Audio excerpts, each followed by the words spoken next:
Hello, good morning.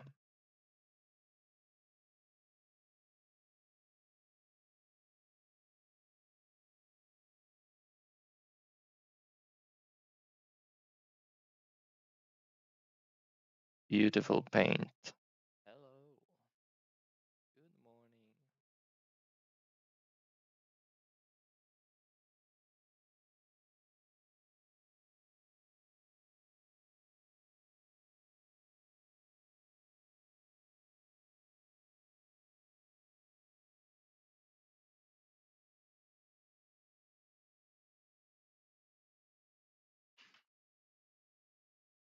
Think we are set up.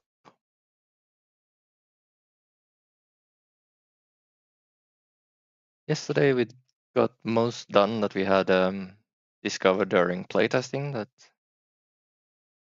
we wanted to fix first. But we do still need to scale the pebbles value and weight depending on how deep they spawn. After that, we are actually a bit blank on what to do next. And in my opinion, this is probably one of the most important times that you just sit down and actually spend some time brainstorming, figuring out what to do. Just go to Godot, work on something, and not get like analysis paralysis, like do nothing. I haven't been doing game dev for a super long time, maybe 2 years on and off. But for sure, I know that there hasn't been a single time that I sat down for 2 hours and worked on my project and got absolutely nothing done. So sometimes maybe by taking a little break, allowing yourself some space before you continue could be beneficial and could speed up the process. But more often than not, just diving into it and taking your time to figure out what to do and just working on your project, I think is a good idea. Uh, mm, let's open up Godot. The pebbles. The pebbles are spawning from mining blocks. And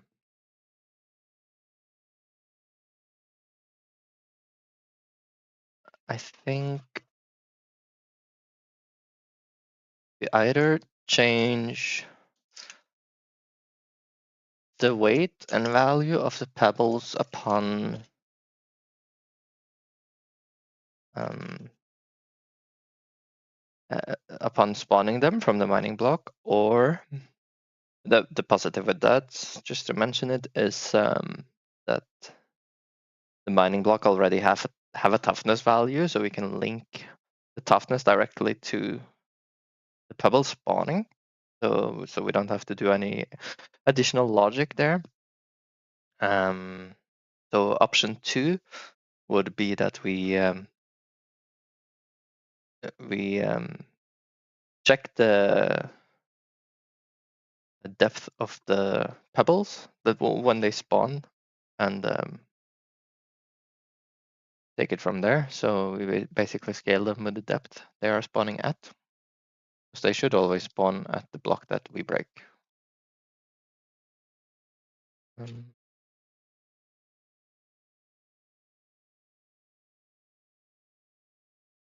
see.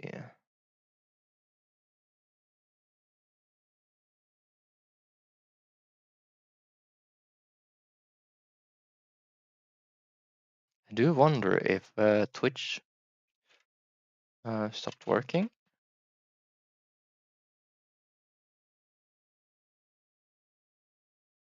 Let me see.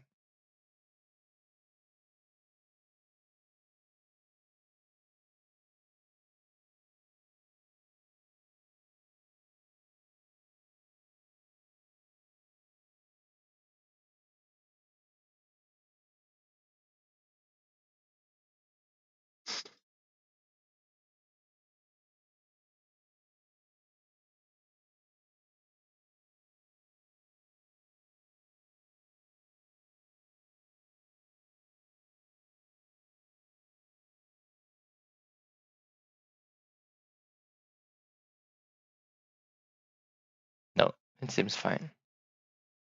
No. Okay.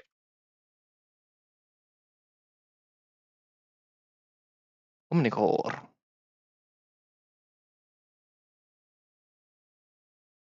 Mining block. Pebble. Where do the pebbles spawn? They spawn when the block breaks, at least. So let's see. When the block breaks,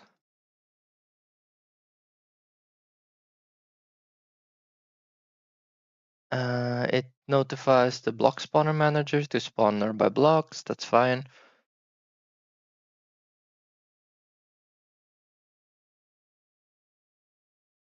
Here, block drop manager, loot spawn, block type, position.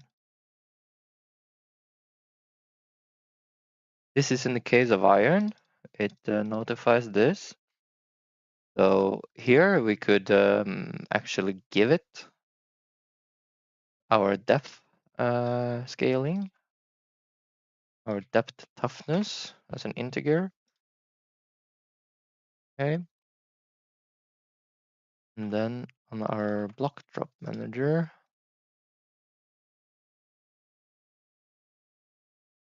and block at loot spawn, we could add depth toughness as an integer. Blah blah blah blah. Pebble. Get pebbles.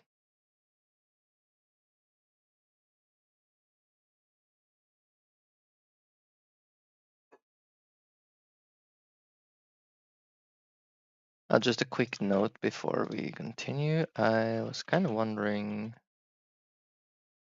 if updates we made applied to multiplayer correctly. We will have to go down to where the blocks are visibly different.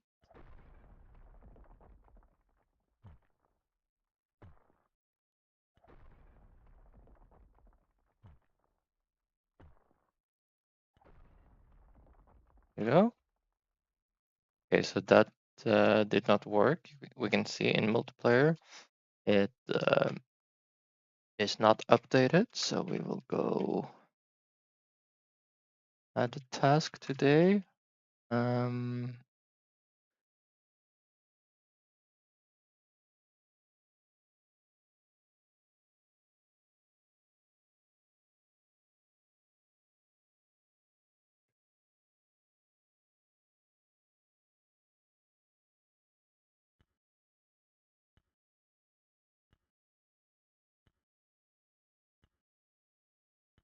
Interesting to see that once the block updates, it does get a green shine.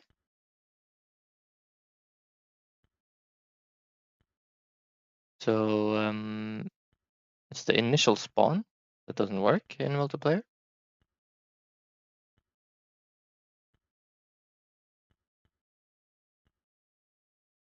Now let's see, our hotkey to pick up everything is this one.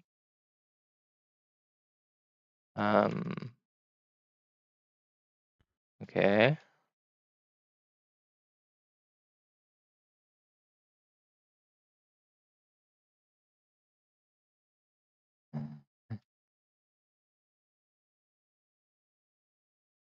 Okay. So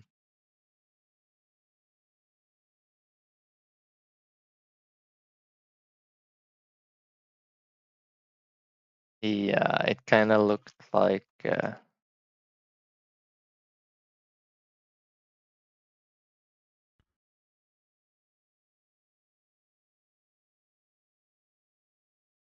we need some logic on the grabbing here.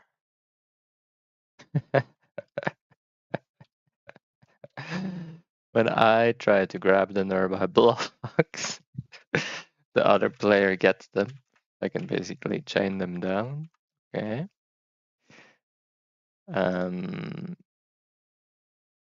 Good old debugging. Isn't multiplayer fun? You get 3 times the work.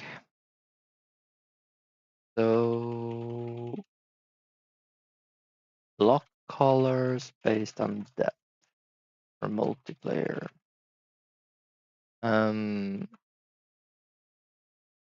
Blocks are correct color when damaged, but not when spawning. So that's one thing.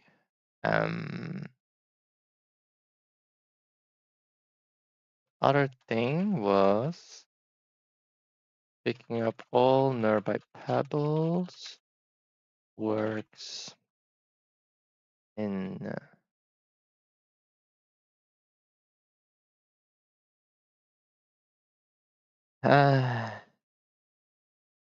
only host can run.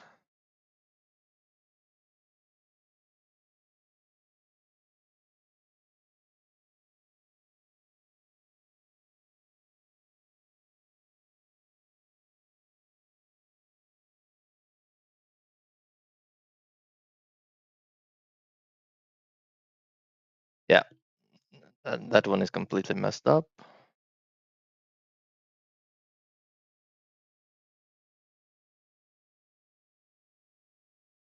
So let's see which one is actually the host here. This one.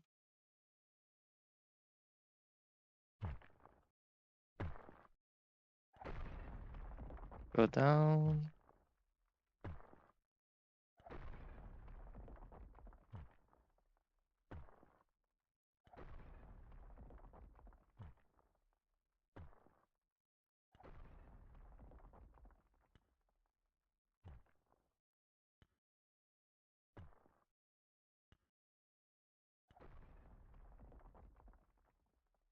Okay, so now he picked up the nearby pebble.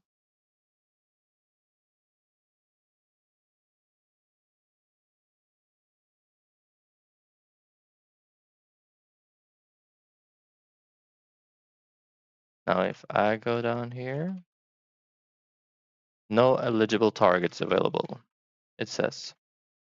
Okay, so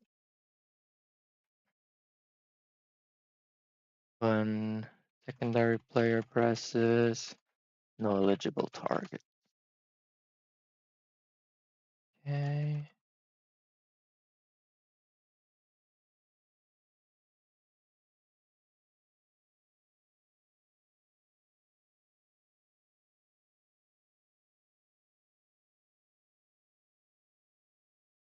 Good, and then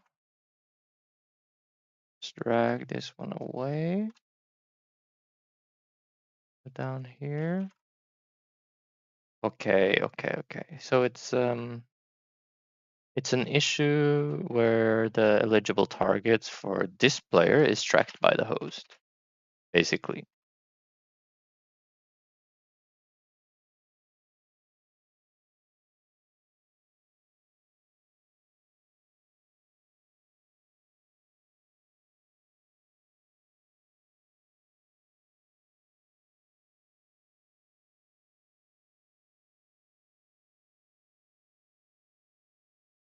Okay, so it's 2 problems. It triggers when the host presses. It triggers unfriendly players when the host presses. Pick up all. and whatever, mass grab. And eligible targets are only tracked by host. Yep. I think that's something we can fix. What else did we do?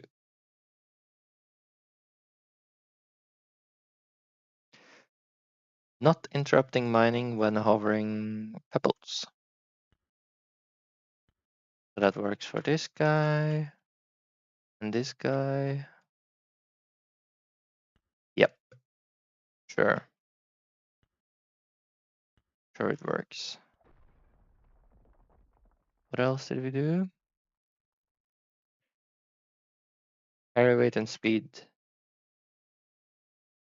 Yeah, that one works and this one works. Okay.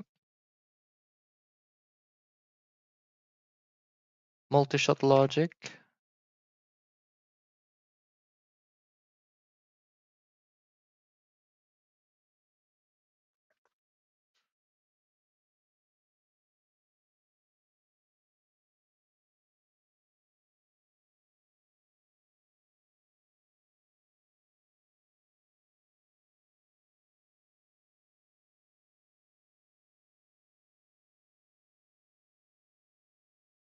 Get this guy. No, I'm gonna buy multi-shot for both players, and I'm just gonna check that multiple missiles fire for both players. Oh yeah, the upgrades are shared. Random targeting should be on, I think. We can see if that works. The health scaling of the blocks, I think, should be okay, but we will double check it. So for this guy,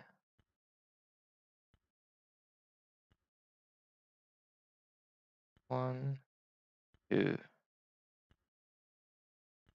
It's fine, and this one, 1, 2.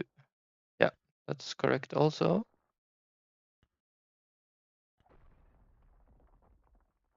And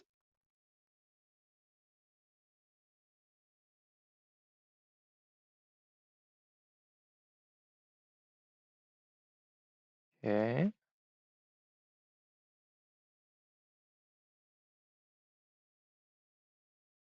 And for some reason, most of the blocks were actually green this time. Maybe it matters who triggered the spawning. I don't know.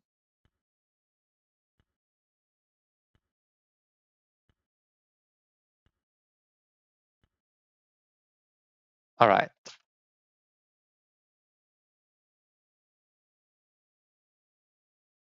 The enemies are about to arrive, so let's go upstairs. Is this guy first? Multiple missiles is what we're looking for, as well as the random targeting.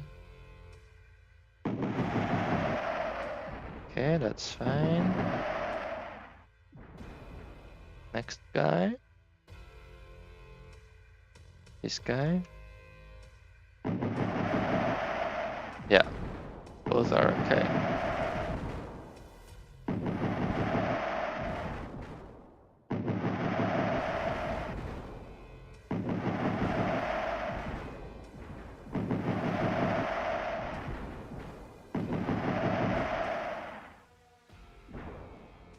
Oh yeah, that's right. They scale with health.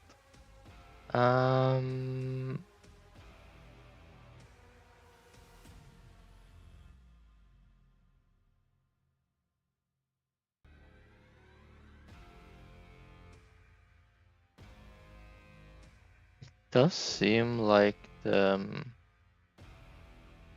tracking, which keeps count of dead enemies, is broken. Probably after we fixed the timing of the death signal yesterday. So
Okay. We just have to make sure that that signal triggers properly and the enemies are counted properly. Things like that. What else?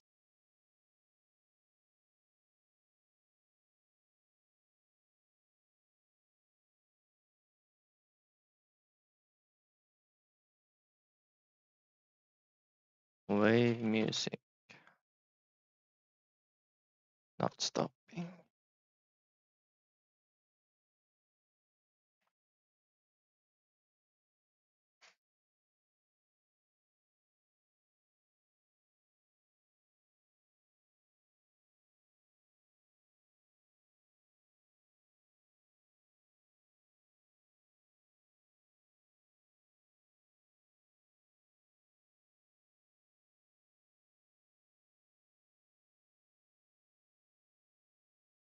So looking at this, what we should probably do is every time we finish a task, for example, when I finish the pebbles value and weight scaling with a depth, what I should do is immediately go into multiplayer and make sure that it works for all players involved before I move on to the next part. That way, we won't have like backlog on debugging.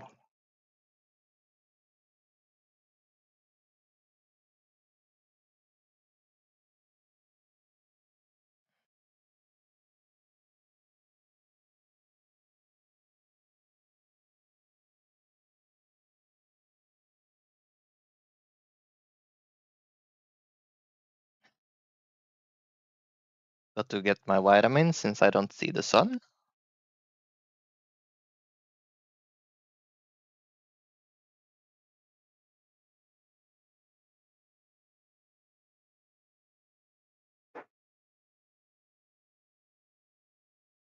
Okay.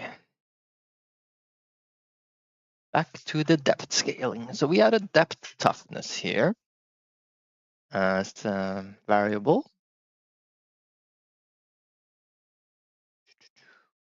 We get a pebble.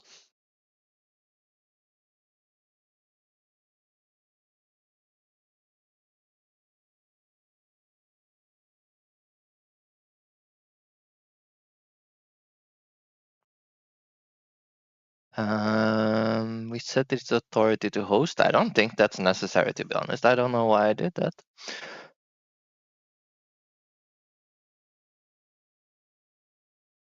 But whatever. It does not hurt, I suppose, except a single assignment in code, like not expensive, but okay. So here we have the offset it can spawn at. Pebble update on spawn. This is probably where we could send the depth toughness as well. So let's look at the block pebble and the update on spawn.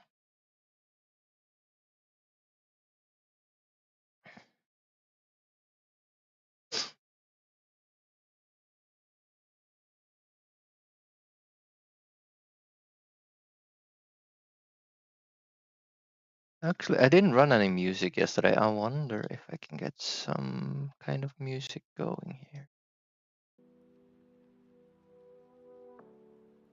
If I can concentrate better or worse.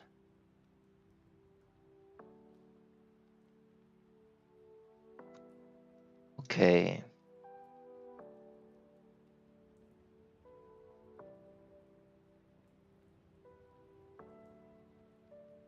Update on spawn.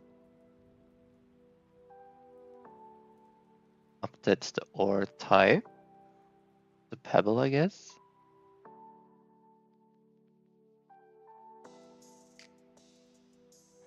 So what happens when you update the ore type? You set the visual and weight.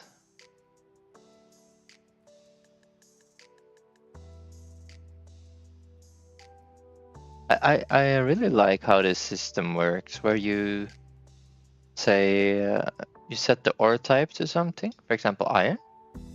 And then you use this setGet functionality of the OR type variable, saying that when you change it,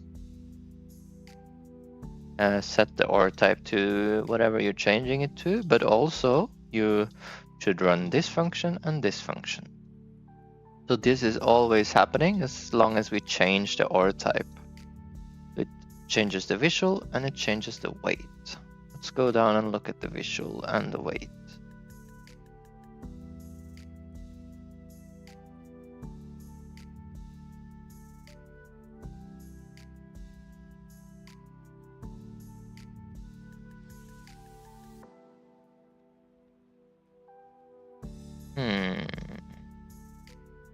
Apply a weight.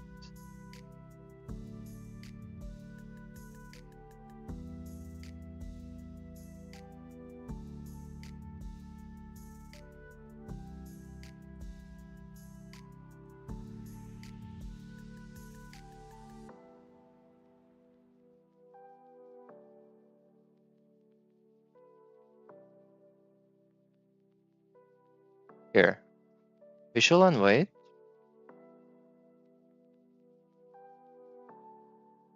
Set it to the iron mesh if it's the iron bevel. That's fine. This is where we would probably do the coloring of the pebble if it's like if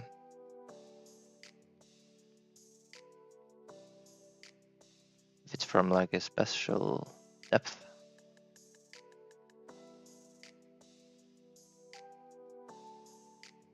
And here we would change the weight.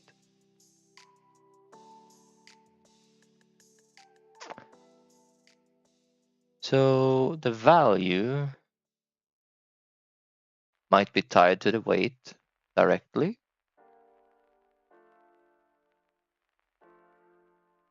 Let's see, we have the type, the weight.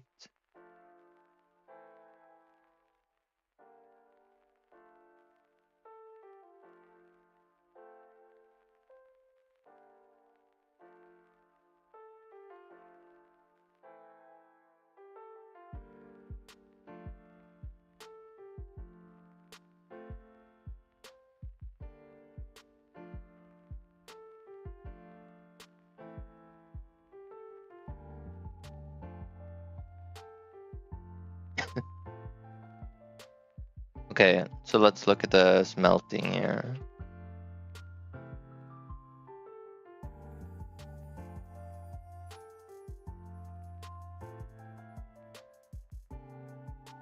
Smelter.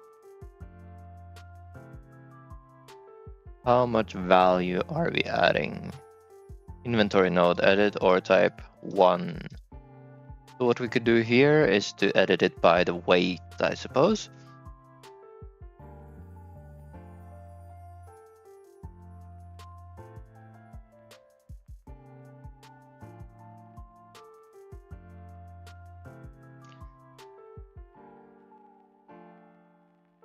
We could immediately make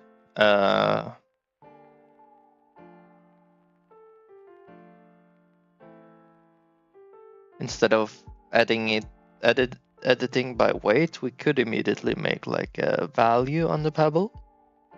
And the reason to do that would be if, for example, maybe we would want pebbles further down to have a greater ratio of value compared to the weight. For example, we could have pebbles which then weighed 3 would be worth 5. Pebbles that weighed 2 would be worth 3. Pebbles that weighed 1 would be worth 1. Something like that. Whatever we figure out, but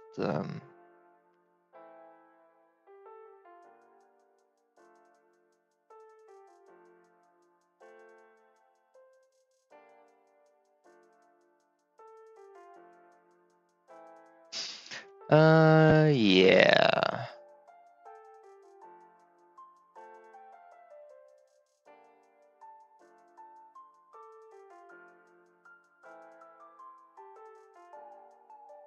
So we can do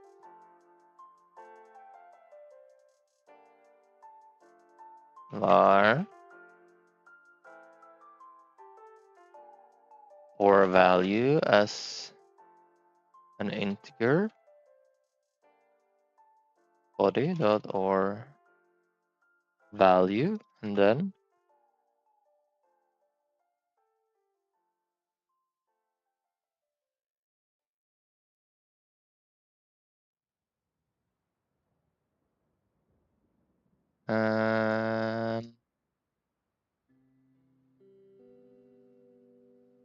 would have to do it up here, or value integer,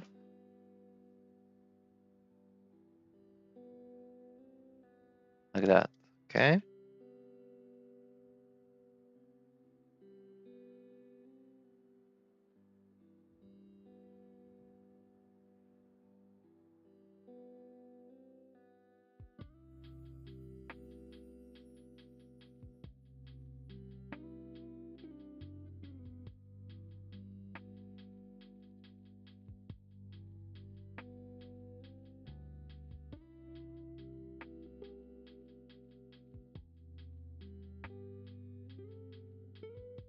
Like that.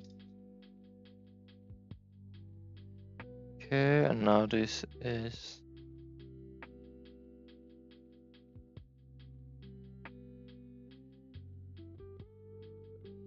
pebble type, pebble ore type, whatever.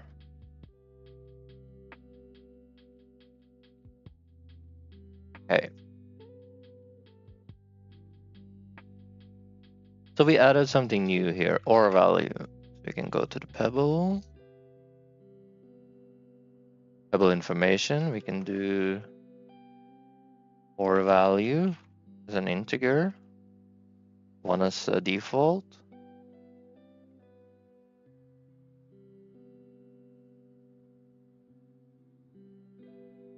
Or 0 as default, I guess.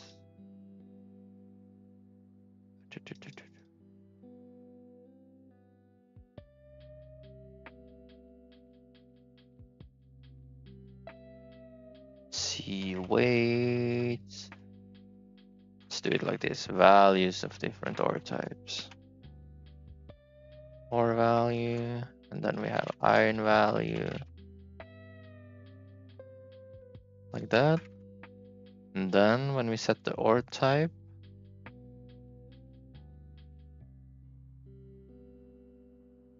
apply visual, apply weight, and then we add apply value.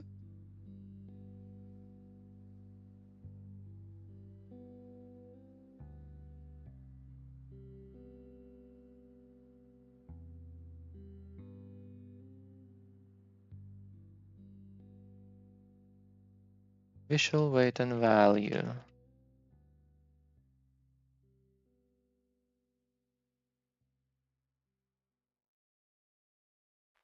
Like so. And then we do ore value is iron value.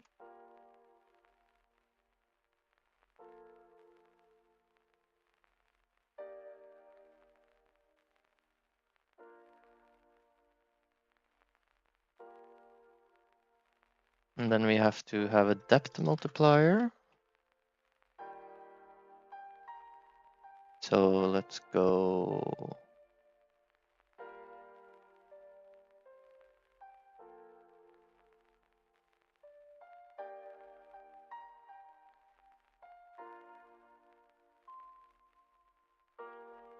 use 1 as default.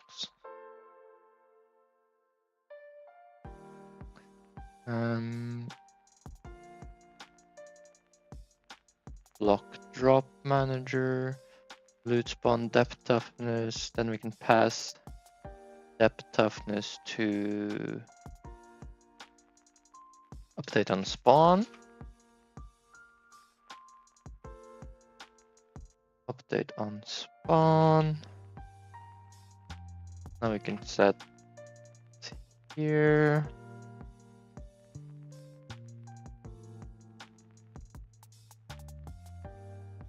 depth toughness as an integer.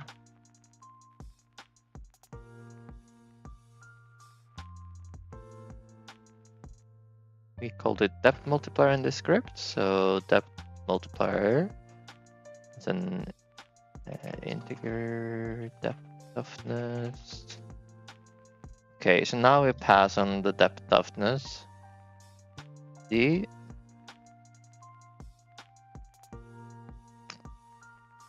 Starting from the block has depth toughness, passes it to the block drop manager on loot spawn here. Then this one passes it to the pebble update on spawn. Then the pebble sets its depth multiplier based on it. The depth multiplier can now be used when we are setting the weight and when we are setting the value and also the color. So we can do like simply like this to begin with. Now at depth 2, it's going to be twice as heavy, twice as valuable. And what else we added was that since we added or value, we can see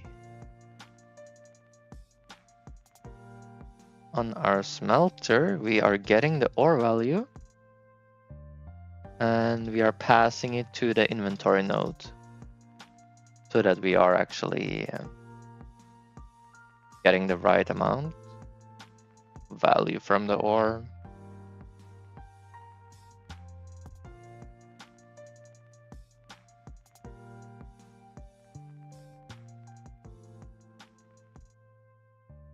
For the coloring, I wonder if we can copy what we did on the block.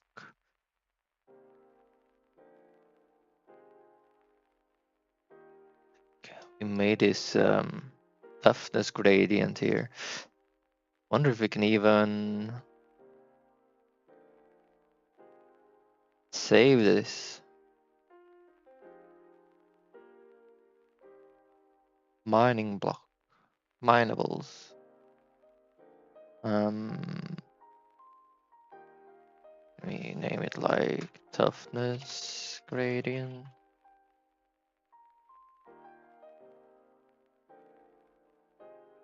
Okay, so here is the toughness gradient.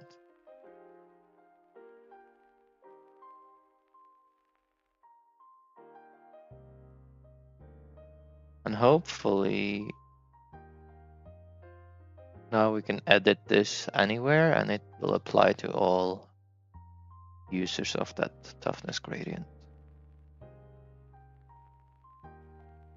So the material, we go to material,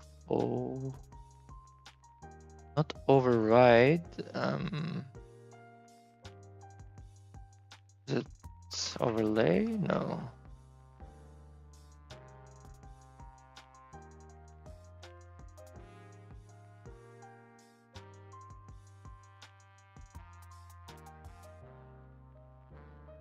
Property toughness gradient.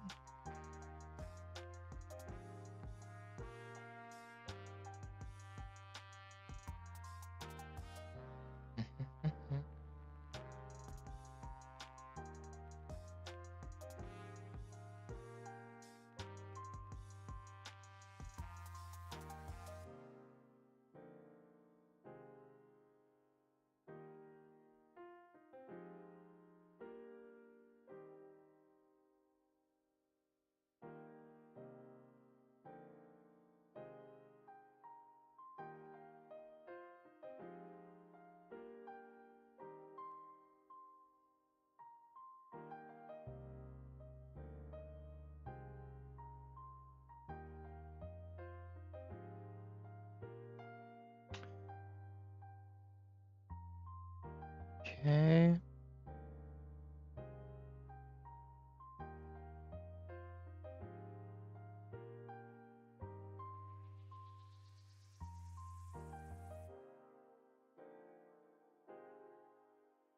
Here's the toughness gradient. We can pass this in here. Now we can double check, like if we add white down here, will it then update on the block, mining block? Yes, it did. So that's good. Now they have a shared toughness gradient.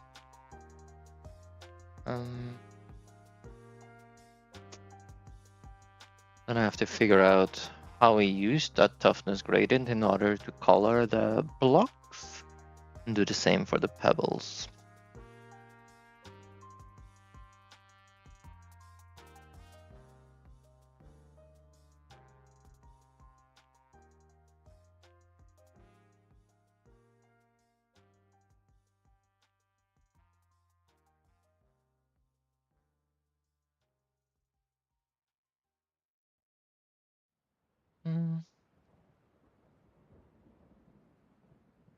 Let's look here first, because this is where it's already working.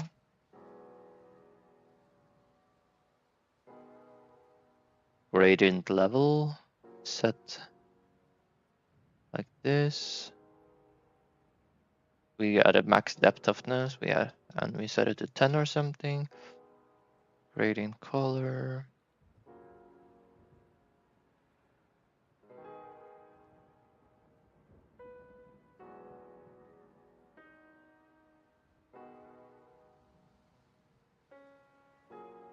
It picks a color from the gradient based on the calculated number up here, and then sets an alpha value to the color as well before it passes it to our shader.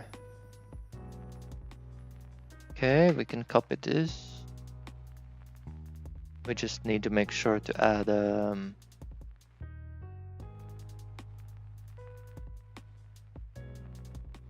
maximum depth toughness.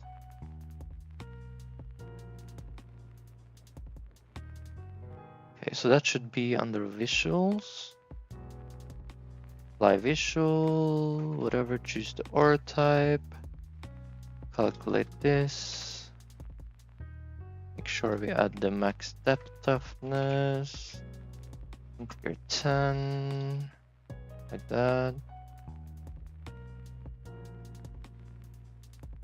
Gradient level. Depth toughness is called depth multiplier here, so let's just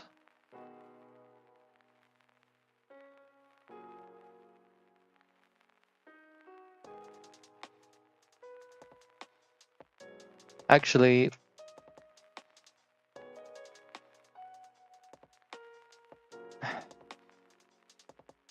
maybe it is better it's called depth toughness on this one as well, because consistency, you know? So we go up here, we call it depth toughness like that. Okay. Block mesh. So this is not the block mesh anymore, it's gonna be the pebble mesh.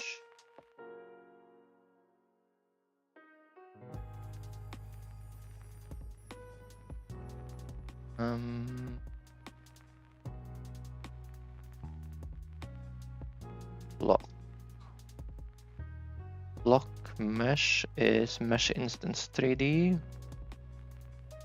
Okay, and pebble mesh is also mesh instance 3D.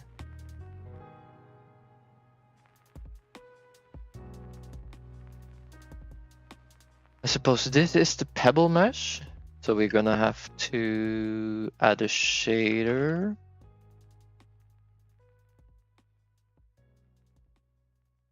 Shading. Okay, I have to remember how I did that.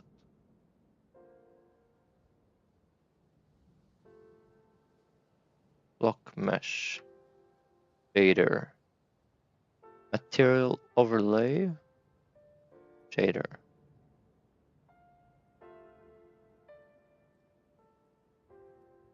like this. I add the shader here.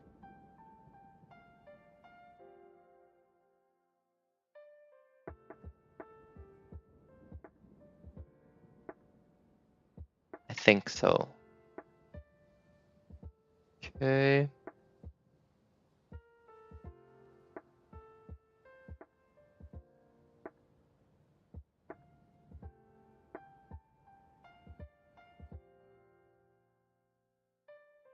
So let's once again look at apply visual. After we pick the pebble mesh as the iron mesh, we then add the gradient color to it.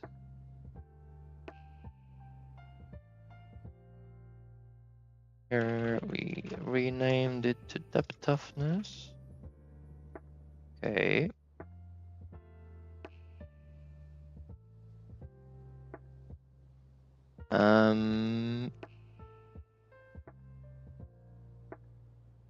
Now we're gonna add a testing section. You have to test pebble value for all players, pebble weight for all players, pebble color for all players. Right?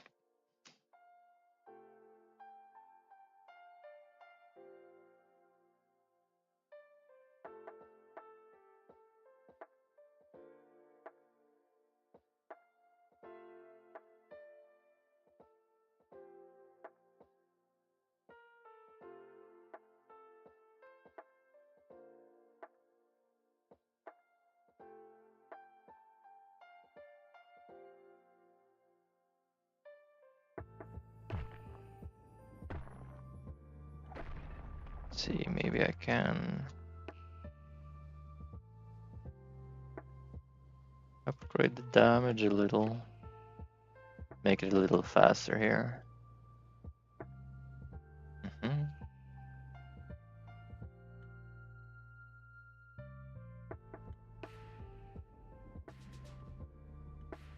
So these are normal levels.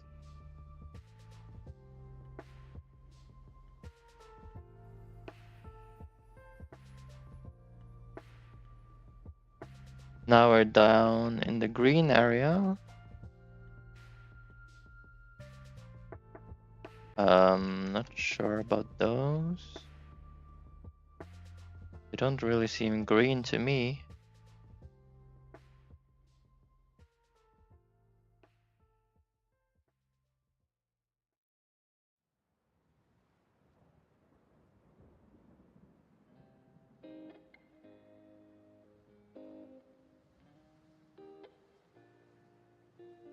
Not really green. Let's check the weight.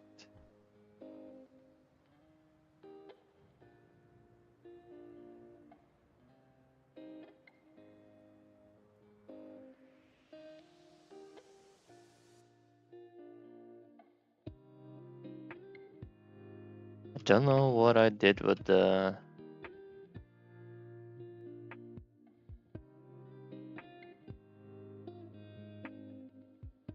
script, but I did something weird.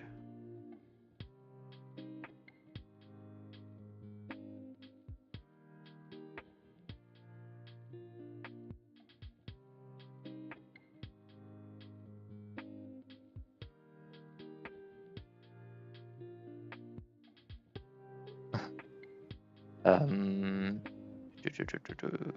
blah blah blah blah.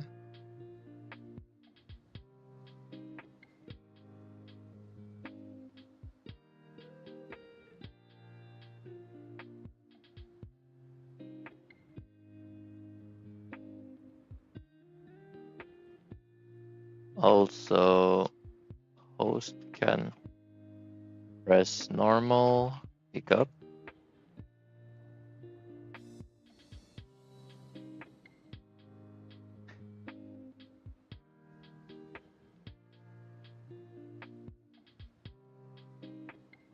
So the bug is actually Host can pick up blocks for other players.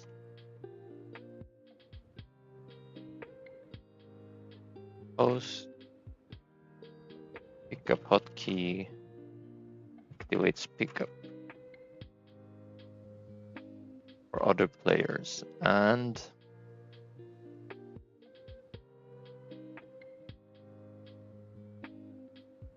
mass pickup must be debugged for multiplayer. So we can look at the weight as well here to see that the weight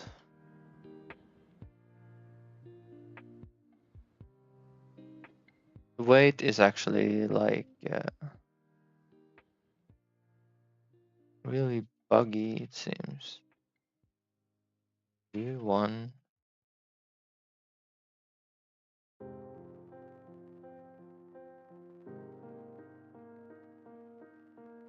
Like it says, it's like I'm already carrying something.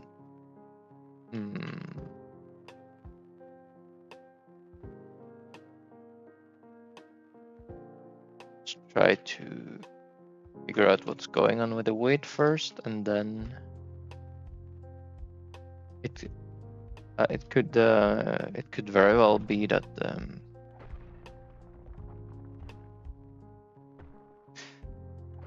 that there is something wrong with the script that passes the weight to the player.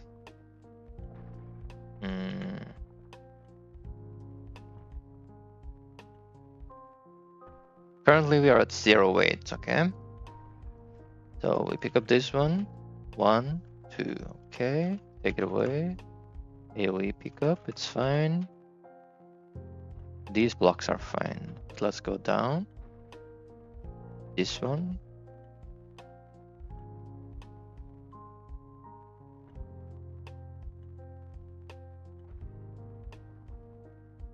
And see how that one works.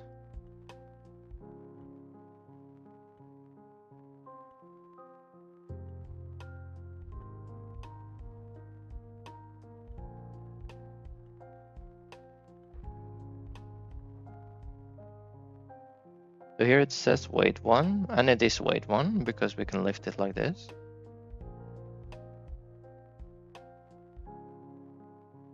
We can print the depth toughness passed to the pebble when it spawns, and we can see if it's correct.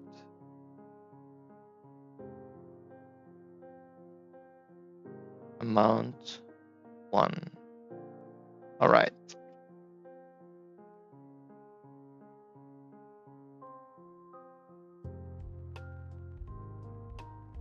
Depth toughness. Print.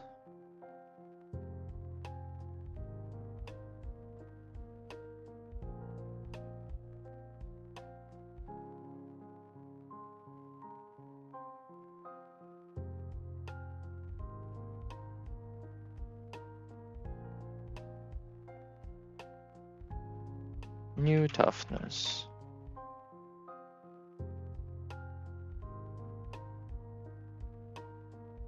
Old toughness, new toughness, okay?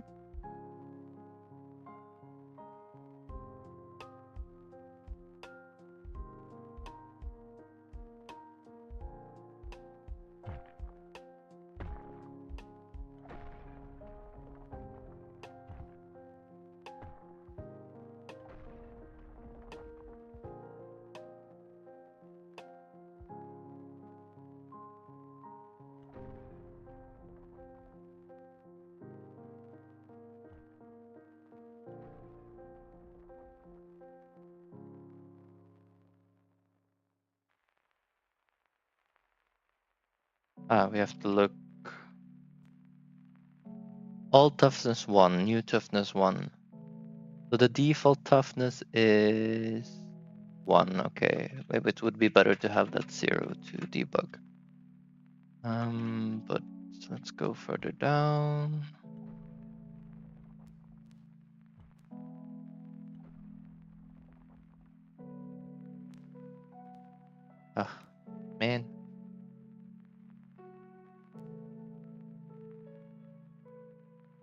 Yo, 32-bit Bailey.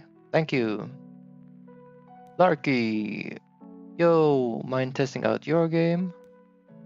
Sorry, Larky. I pressed the link yesterday, which was very bad.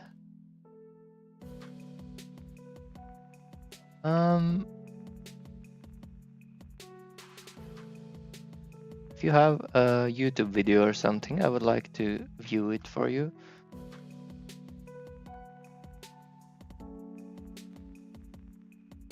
How are you all doing today?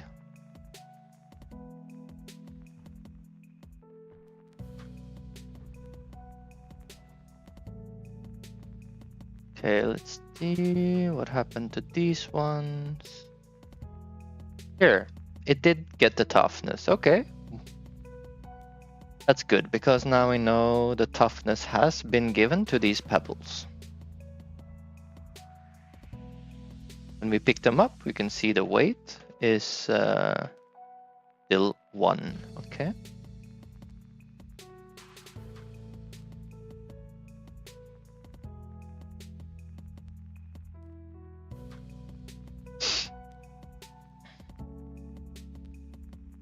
You guys are both making games then.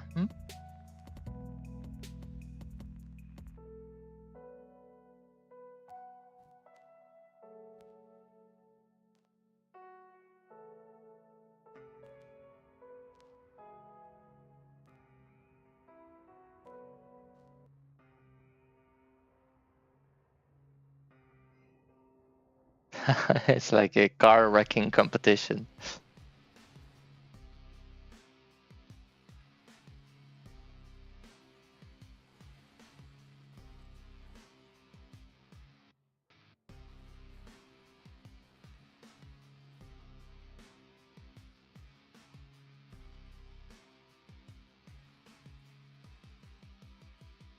Look at that car. Completely wrecked, man.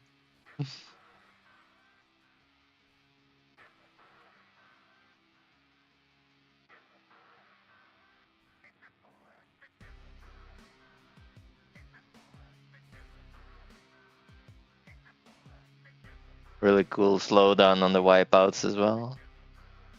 Seems to play pretty smooth, which is super important, of course.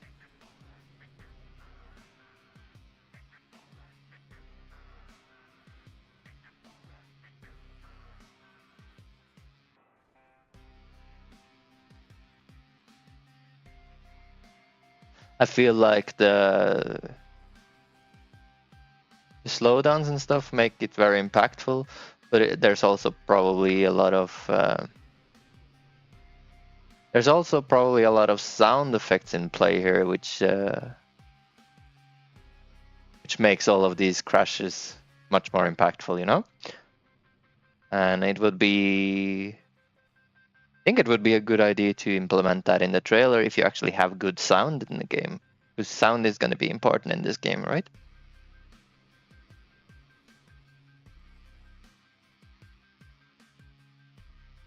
Instead of just this music. Looks awesome, man. Very cool.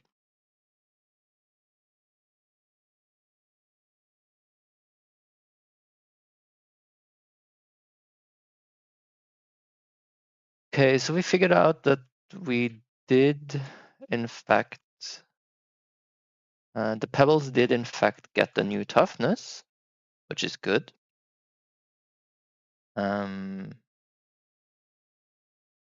What could be happening then is that it's getting the toughness too late. Let's see. Update on spawn.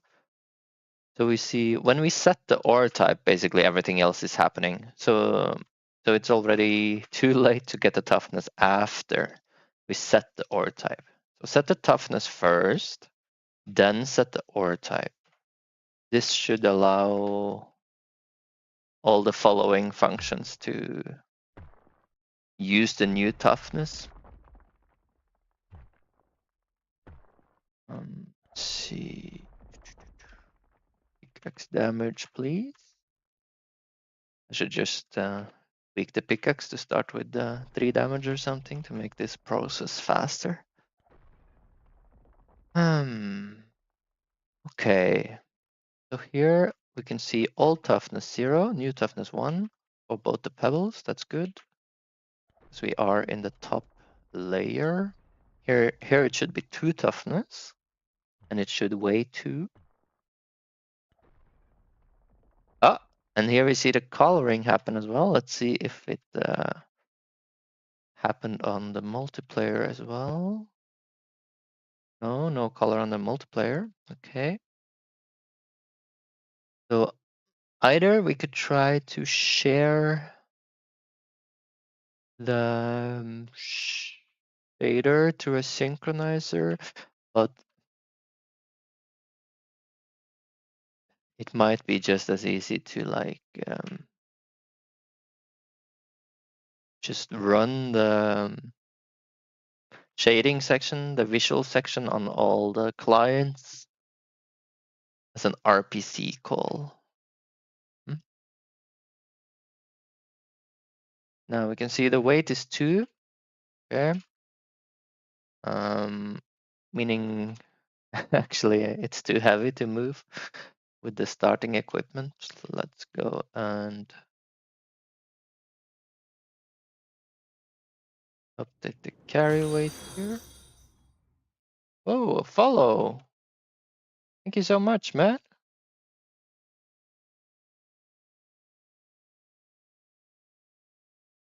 Wasn't able to quite catch who was following. Let's see. But I appreciate it a lot.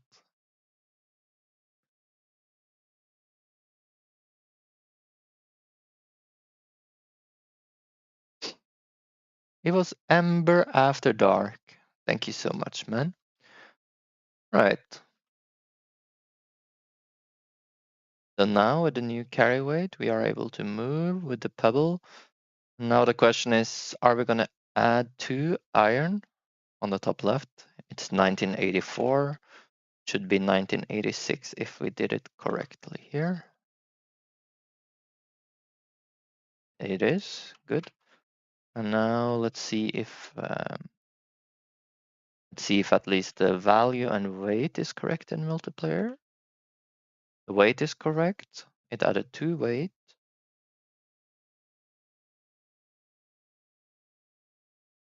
Okay.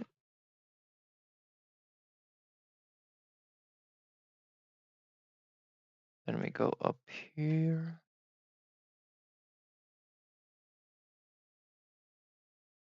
Drop it in. Yeah, okay, so the value and the weight is already correct in multiplayer. So we should cross those off.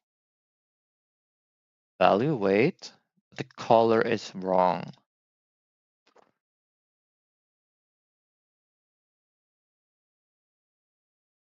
Okay. Seen you streaming for the last couple of days. How's Godot learning going? Faster or slower than expected? I would say faster. Last project I had was in Unity, and at that time around, I never used a game engine and I didn't know coding. So the fact that I already worked in a game engine once, it is very similar to Swap game engine, it seems. Like there's a lot of similarities. So I have like a huge leap in the right direction straight away, which I didn't really expect. And even though the coding language is different, I actually had 1 month of Python in school. And this is like Python almost. So it was easier to learn as well than C sharp. I think the language is easier than C sharp. And I think Godot is slightly easier when it comes to organizing things, even though you could use the same kind of structure in Unity as well. Godot just Makes it a little easier, I think. Some of the issues stuck from Unity, like actually having the nodes communicate anywhere with each other, take some practice, and of course I'm learning multiplayer for the first time, so that is a steep learning curve. You have done Unity and Unreal. You currently prefer Unreal, but may reconsider Unreal because more support for web-based games. Okay, you're making web-based game then.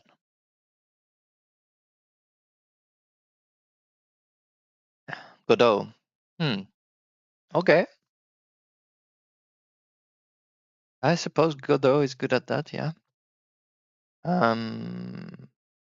For sure, I think Godot is very lightweight and easy, and you can just jump straight into it. What I would say about Godot is now I haven't gotten to the stage where I'm actually adding a lot of animations or models or things like this in my game yet, but it does seem like Unity had like a massive asset store compared to what I've been able to find on Godot so far. And I'm not sure if I can use Unity assets and stuff like this in Godot, or if I have to learn some Blender, maybe hire some artists or something later down the line for Godot. Small thing, something to keep in mind. But there's a lot of positive things about Godot. This thing happens for the host, and of course, this code only runs for the host. So what we can do is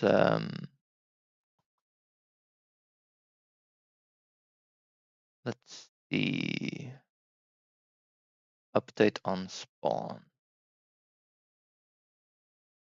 What are we going to need? We need the OR type and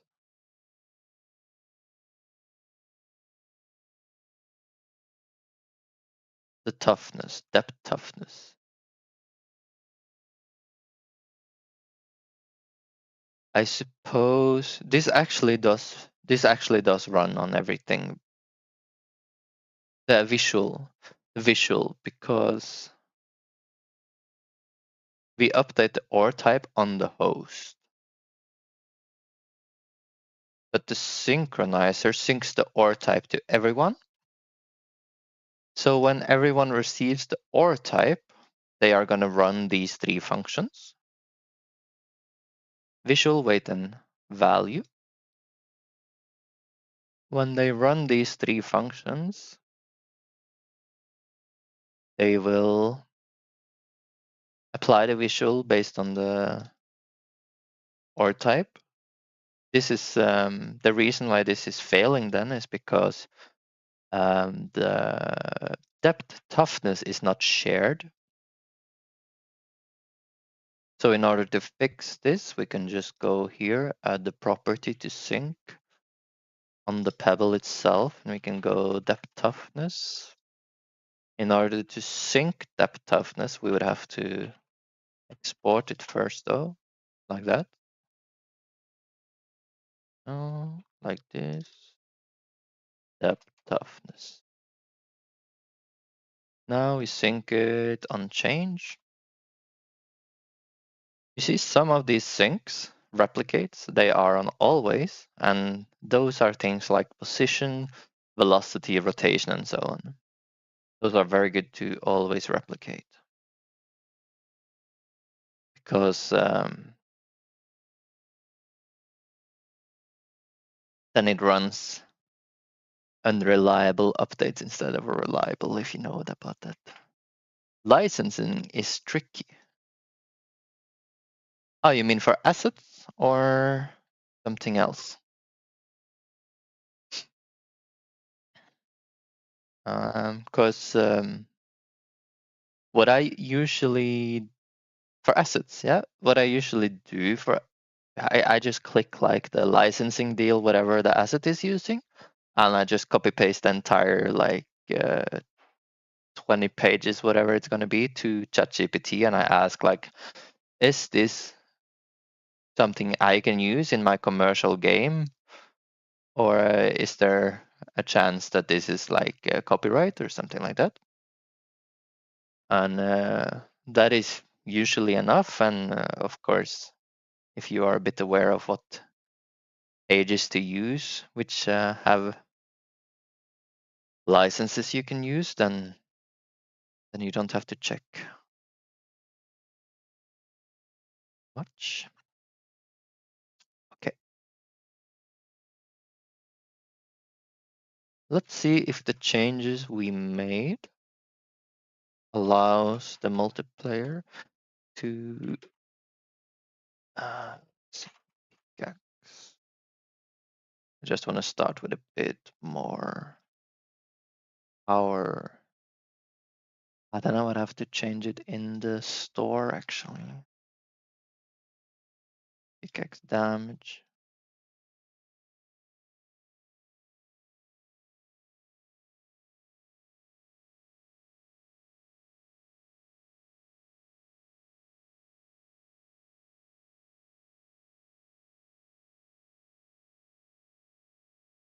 Okay, let's see.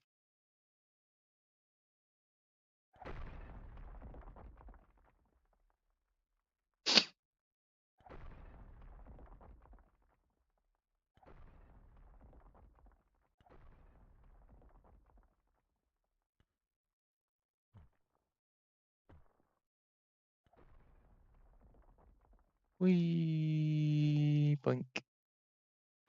Yes, they are green, baby. Good. And this is the testing is done. Yes.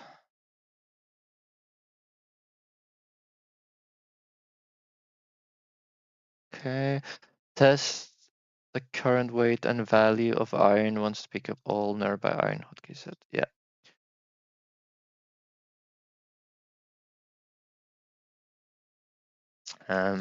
So we are done with this task. You can put this on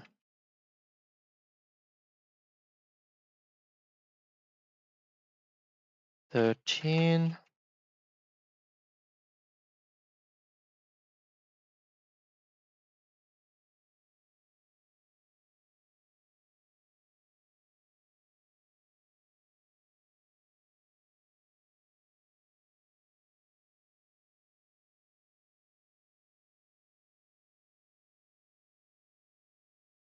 Increase weight value.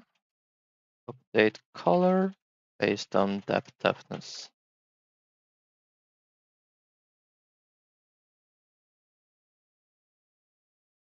We didn't have these tasks when I started the day, but now we have. Now let's see. Blocks are correct color when damaged, but when spawning, not when spawning in multiplayer. Okay. So let's try to figure that out. Block. Here's the gradient level. It's based on toughness. Apply visual from ore type and health. Okay. It does run.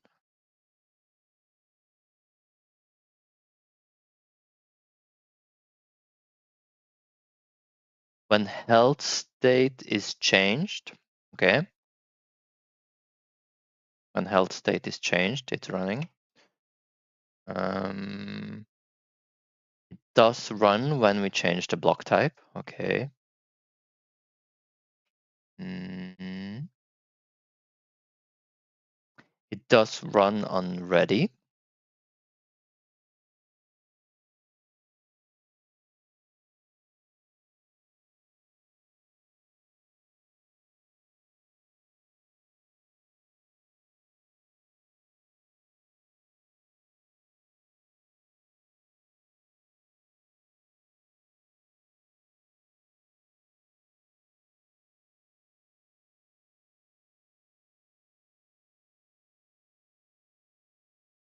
set block type.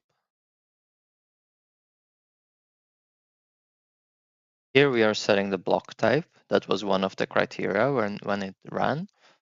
So, and that is probably the first one that happens.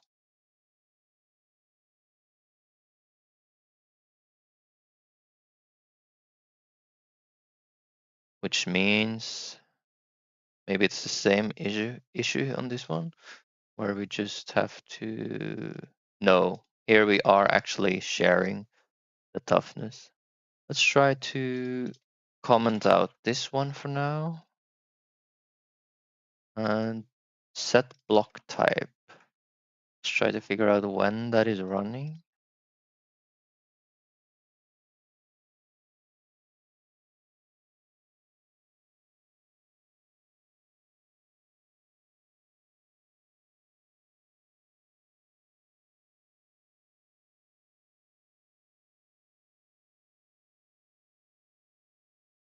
Spawn block.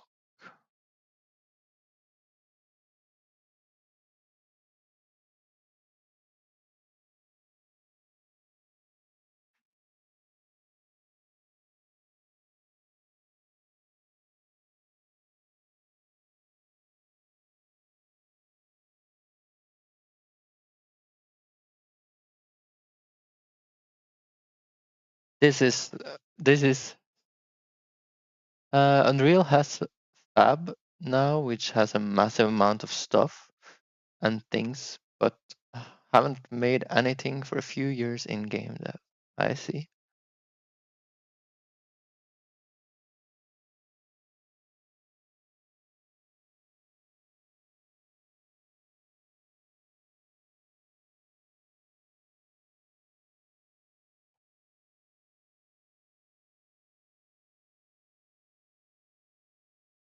Oh, oops. Trying to find out if the block has already spawned when we set the block type here. So let's see. We're setting the position, the scale, and everything. Blah, blah, blah.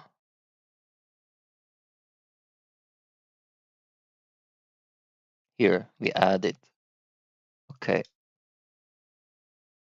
So it is in the scene when we do this change.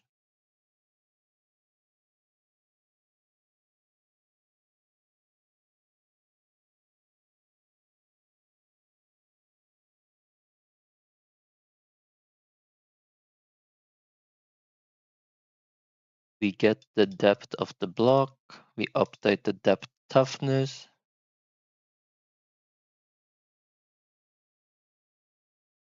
Now, my guess is we're gonna run it once just like this to see if the visual thing changes it. Not doing it in ready, but my guess would be that maybe the depth toughness didn't get time to synchronize before.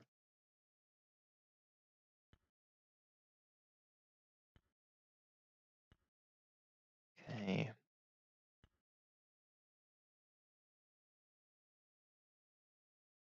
So my guess is that depth toughness hasn't got time to synchronize before we apply the visuals here. Because it should be synchronizing.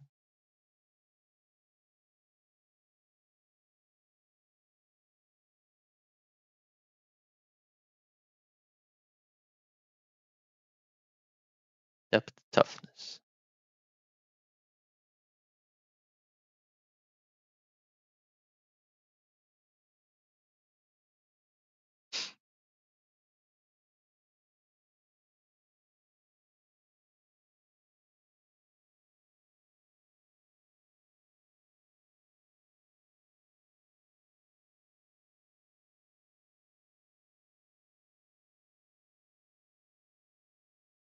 Hmm.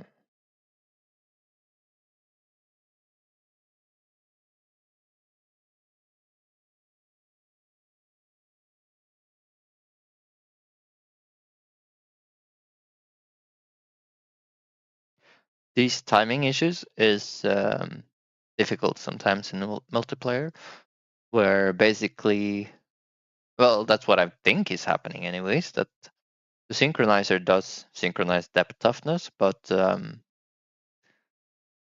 we change it here, and right after we're gonna apply the block type down here, which is gonna apply the visuals, and the visuals are gonna be based on the depth toughness.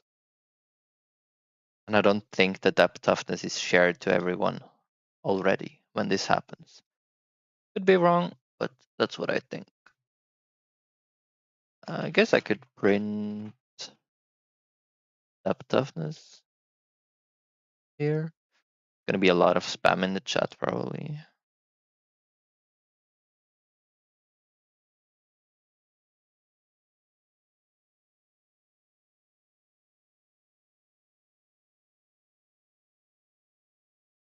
Um,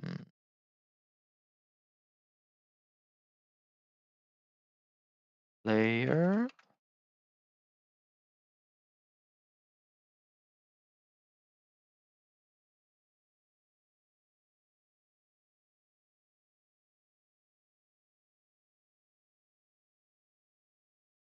So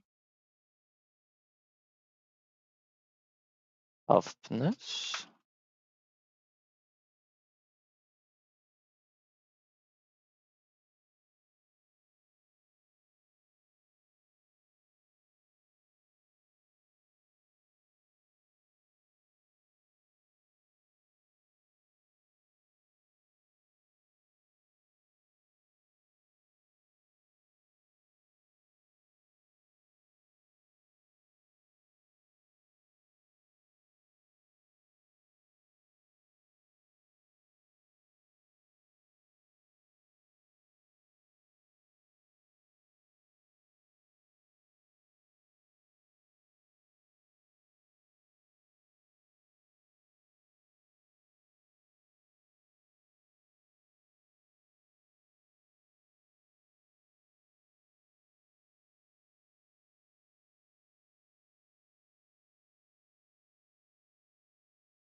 The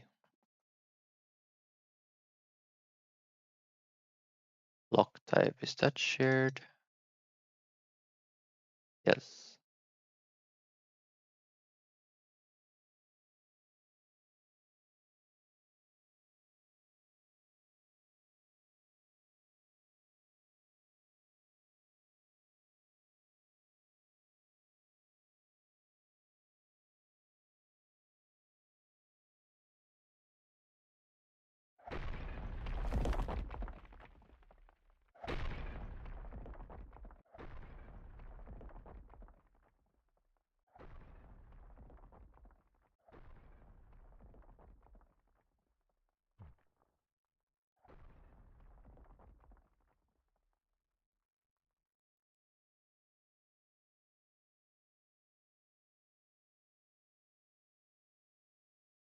Toughness 2. All of this is player 1. Hmm.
Does this part not run for other players, I wonder?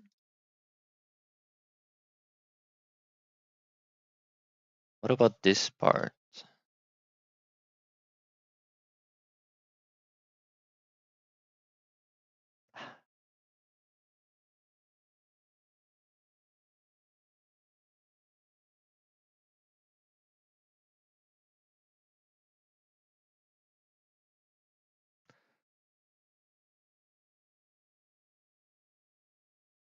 Hmm.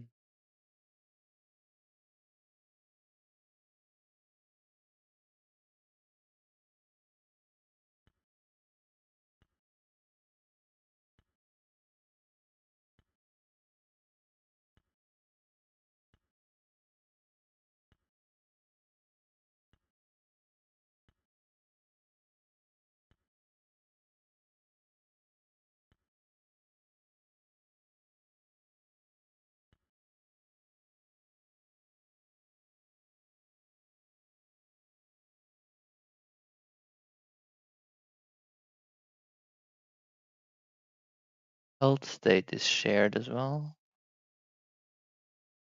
Hmm.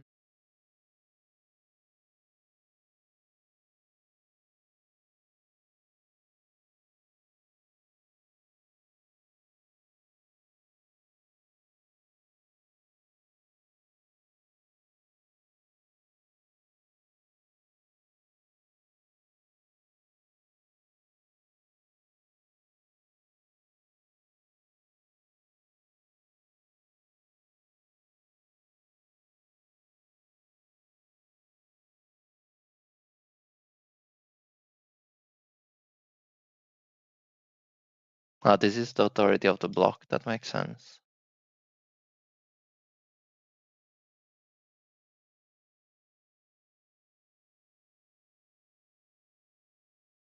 Let's see. What was the...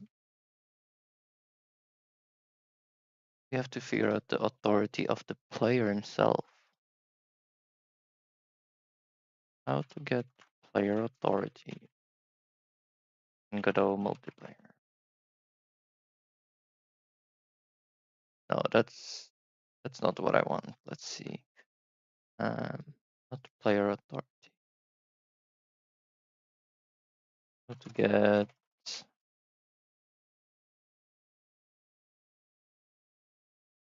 Is this on unique ID? Yep, that's what I want.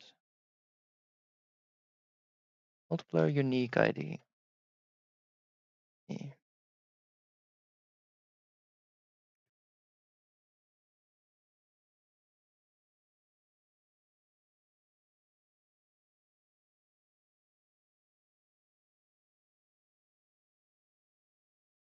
Okay, there we go.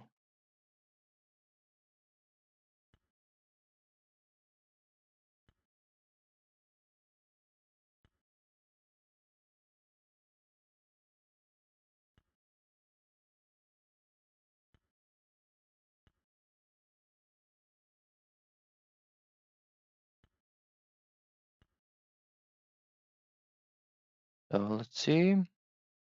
Toughness 0 for player, the joined player, and toughness 2 for player 1.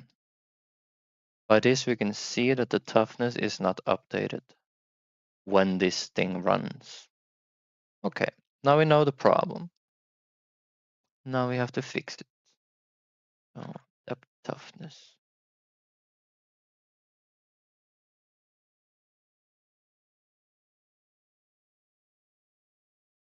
Hmm.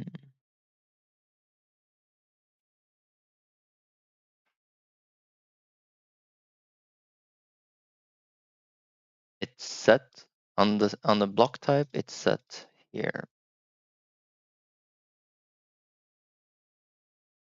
but like I said, it is not shared in time before this runs for some reason.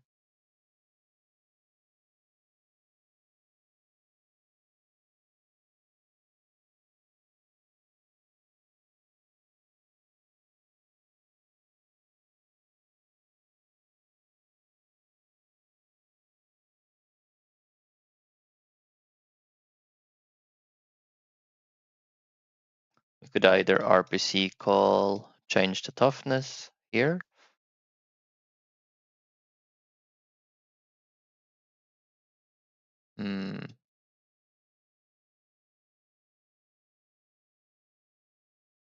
Or we could apply the visuals when the toughness change.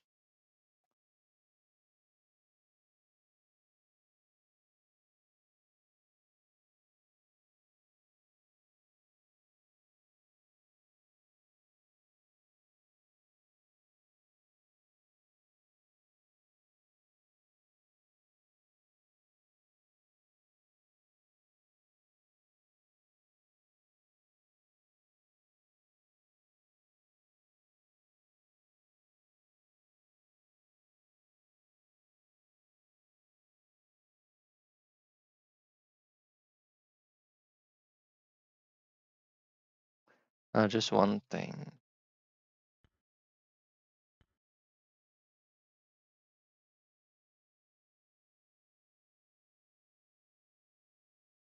Yes, the toughness is updated when we're mining it, and that's why it changes color.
Okay, so that didn't work. The timing is still off.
Hmm.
Let's try to see the timing on this one and compare it.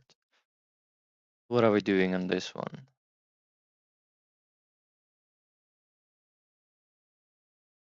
Believe it's update on spawn. We set the toughness. We set the ore type. That's it.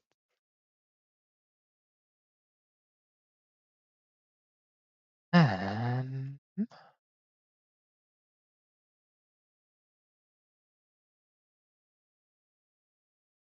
so something's weird there.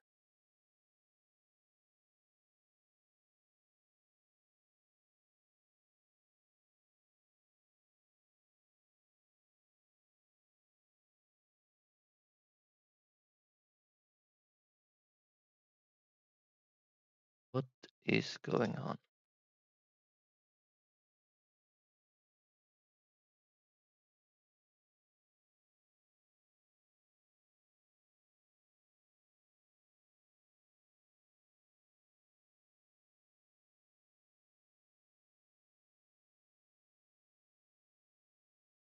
It seems like this maybe fixed it.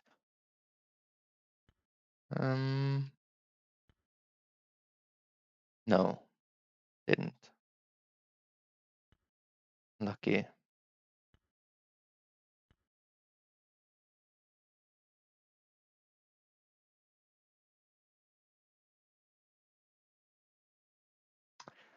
Kinda don't want to force more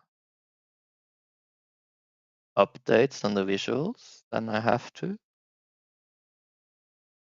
Like I could just do a visual update when the player receives the depth toughness as well, but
I wonder if it could be the ordering of the synchronizer, actually.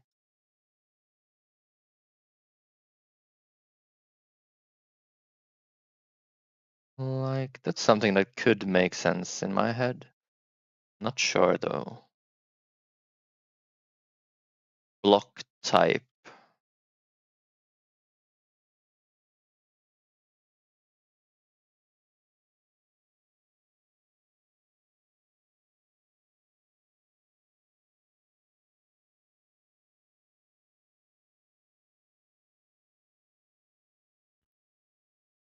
No.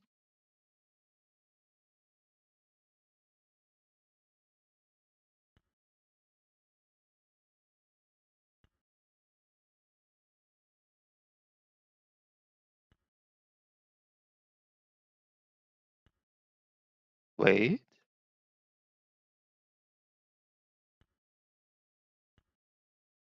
Wait a moment. That actually seemed to maybe have fixed it.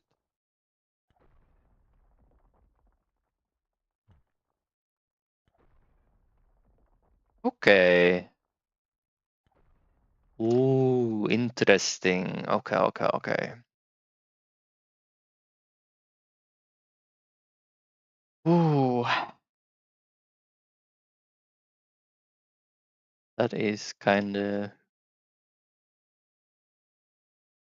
weird. It's something we have to understand properly as well for later. But we have a synchronizer.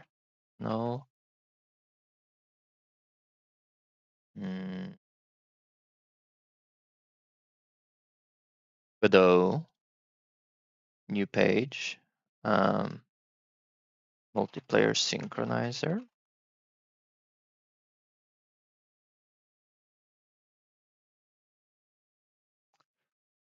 When multiple values updates in the same frame, the order in the synchronizer decides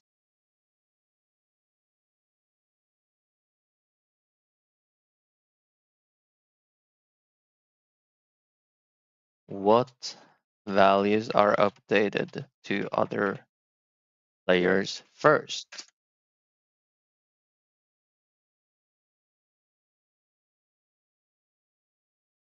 E.g., if we have a synchronizer with these variables, block type, block toughness. In this,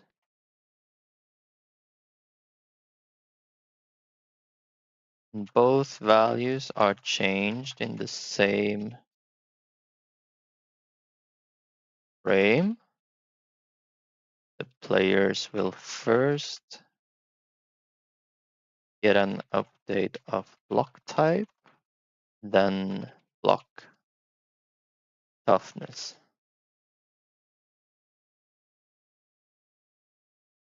Beware if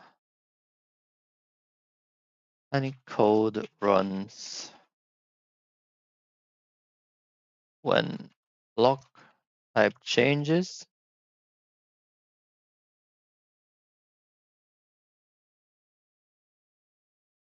That is reliable on the value of block toughness. This the order should instead be block toughness, block type. I didn't know that. So basically, all of this happens in the same frame. We set the depth toughness, and then we set the block type. In my head, this happens first. And yes, for the host, it does happen first, but it happens in the same frame as this. So it seems when that is the case, this order didn't actually matter for when the updates happened to the other players. This mattered, the order of the synchronizer. So I had to keep the depth toughness here above the block type.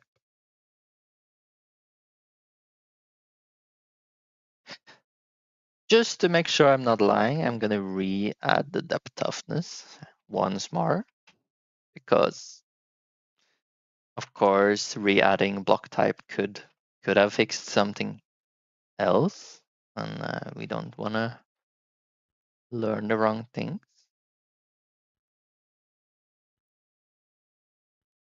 But no, yes. That might actually have been the case. Now that I look at this, it is still working, so. Ay, ay, ay, ay, ay. Good thing we checked it. This is all lies. Lies.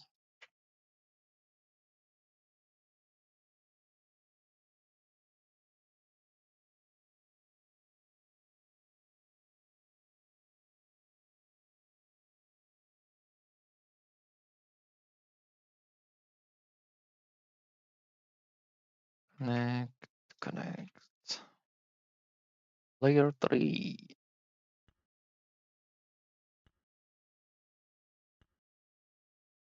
Yep.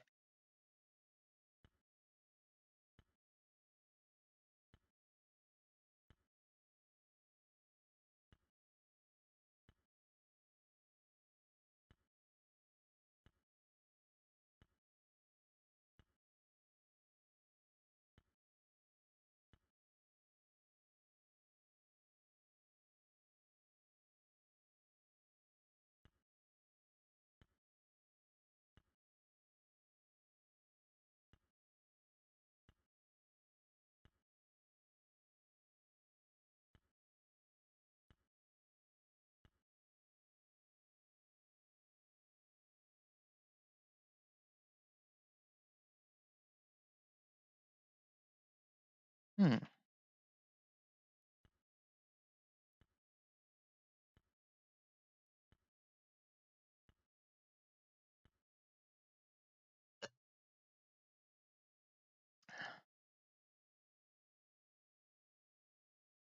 Seems to be a bug as well with the health bar on top.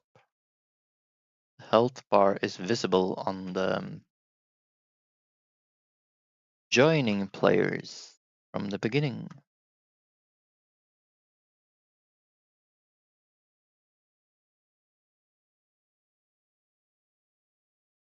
Fixed. Re-added block type to synchronizer. Perfect.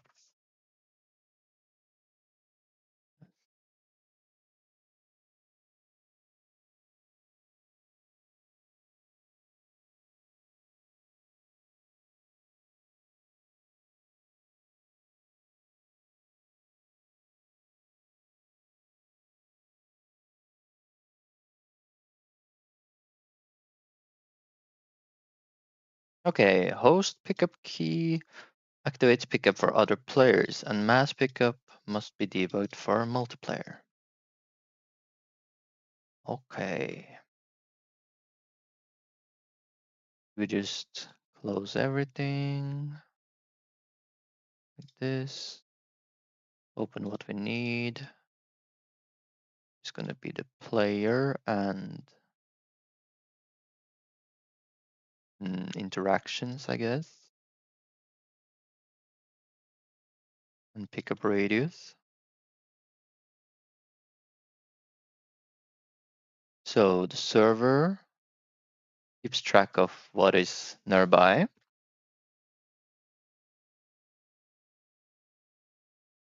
And I think that's fine. But then the server as well has to decide what gets picked up, I guess.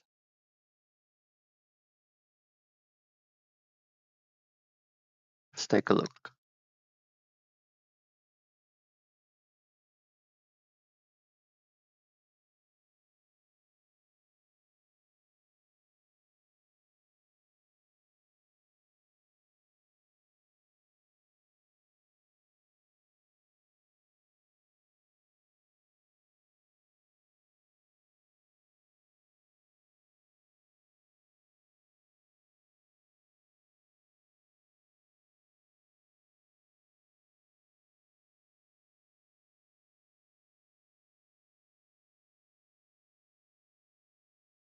Okay.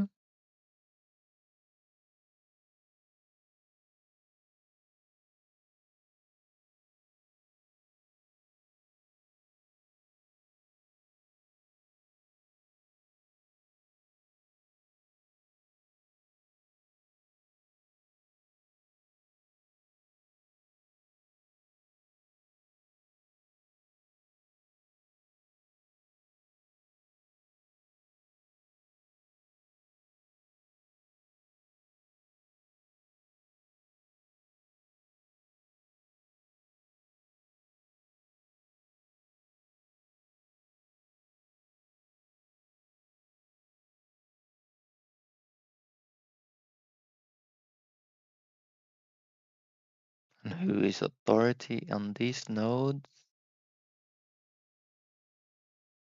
It is the client. Okay, the client is authority.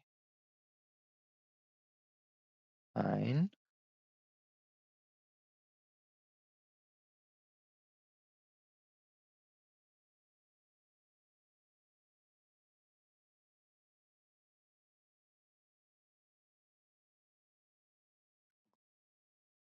That is for physics process and process. So this and this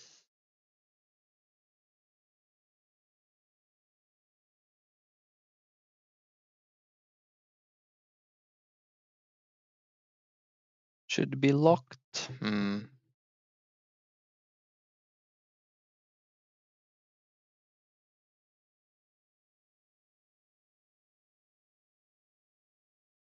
Level. So this is probably what is not locked in. Unhandled input.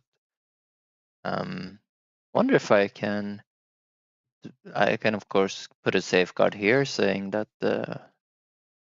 only the authority is allowed to run anything down here. But I wonder if I can set the process of that thing as well. Set process unhandled input. And then we just do the same thing here. I think we can also do like is authority or something.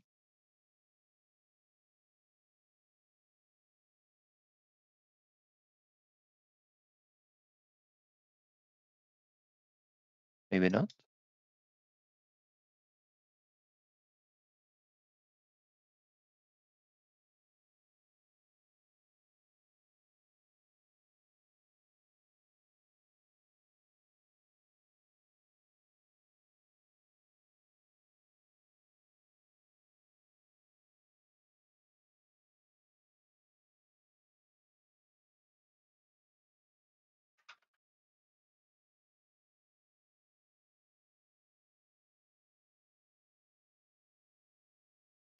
Let's see if we set authority here to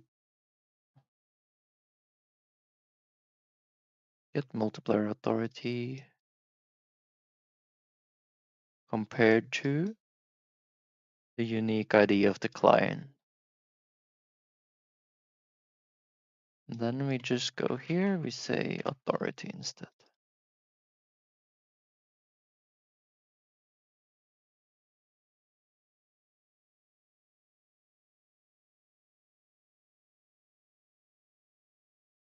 Let's see, is there other things?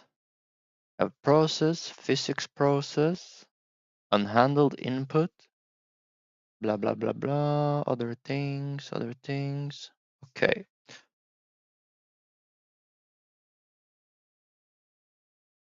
Next, we have to make sure when a player tries to mass pick up pebbles, that either we have to make the server handle the pickup, or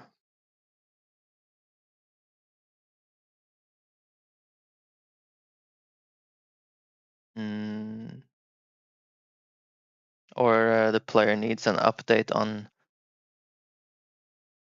Currently, the pebbles close to the player, only the server knows that they can be picked up, not the player. That's the thing.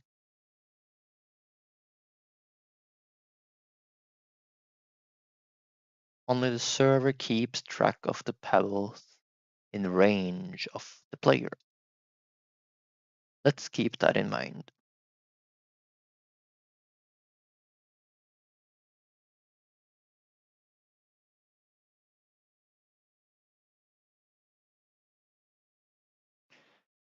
Okay, interact is just pressed.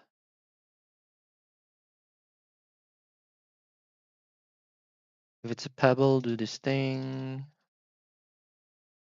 And I think that should already work. I'll double check it, but this is the part I'm worried about then. Is action pressed mass pickup?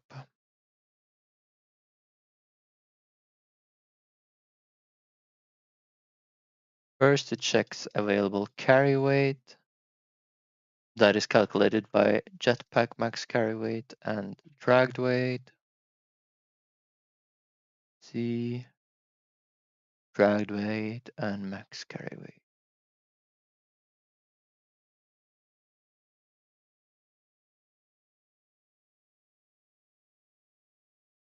Like maybe all of this the server should do. Take a look at the movement node where these variables live. Max carry weight.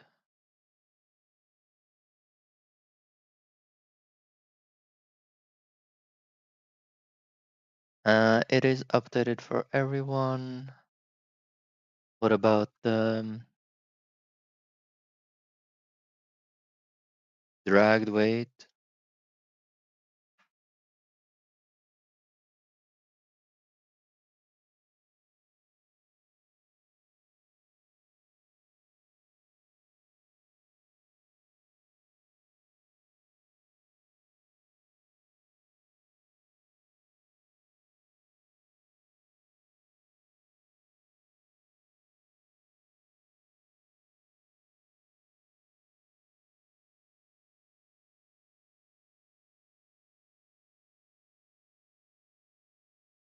A general rule of thumb that I wish I knew when I started this project was that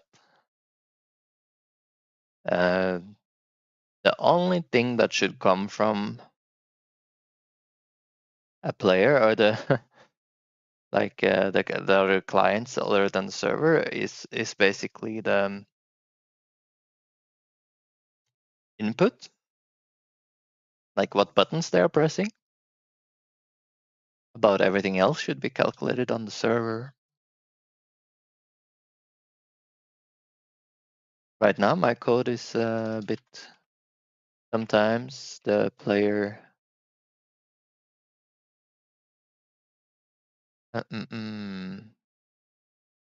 gets a lot of this information that only the server needs, and also in a rare case, the player might also set some information that usually only the server should touch.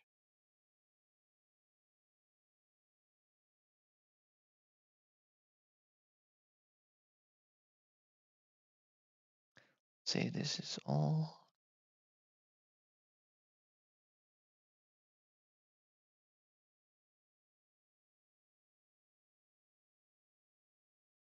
set dragged weight, apply hole weight.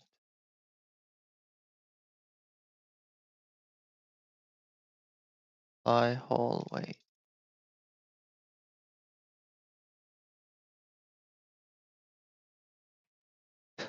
Is that never called? It's maybe not called from this function.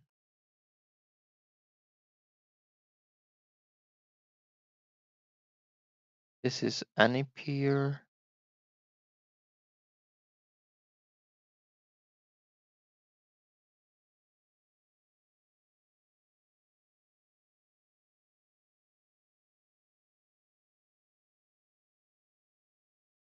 This is sent actually only to the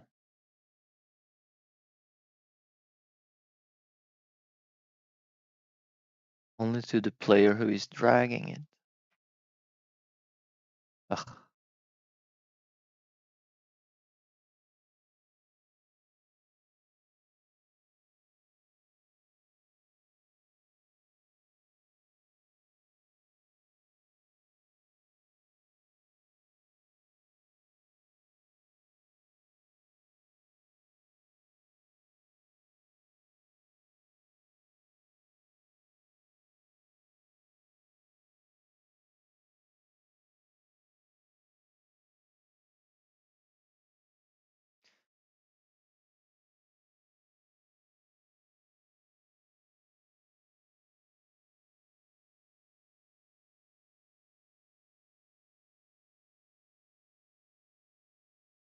Dragged weight set value.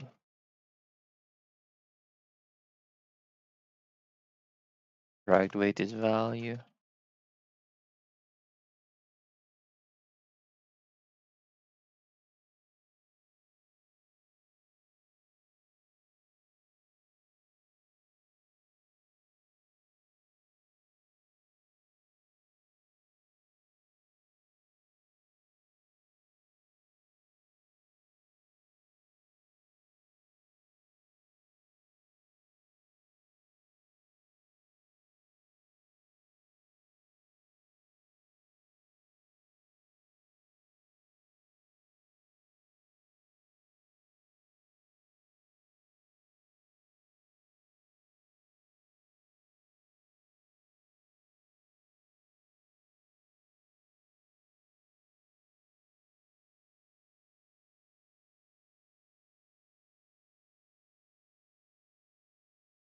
Ah, yeah, and these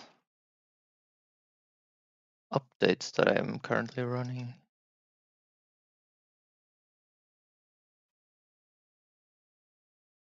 Probably turn off.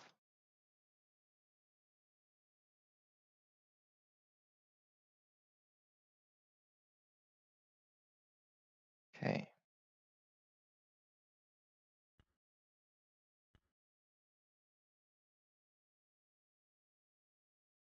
When this guy picked it up, it seems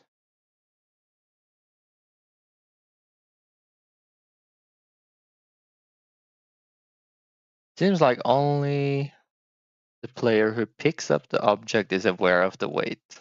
Okay. Very good to know. Also, probably very bad design, to be honest. I think the server should be the one responsible for these things, always. But it is what it is. Can't restructure the entire game. Well, I can, but it's gonna take a while.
From what I could see, I think these calculations can be done by the player himself, the client.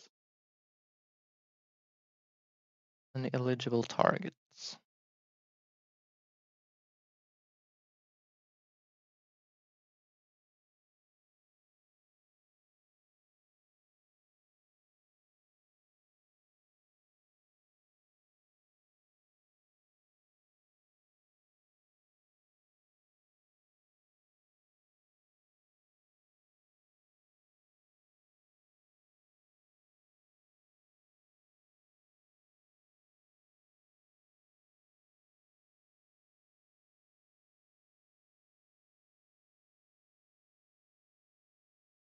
This part is currently only done by the server, but if we make the player keep track of this thing as well, they can probably just pick it up. So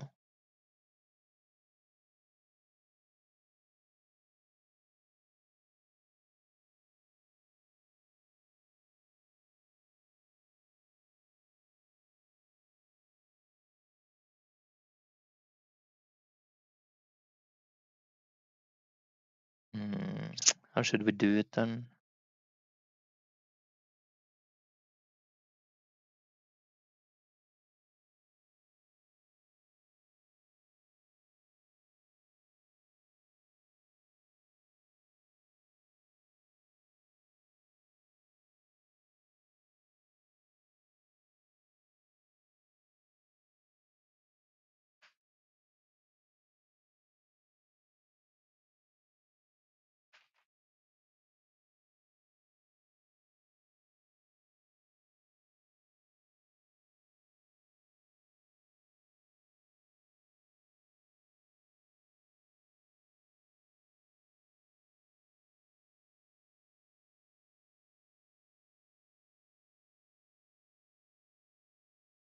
Right? Is it like this? Let's see.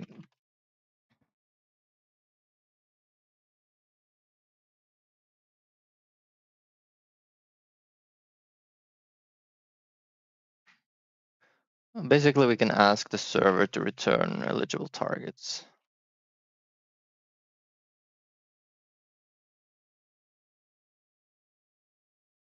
Just a little safeguard there.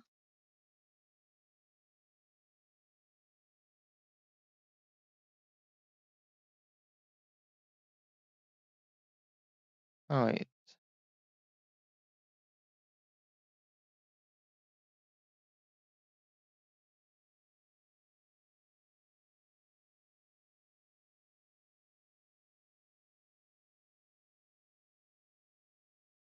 Nah, that doesn't make any sense.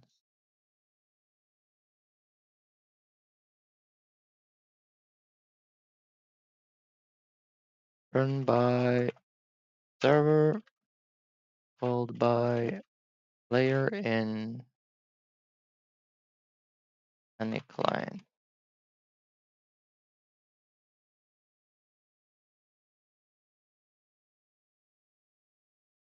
Any client, player, interactions, unhandled, input, mass pickup.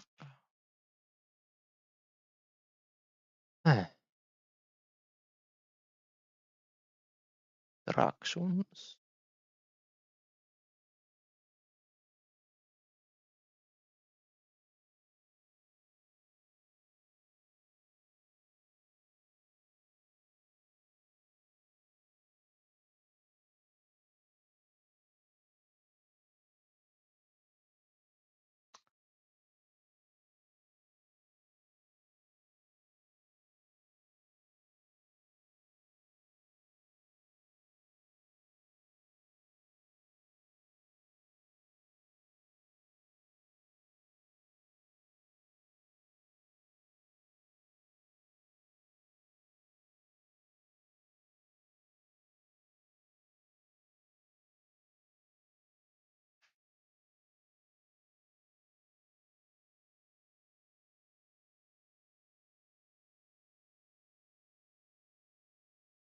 Cannot assign a value of type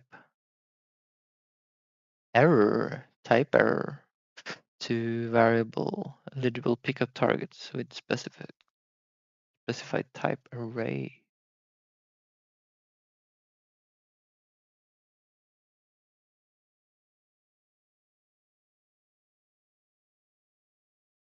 What do you mean? Eligible pickup targets is an array. Pickup area, get eligible target array.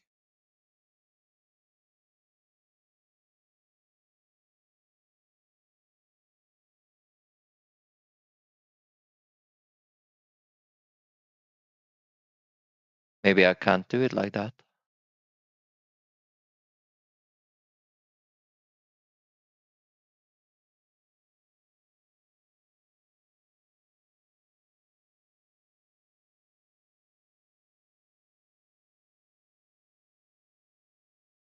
And this is why the server should handle all of this stuff.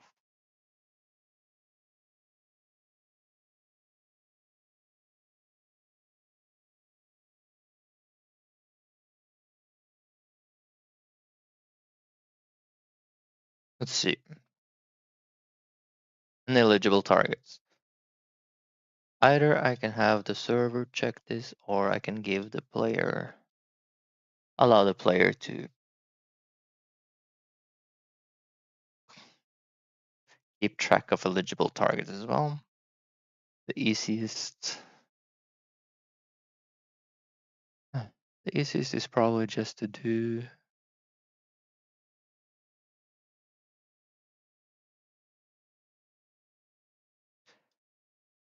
change this to have the player who owns the object keep track of it.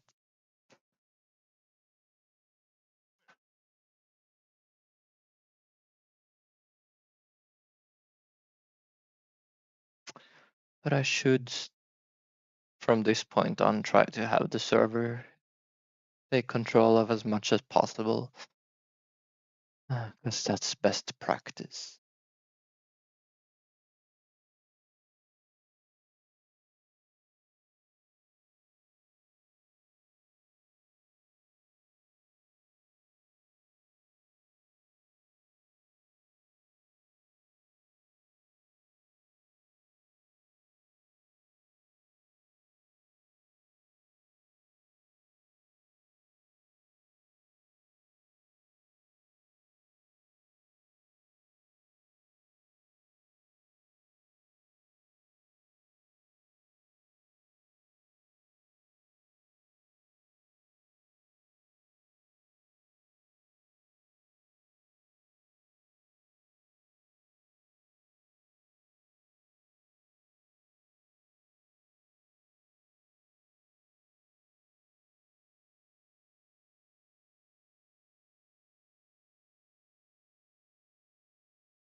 By the end of this project, I'm gonna have so many times where I just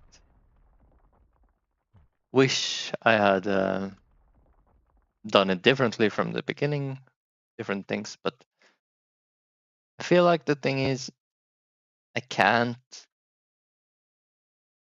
just restart the project anytime that's gonna happen, because by the time I'm halfway in the project, I'm gonna have learned a lot of new things, which would be very handy.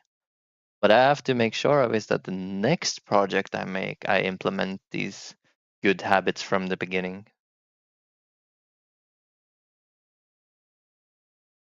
Can't be Captain Hindsight here.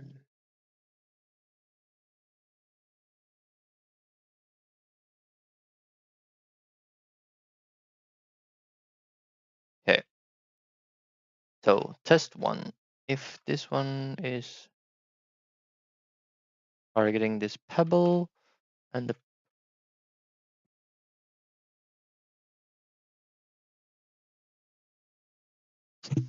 host presses interaction, it no longer picks it up, which is good. It works for the host, it works for this guy, perfect. Next test is the mass pickup. So this guy picks up 3 out of 3, perfect. Doesn't pick up the 4th, exactly how we want it.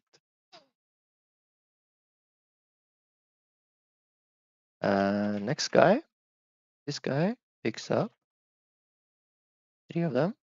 Yes, perfect. And just fly away with this guy for a second. Still works, okay. And final test, if this guy mass picks up here, he doesn't steal any of them. He can actually steal directly though. Interesting.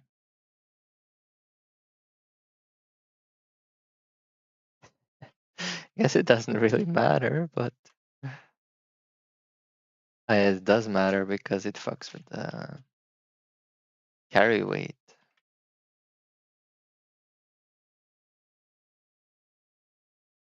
Okay, so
So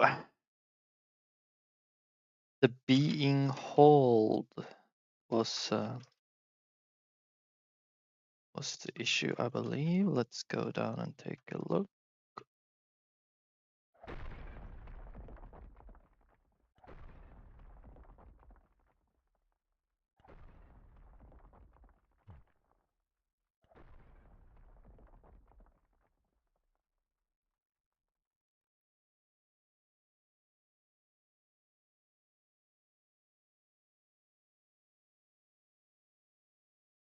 The fact that another player is able to steal the pebble like this, I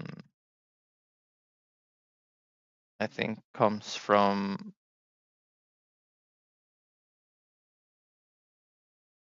uh, something called being hold here, not being set correctly. So interact. If being hold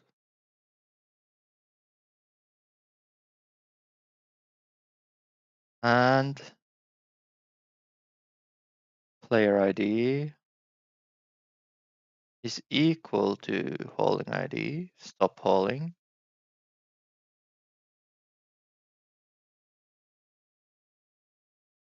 That's fine.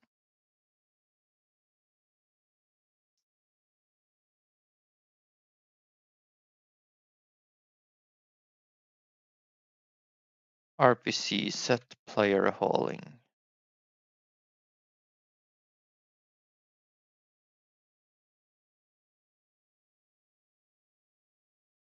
So what we need here is like a safeguard which says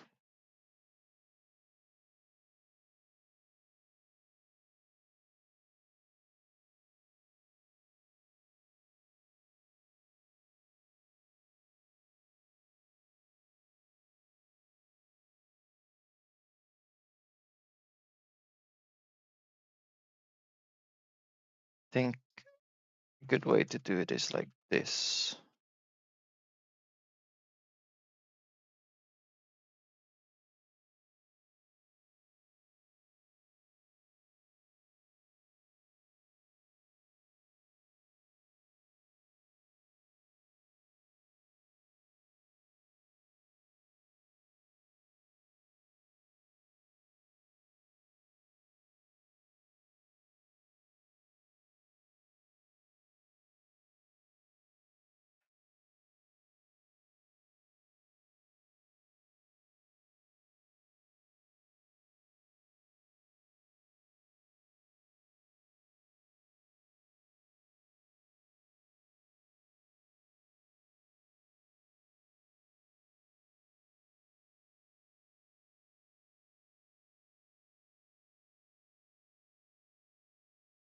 Okay. What I tried to do was to add a safeguard which said like if the object is being hauled and you are not the one, let's say if the object is already being hauled and the player who tries to interact with it is not the one who is hauling it, then it's a no go. Not allowed. So if this works, then I should not be able to pick this one up.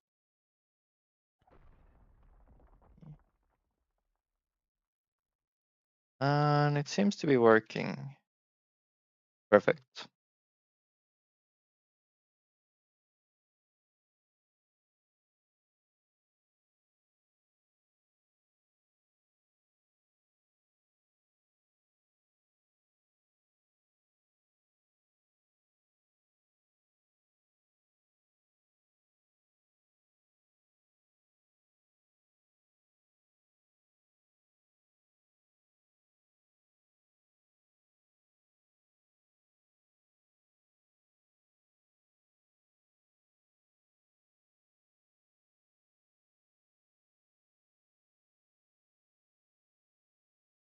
That is another debugging done.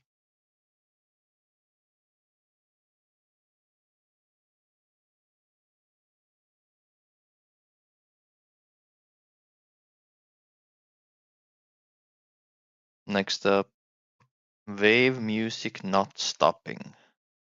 Music did not stop when all the enemies were killed in wave 1. Maybe due to some changes we made to that signal timing yesterday. Okay. So close everything.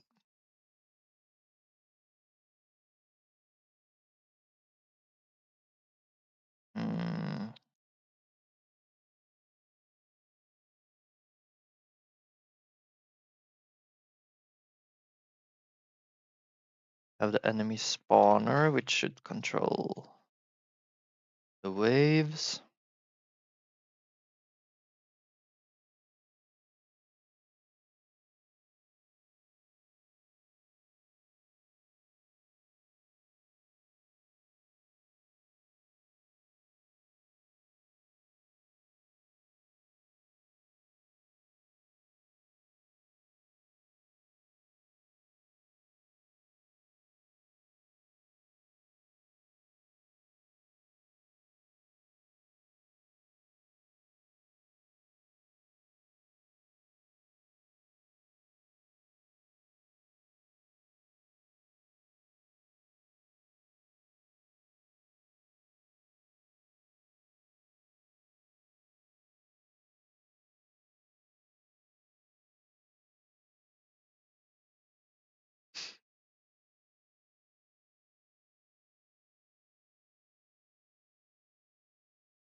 So this is saying when the wave starts, we start playing the music. That's fine.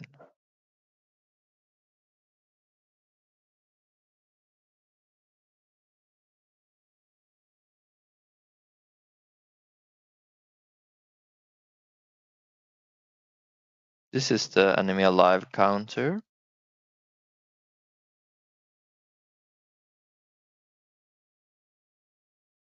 Which probably runs from a signal when the enemy dies.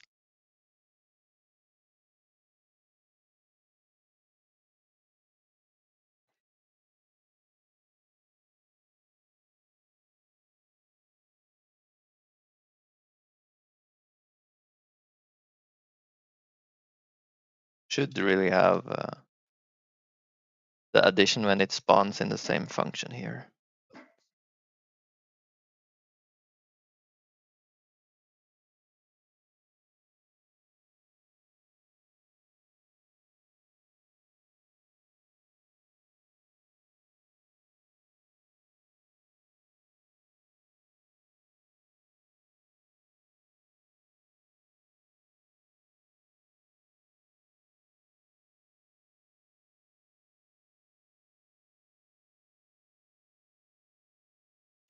If the wave is fully spawned and there is no enemies alive,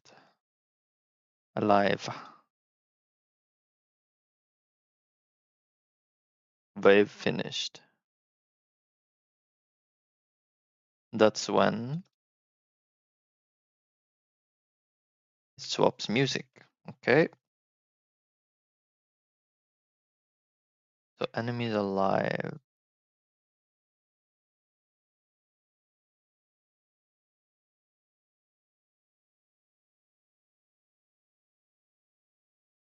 +1 when spawning, +1, no, -1 when dying.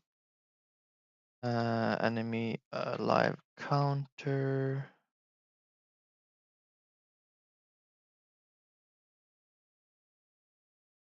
Enemy died, connect enemy alive count.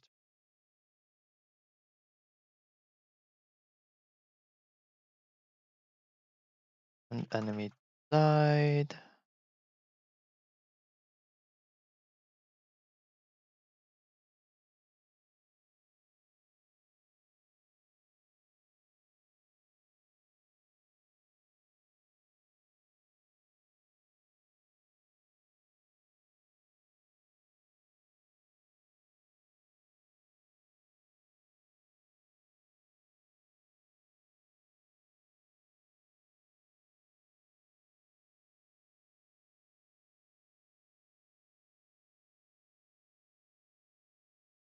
This happens on death.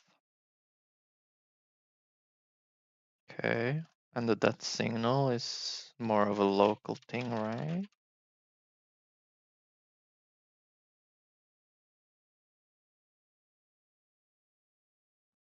Uh.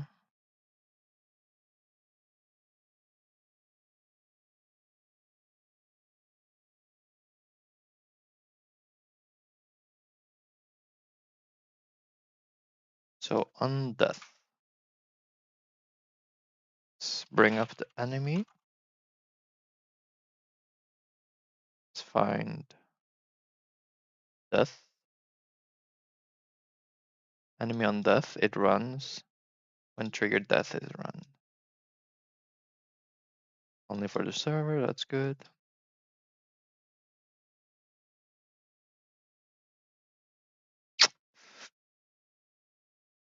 I'm not sure why that is bugging then. See.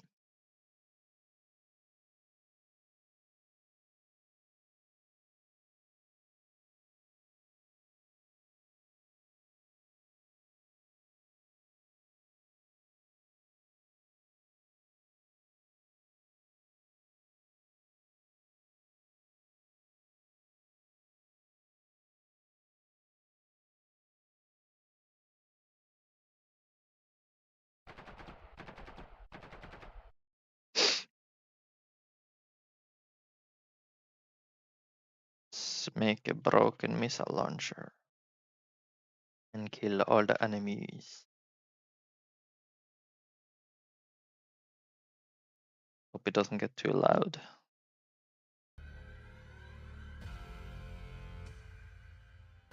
This is probably gonna get loud, right? Turn it down.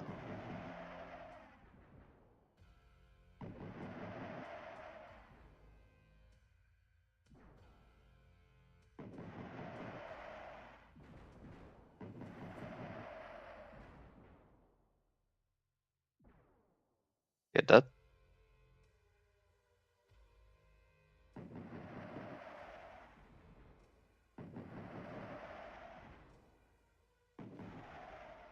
Eight alive.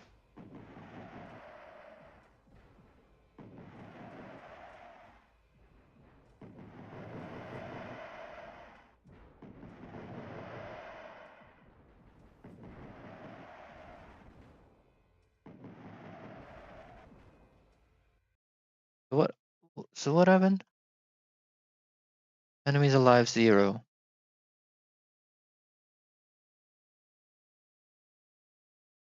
But the music didn't stop, I think.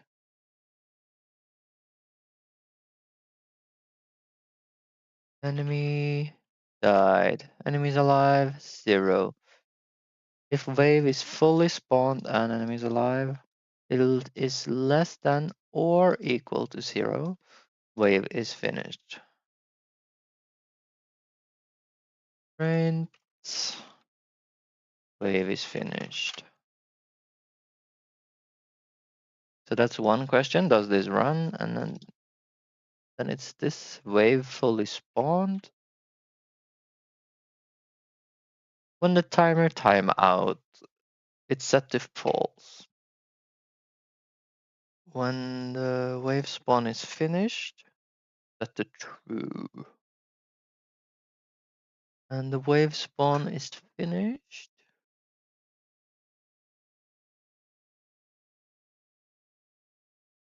Runs when next wave enemy array is empty.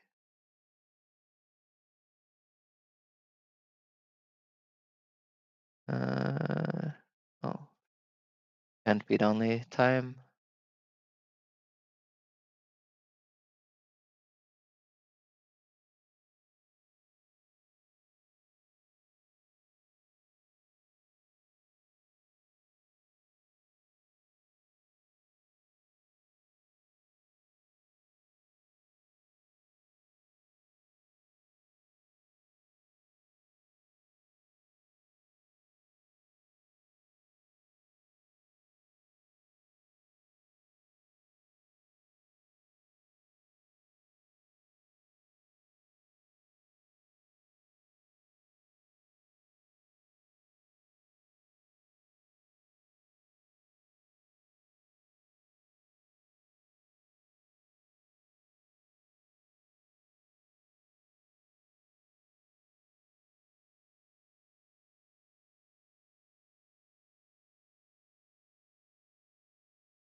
On wave spawned finished.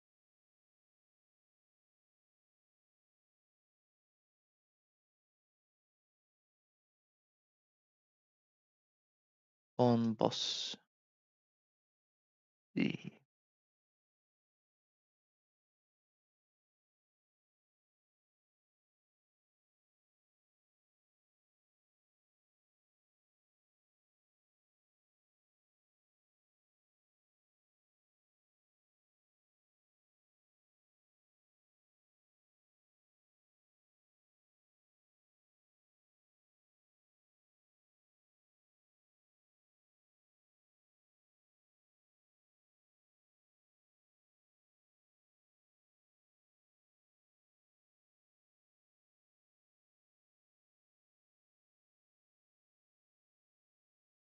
setup the next wave could probably be done with when the wave spawn is finished.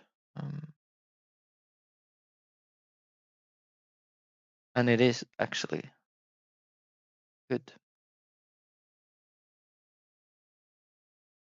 On wave spawned finished. As long as this runs, wave fully spawned is set to true. Wave spawned finished.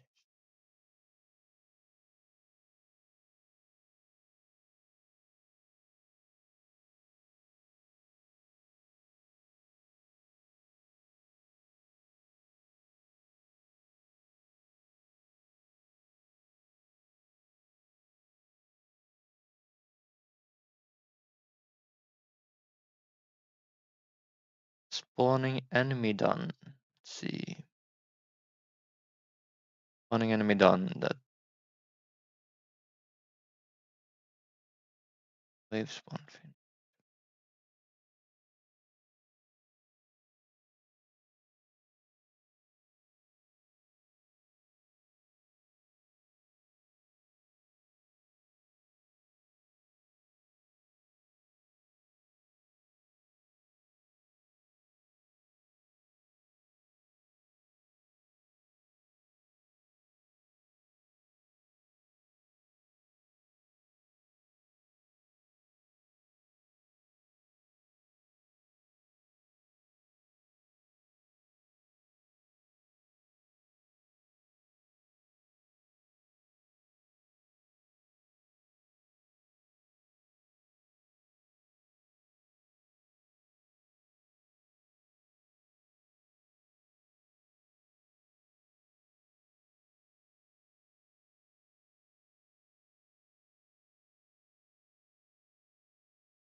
Running wave finished. Wave is finished.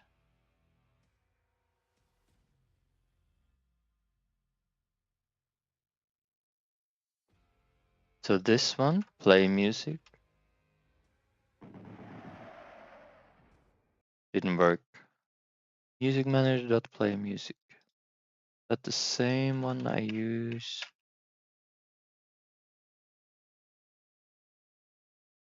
No, it's not the same command I use. Here, RPC. Music manager.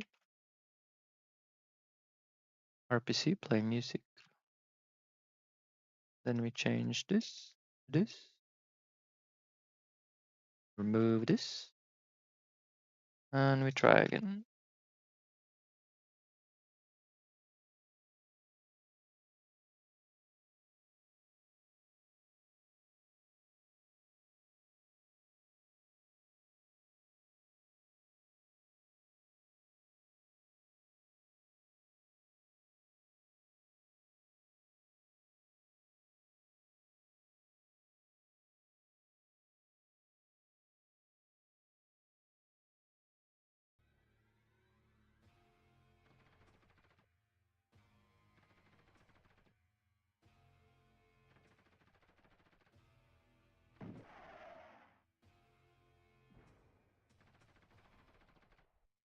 Now it works. Awesome.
OP weapon. Enemies alive -1. Well, that's impressive. Oh, yeah.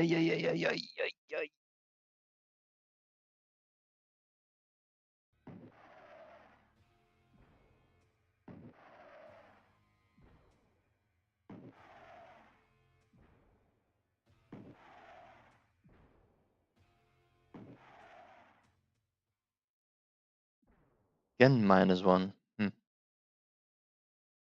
I wonder why that's happening. Maybe... No, I am not sure.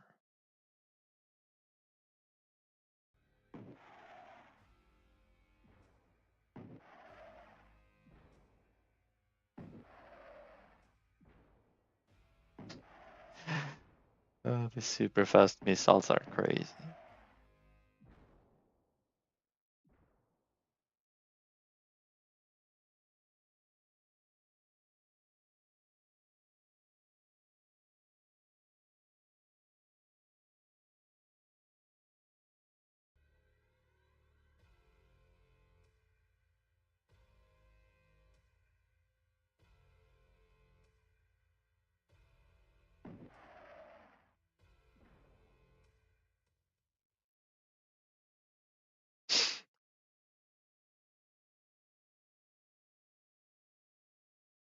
All the music ends correctly now when the wave ends.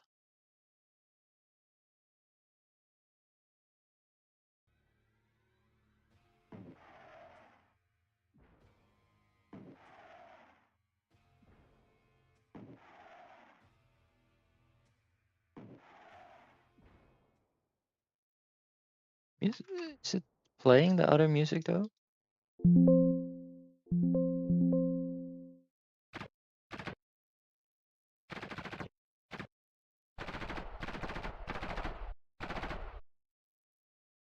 I don't think the other music is playing.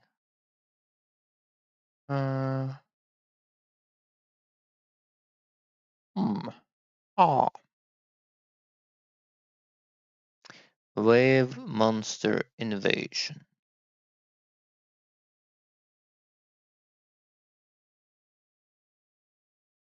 Mining space ambient.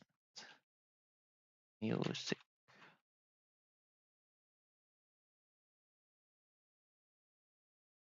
Music manager.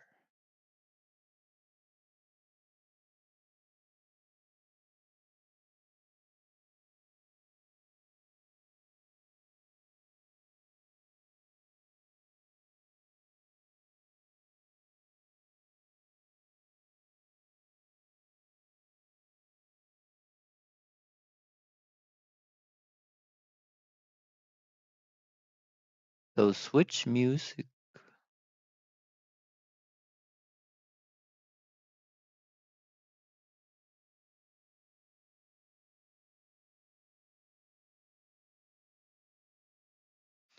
If the new music player is the same as the current music player, return.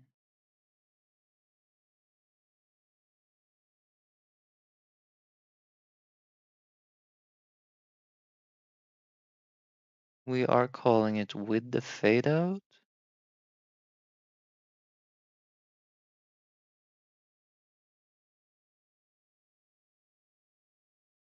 So this is the music we just listened to, current music player.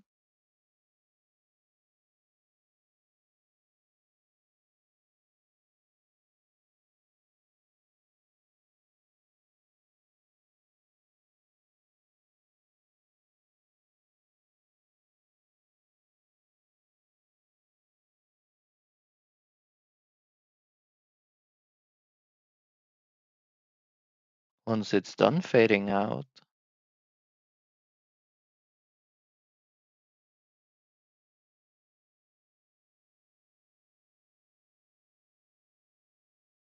hmm.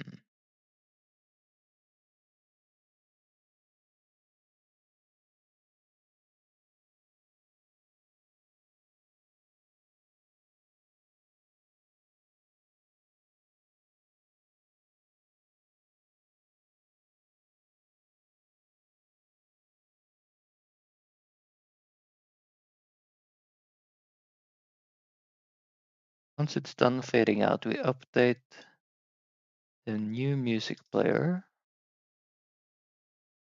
as the current one and hit play.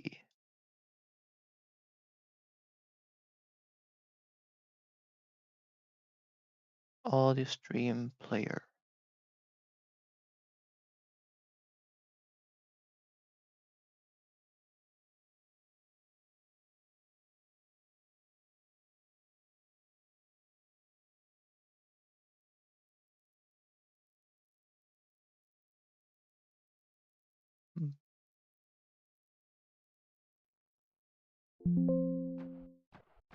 I still kind of can't hear it. Maybe it's just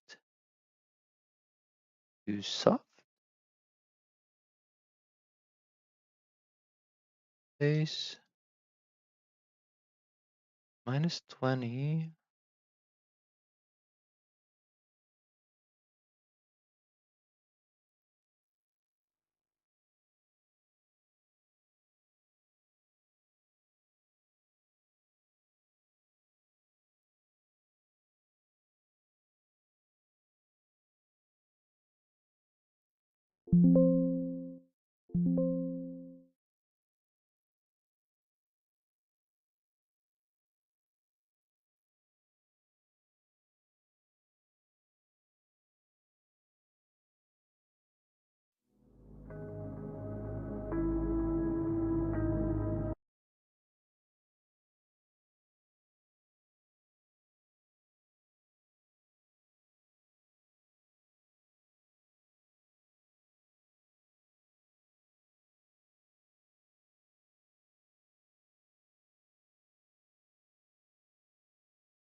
Okay.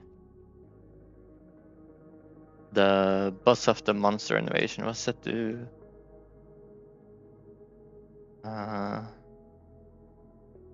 this normal master sound, while the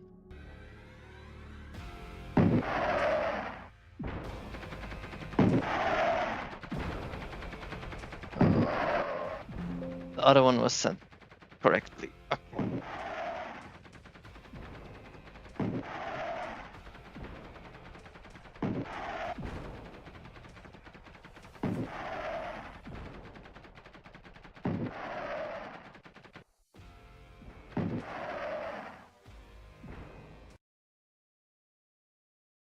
Okay, so one last check then with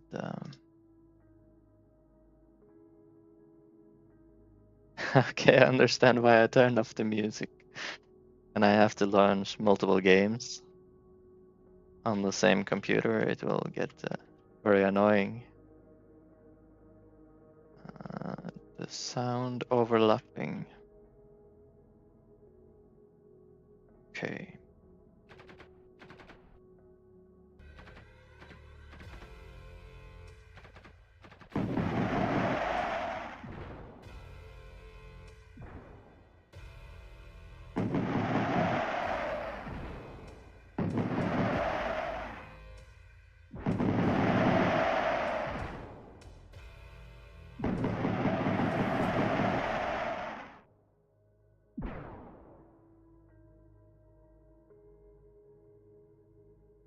Okay.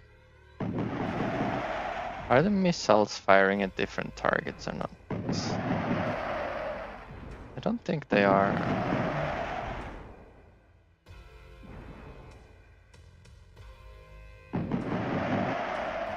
Okay, that one went. Okay, so it could be that there was only one target in range. Ah, jeez. Turn down this sound, please.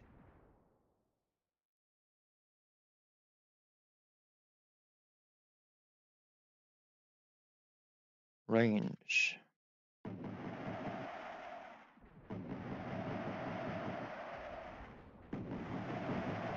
Yeah, now we can see they go on different targets. So that part is working.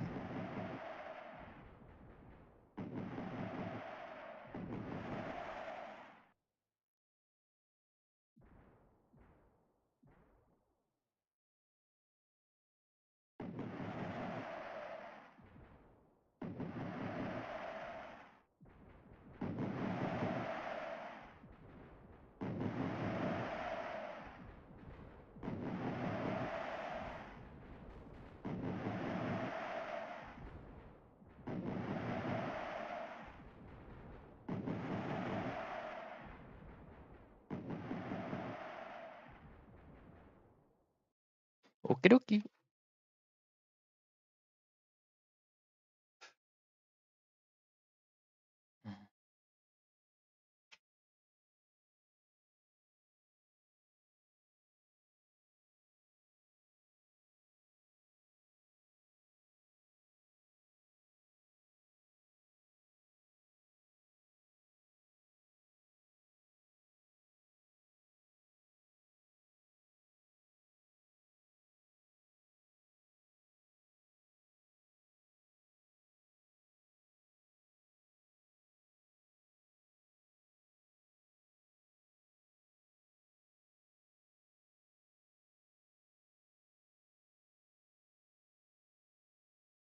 We have emptied our task list. Woo!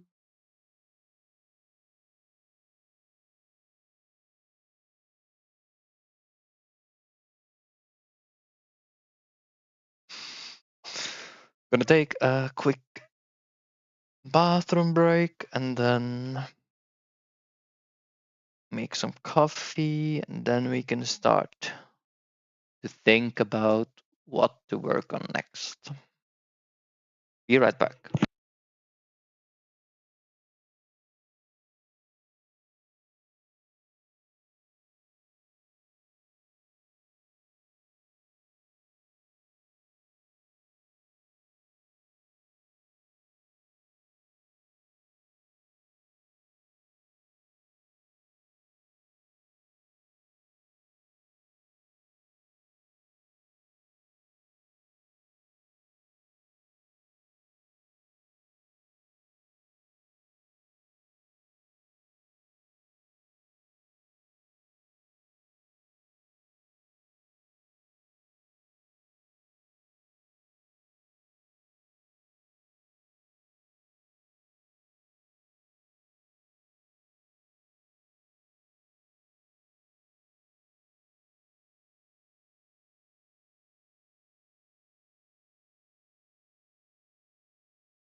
Yo, I am back.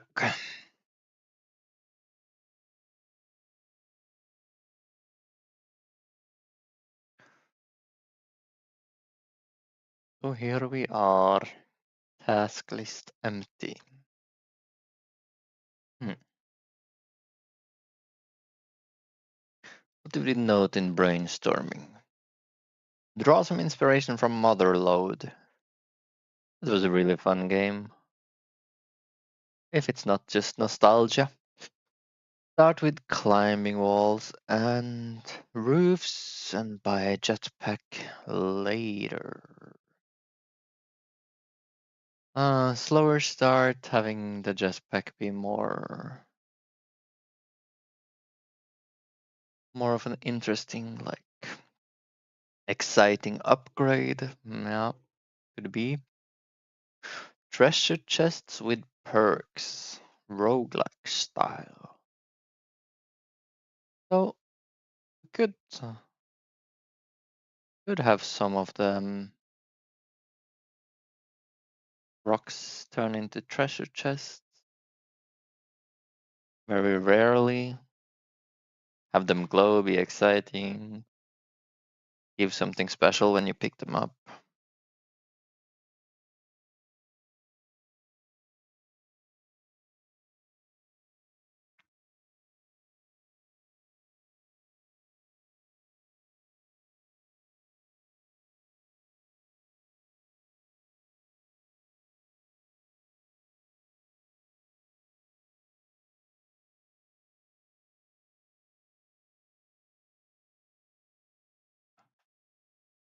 I suppose we could look at bounce for machine gun.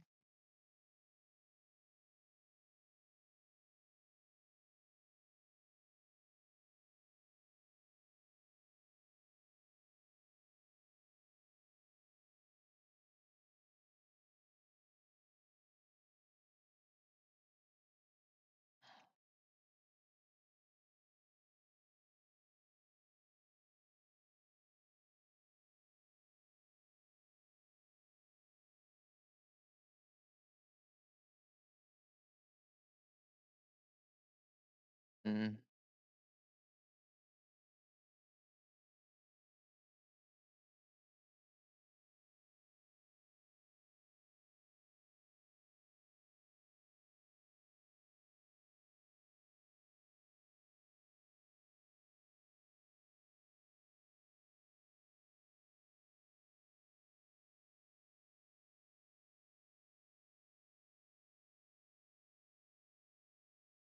So how does player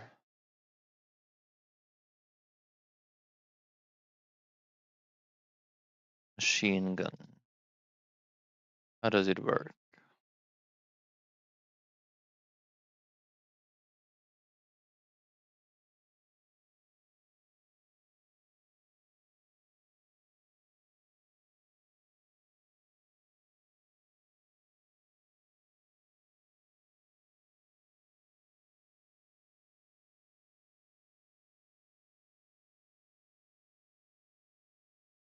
Is multiplayer authority? Yeah, that's how I used to do it. That's right.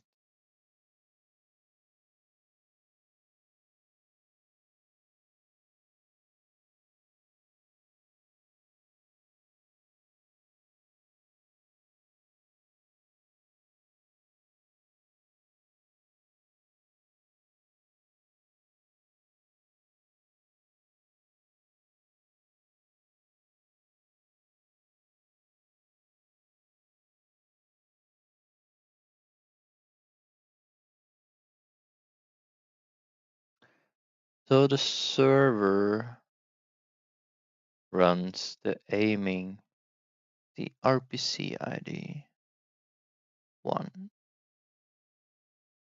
This is processed by the authority. The authority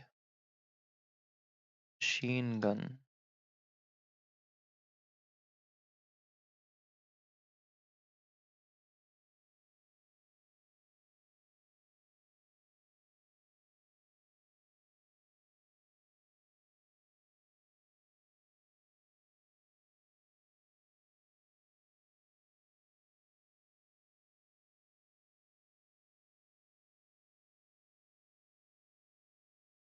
Okay.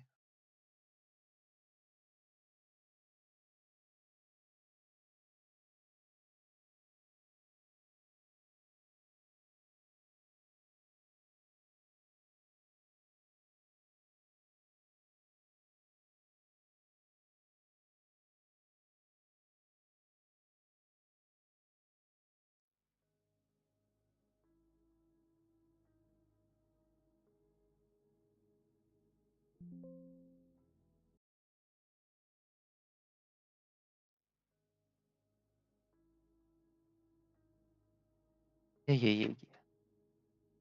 Blah blah blah blah.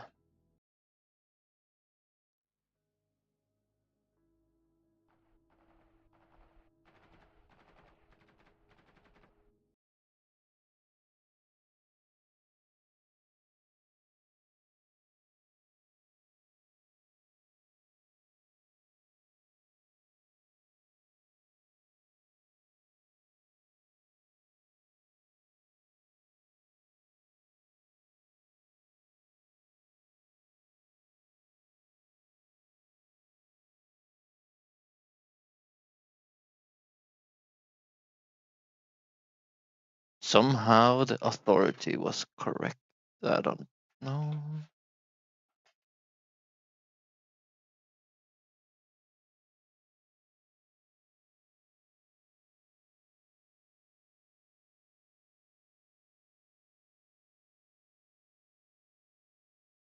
Let's do it like this anyways. Process unhandled input. What does unhandled input do?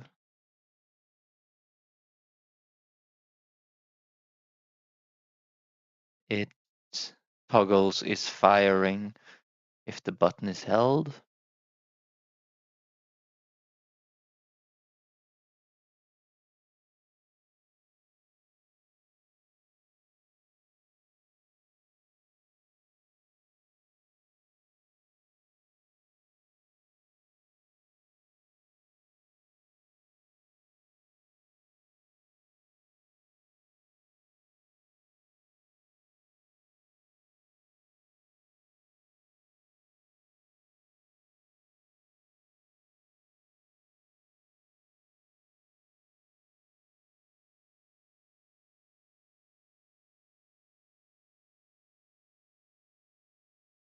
In physics process, we are doing aiming.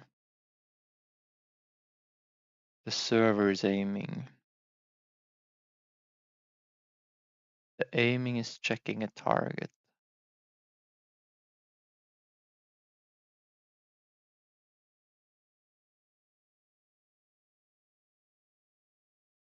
Check target looks at what the raycast is colliding with.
Raycast target.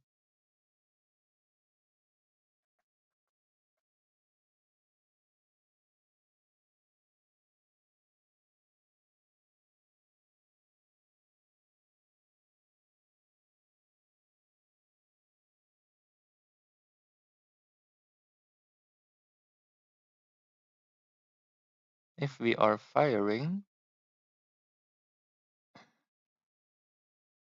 wait for the cooldown. Shoot.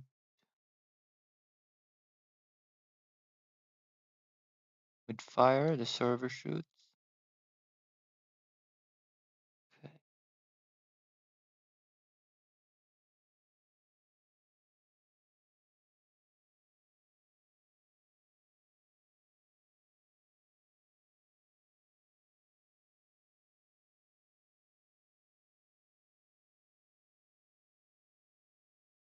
Fire.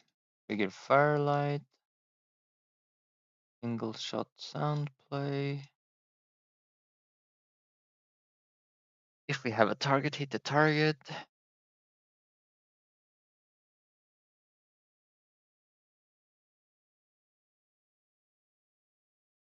So hit target, how does that work? If it's in group, enemy hurt box, hit enemy. Okay.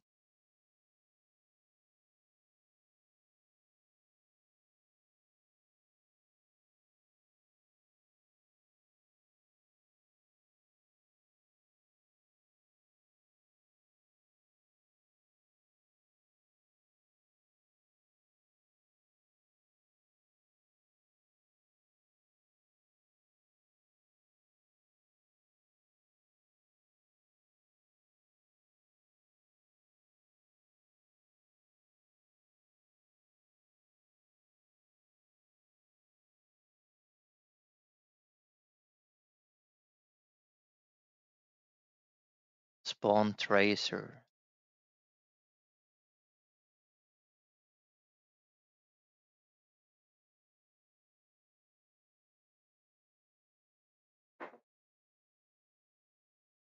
Hmm.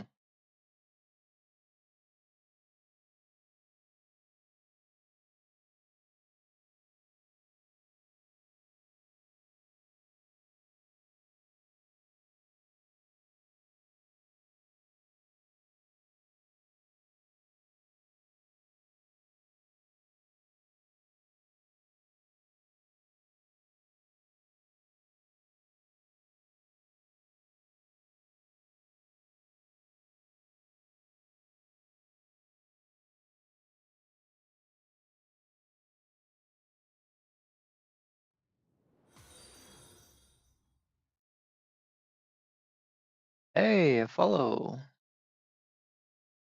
Venje Betve. Sorry if I butchered your name, but thank you so much for the follow. Glad you enjoy watching me struggle to figure this out.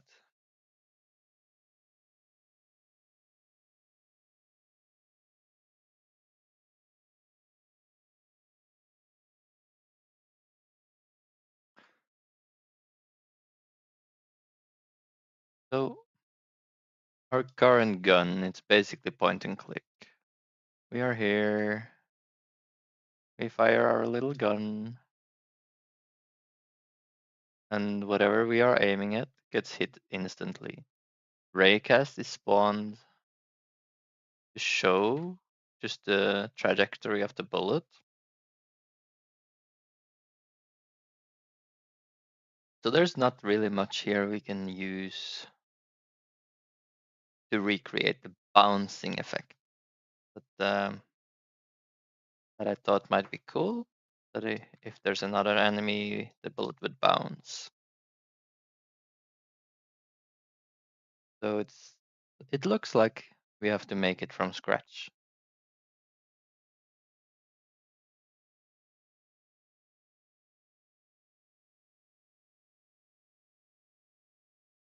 One idea I had was that when the bullet collides with an enemy, we could like move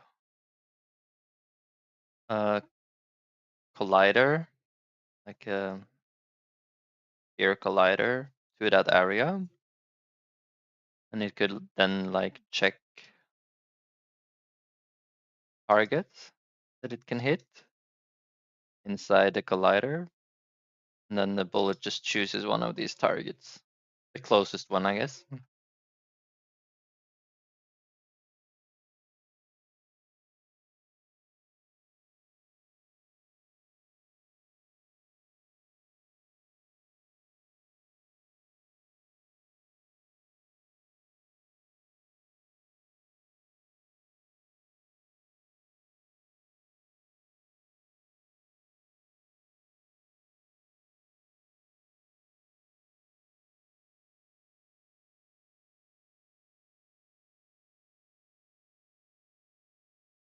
Something to take into account is that the machine gun currently is shooting super fast, especially when upgraded. So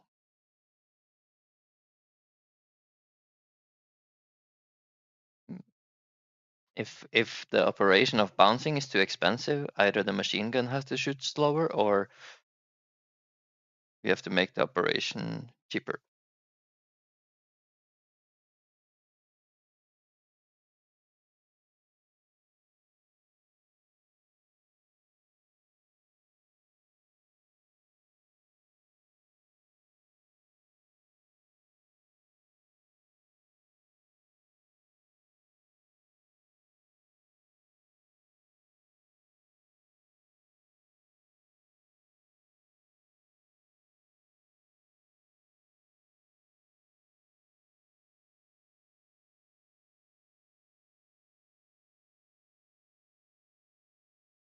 It's going to be a question about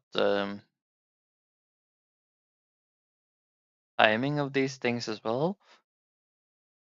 If we go for this strategy and actually move this collider where the target is hit, then the question is this collider going to be able to spot immediately what is inside of it? Or do I have to wait until the next frame for the collider to realize what target it has?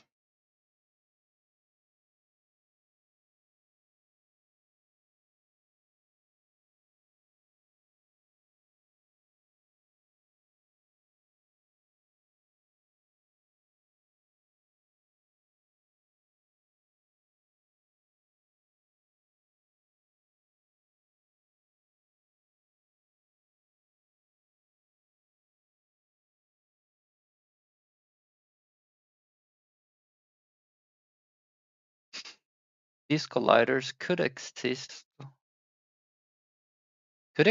on the enemy um, or the hitboxes by default.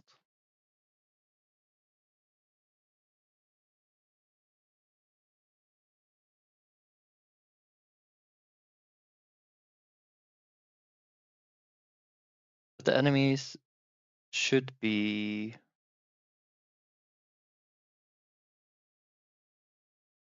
no, the enemies should have as little things on them as possible because I want to be able to spawn very many enemies. So it's better that the bounce range is connected to the player, or like each bullet as well. It's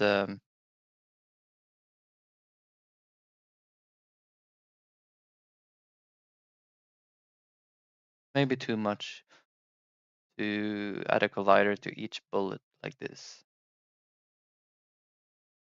Hmm. What is the cost of these things?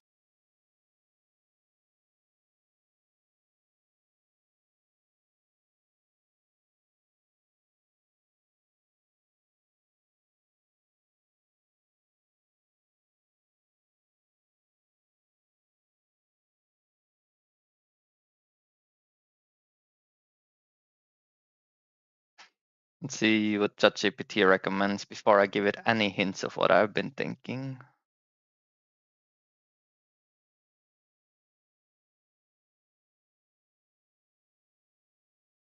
Let's see what game does implement bouncing. Like Risk of Rain does it. I'm sure Megabunk does it with the revolver, right?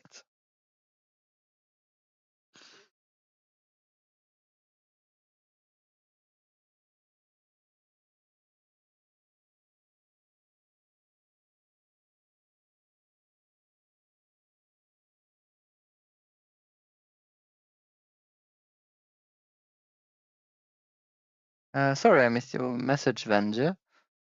Respect the dev hustle. What game are you making? Making a game to learn a little bit about Godot and learn a little bit about multiplayer. It's about, at least how it is currently, is just you go down in a mine and you gather some iron pebbles. You drag them up with your with your jetpack, similar to Core Keeper, only in 3D. And you can upgrade your equipment with the. You can upgrade the pickaxe, you can upgrade the jetpack, and you can upgrade your weapons. There's waves like every 6 minutes or so that you have to fight. Defend your base. That's it. Hello, Stolen ID. Welcome.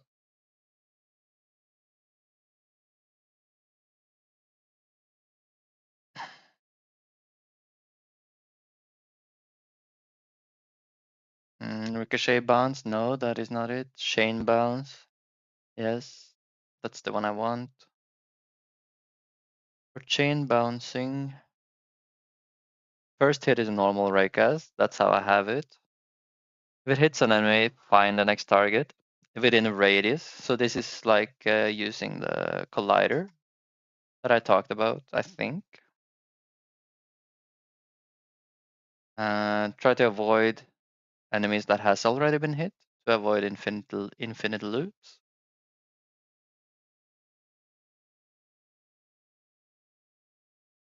And any additional logic make it feel good. Okay. Spawn a new segment from current hit point to next target, blah, blah, blah. Yeah, that is basically what I was thinking. Only thing I'm wondering is this radius. How does how should I implement the radius? Let's see. Maybe you have some insight, Stolen ID. In general, I would say if your main concern is many bullets, you should do raycast rather than rigid bodies. And then maybe the fake maybe fake the bullet travel after the fact and object pooling. Yes, those are great tips indeed. I do think I use object pooling. Um, there is no actual traveling bullet, and it's the simple. Uh, it's a simple mesh that is spawned to show the bullet trajectory.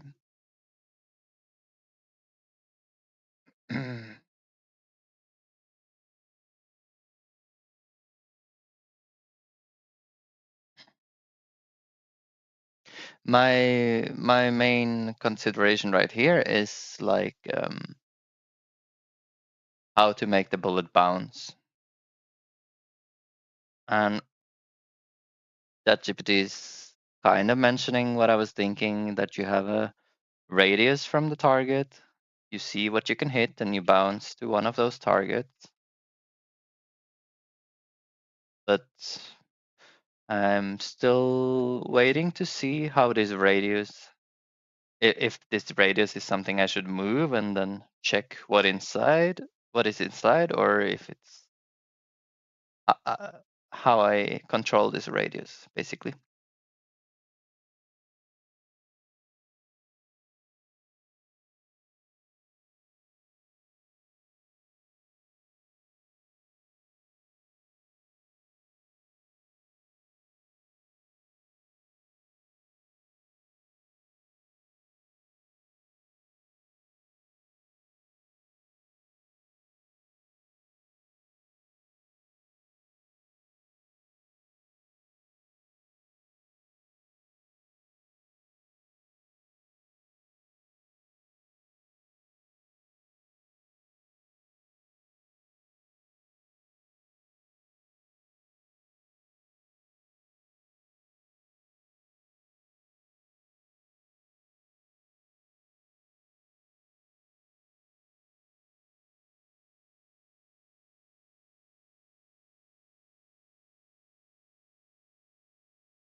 find next enemy.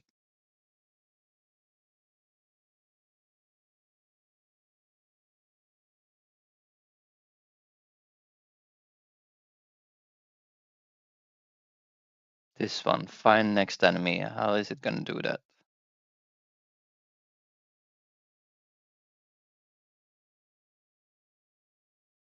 The bounce as in target seeking. Basically, what I think is supposed to happen then, right, is we hit the target and enemies within a certain range can be bounced on. Let's say this.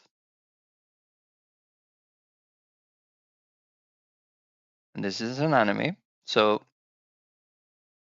if there is an enemy here that is eligible for bounce, then and we have bounces left, then we should draw a new raycast or like a new bullet trajectory, I guess.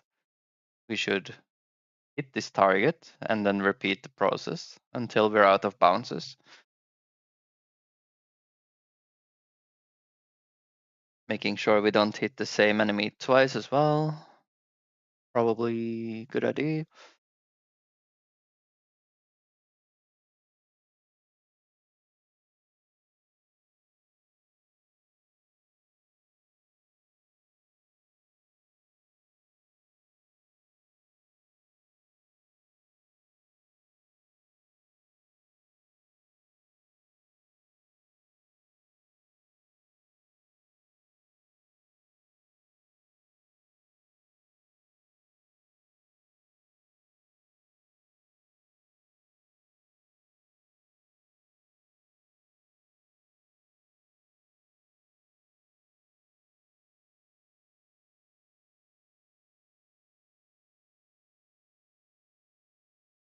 For E in get tree, get nodes in group enemies, it's gonna look through all the enemies. That might be a bit excessive.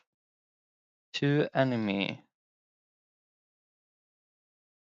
Check the distance. Check the angle score. Line of sight check. Make a raycast there.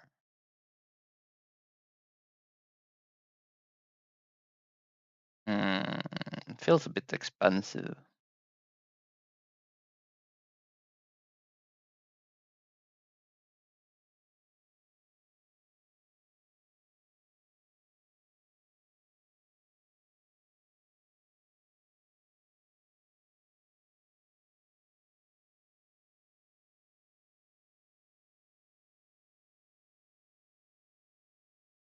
Like especially this part, right? Are we gonna like just iterate through all the enemies?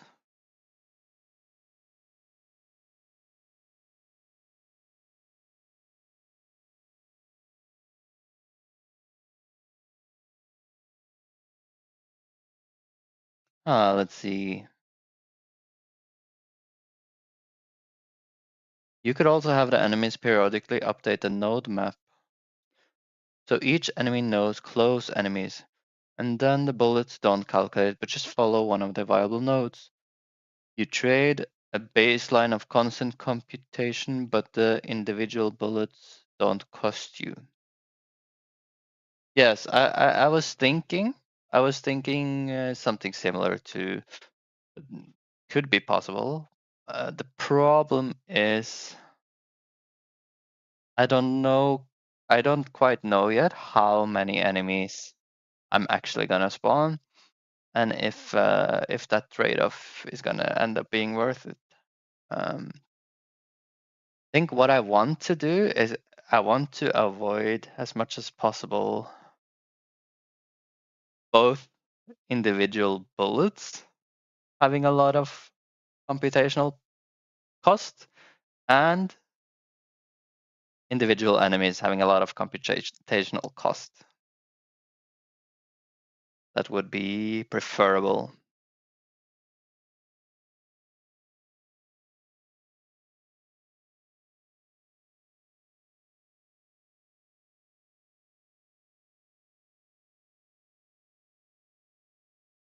I wonder, maybe I have an idea.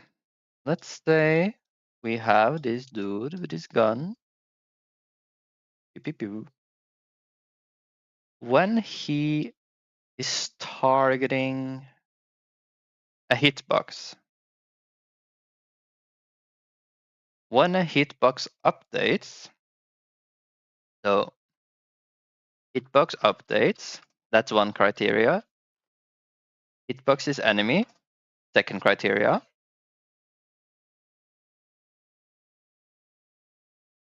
Do, do, do, do, do.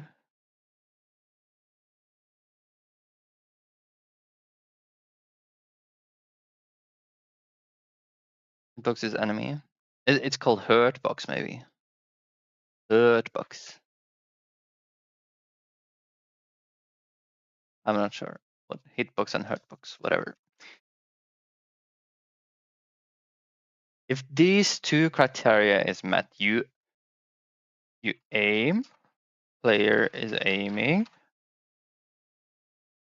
We target a new hurtbox.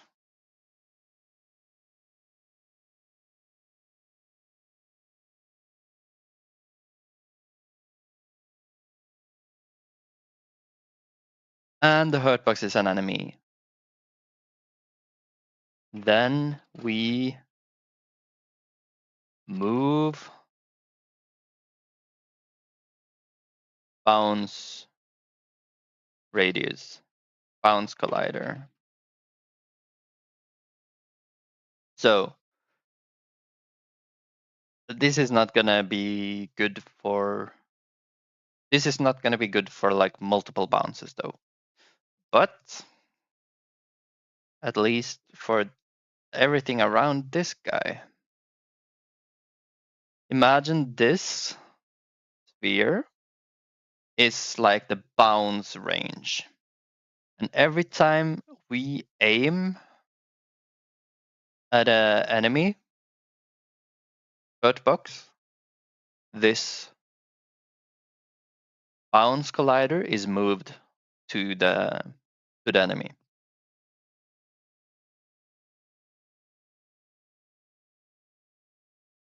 And then what does this bounce collider do? Bounce collider keeps track of enemies inside.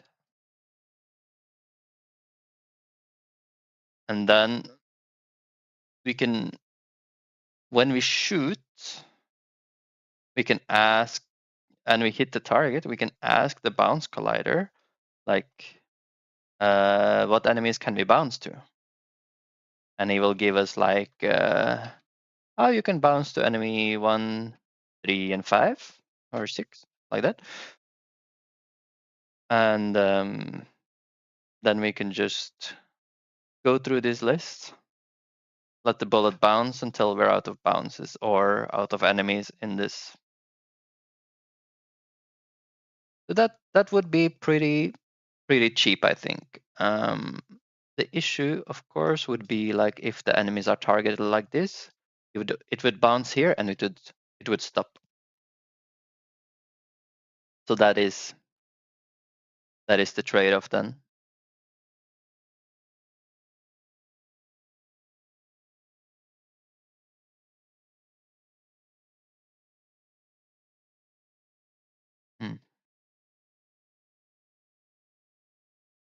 But you see how if we would rapid fire 100 shots in 2 seconds right now, then the only like calculations that has to be done is like ask the existing array of enemies from the bounce collider, like, okay, where can I bounce? There, okay, let's go.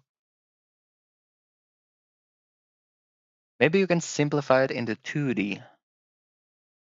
What level design do you have in mind?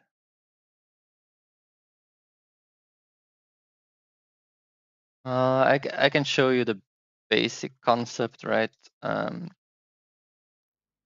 So it's something like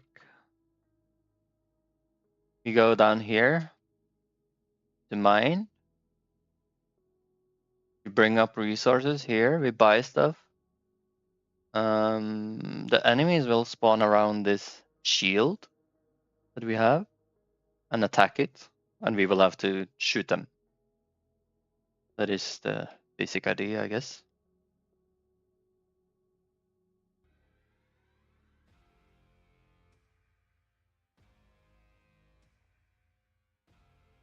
So let's say I were to rapid fire this guy with the bounce, then maybe the bounce could fly to these guys or something.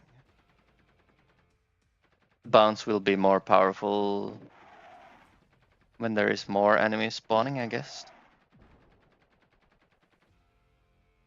Yeah.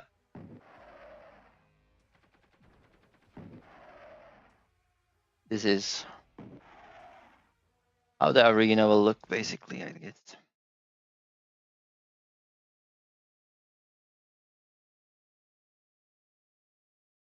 Yeah, but I don't.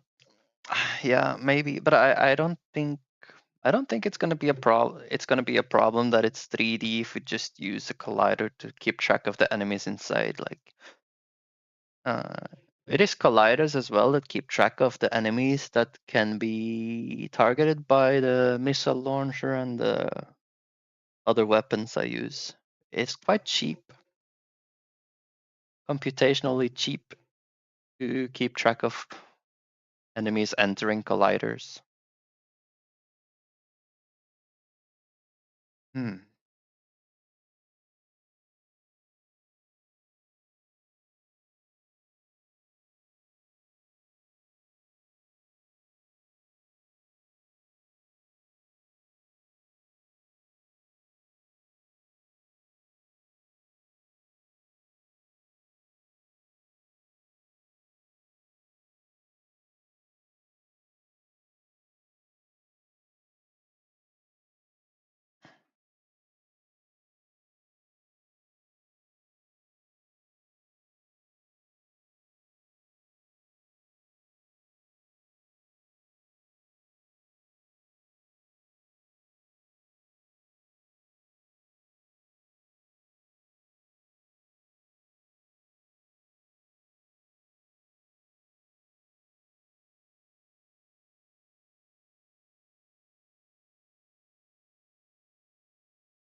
Hmm.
Hmm.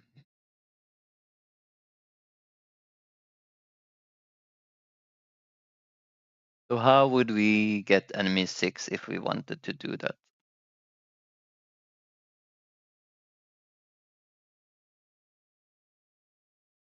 I just have to try stuff? Yeah. I'll just try to think a little bit about it before I commit, because then I might save myself some work.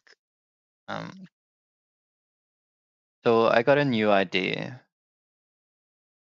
My new idea is to still use the colliders for bouncing and update them when the player is aiming at stuff, but have multiple of them. And basically, one collider per bounce level the player has.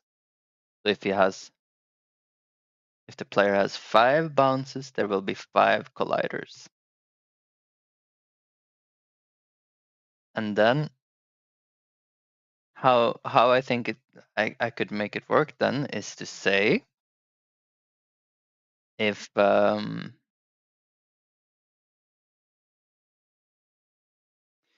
we have the first collider spawning because the player aims at something, this collider finds the closest target, let's say it's number 2, and move collider number 2 over here.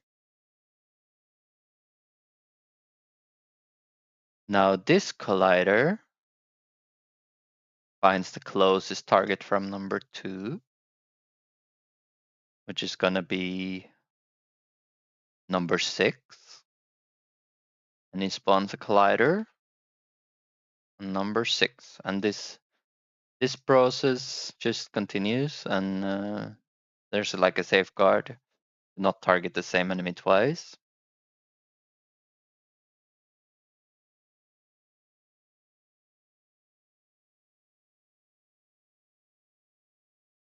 For the update of this, like how often should these update? That's a good question.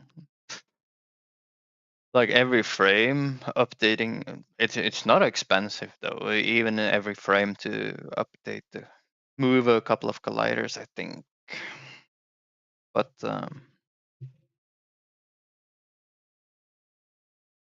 maybe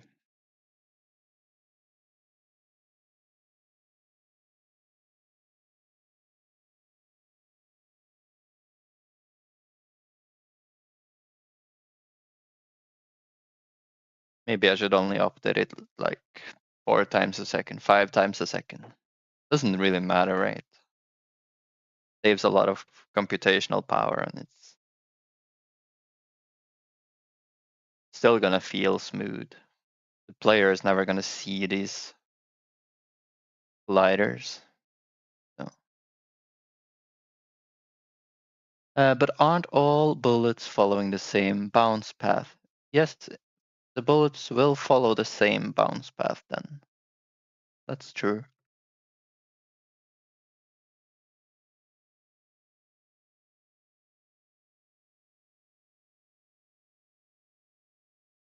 Maybe that's not so fun then.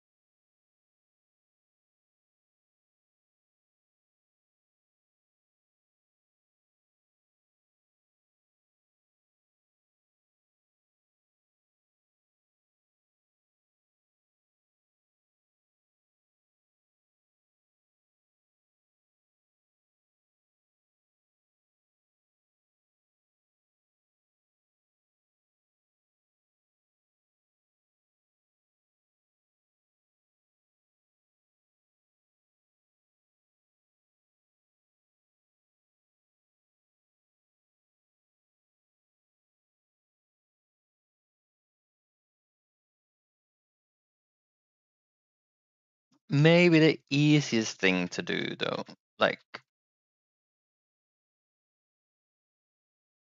the easiest thing to do, I think, might be to have like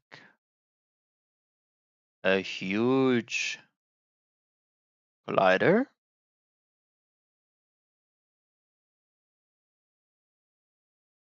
And then the bullets are allowed to bounce random targets in this collider, or I'll try to figure out like a bouncing pattern maybe that is fun.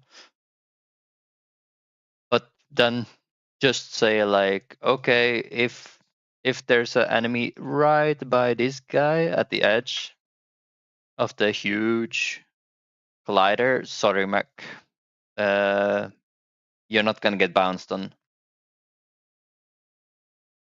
That's how the game is.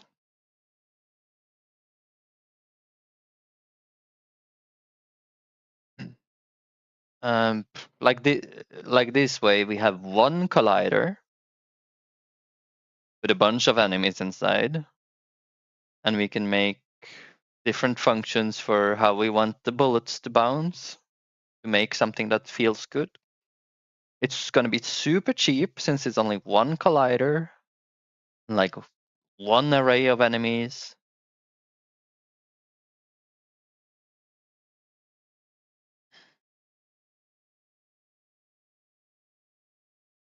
Like the only real issue with this thing is really the fact that it's not gonna continue bouncing when it goes from this guy to this guy to this guy. It's never gonna bounce here, even if it's like right by each other because he's outside the bounce area. But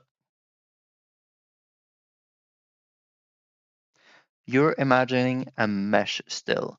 Maybe have a look at the Delaunay triangulation. Like grab a bunch of entities, mesh them, and then do some random bounce paths depending on your steps. Let's see if I can understand this.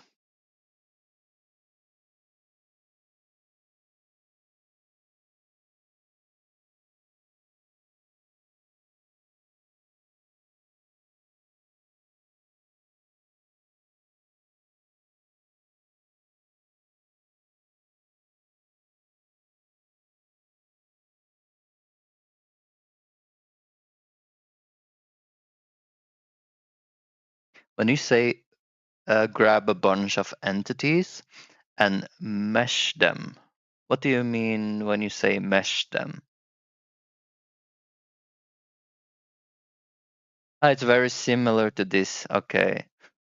Just get like all the enemies within the first aim radius and try to connect them all with Deal Onea mesh.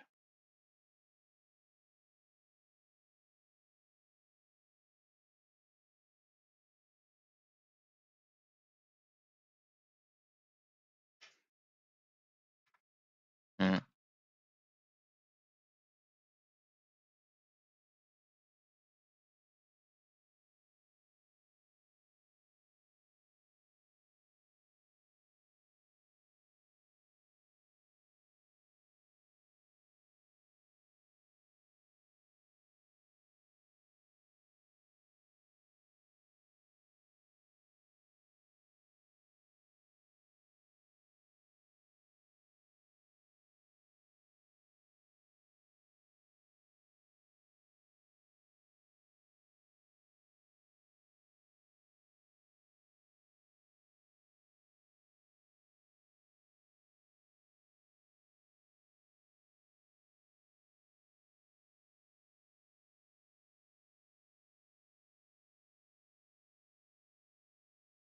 Each node would be one of the enemies. Yeah, I understand.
I do agree on something you said earlier, that all the bullets following the same pattern could be kind of meh.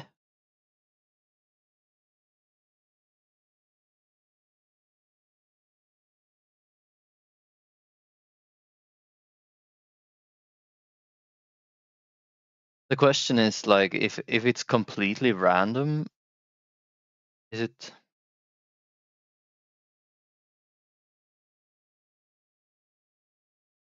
more fun that it bounces like chaotically?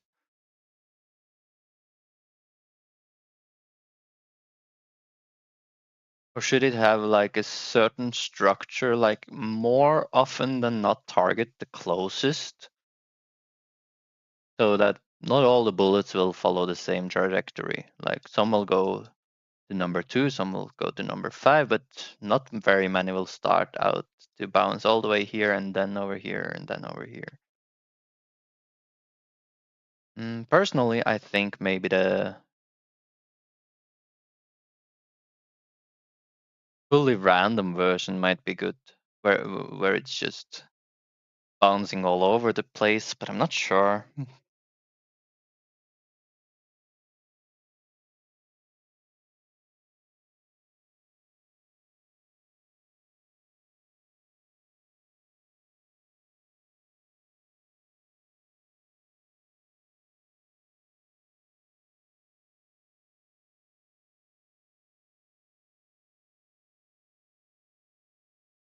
Spoiler warning, you have no idea how expensive that DLNA thing is gonna be. See that I don't know. The DLNA makes sure there's some pattern to it, but it's not chaotic. I see. Yeah. I think more often than not using like a existing pattern, like a pattern system, could be cheaper than making something yourself, but I have no idea.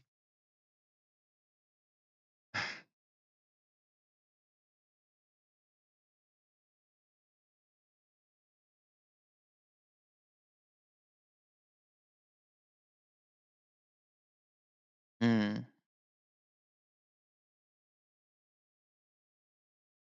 But I think I have pretty much decided now to do one giant collider on centered on whatever the player is aiming on, the enemy is aiming on.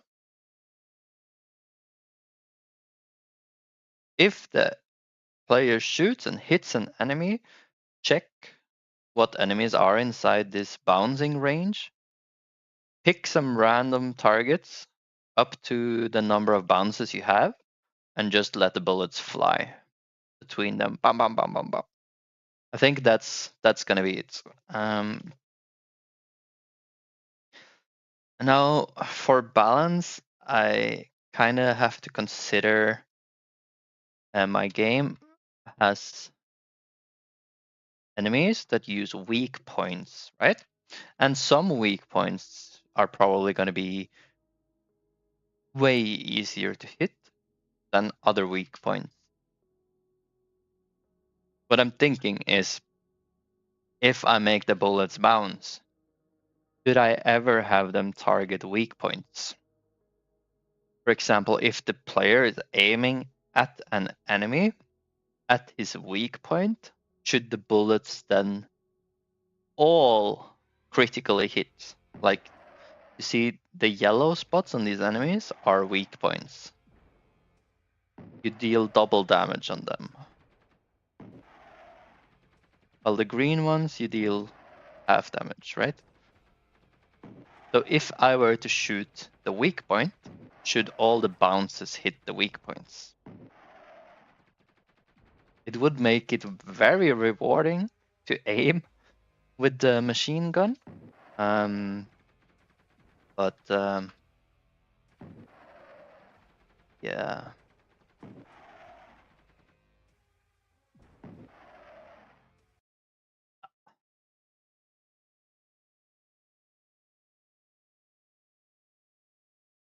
To be honest,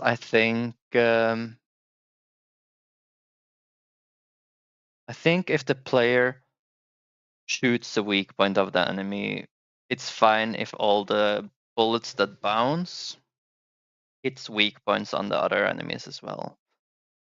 Because that's gonna feel a lot better for the player to get rewarded for aiming well. And then I would just tune the balance to the point where I say like, okay, if you're a machine gun Andy, you better hit the weak spot, dude. And sure, you will maybe do more damage than an auto fire weapon that goes everywhere, but it's not gonna be like 5 times the damage, you know. I basically have to balance it as if I'm thinking players are gonna try to hit the weak spots at least. Hmm. But yeah,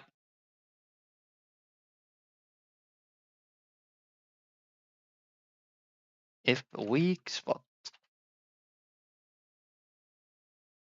hit other uh, other enemies are hit in their weak spots.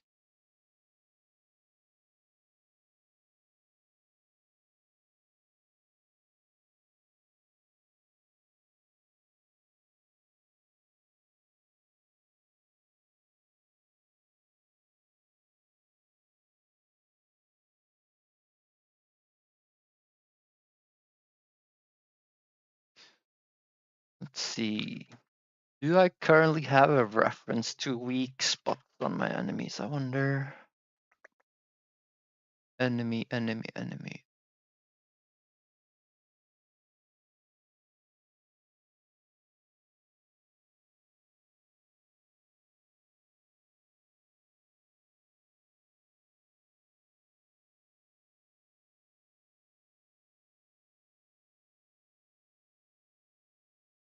All hurt boxes have all hurt boxes.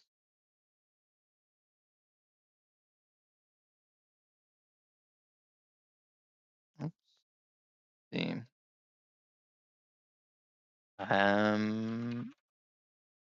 All critical hurt boxes.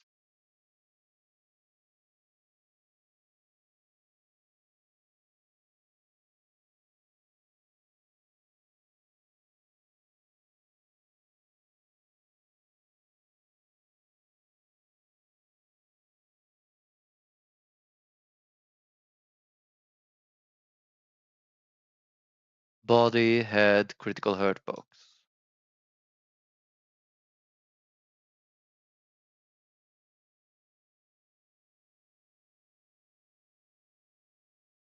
The reason why I make it an array and just don't target the random critical hurt box because I'm thinking maybe some of the enemies I make will have like critical spots that you can fire on for a certain amount of damage before they like explode or whatever. So at that point, you would want you would want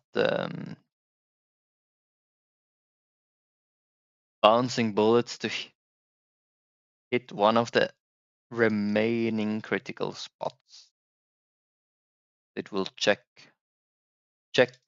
all critical hurt boxes. Is there a critical hurt box? If so, yes, target that. If it doesn't have a critical hurt box, then target a random one in all hurt boxes, I guess.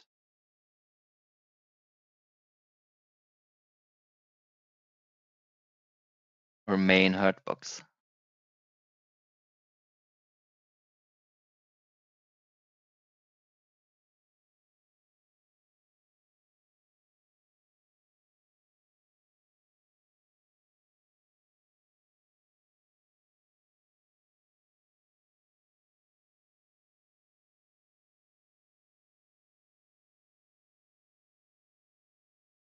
Let's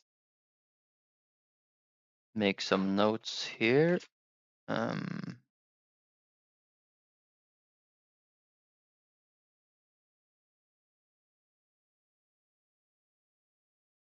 Move to enemy being aimed on. Move every 0.25 seconds. Well, maybe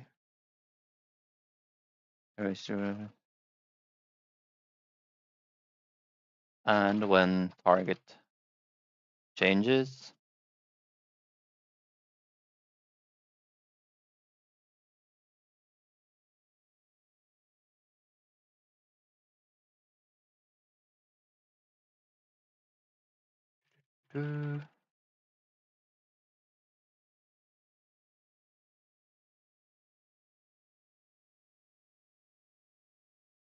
keep track of enemies inside.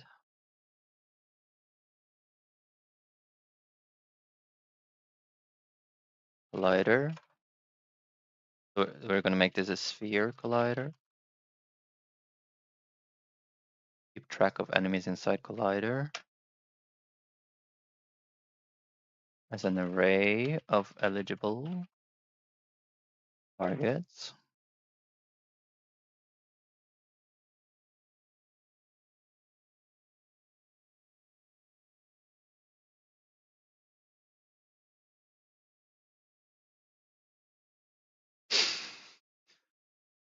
Okay.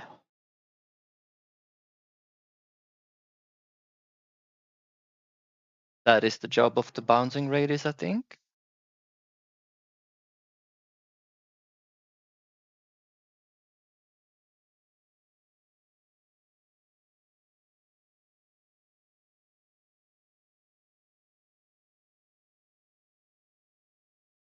Upon machine gun fire,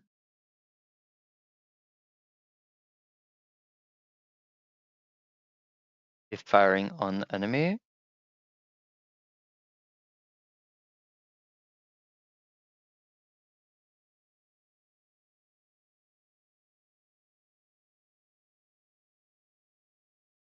check number of bounces larger than 0.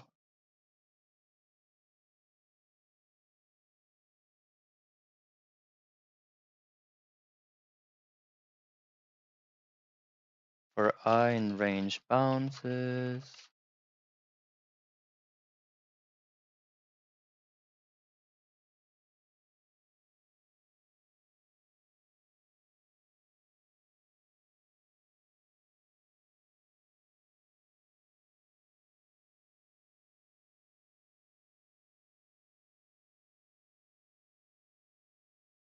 get random enemy from eligible target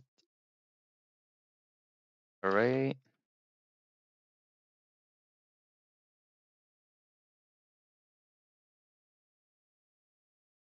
Calculate fire from last target to new target.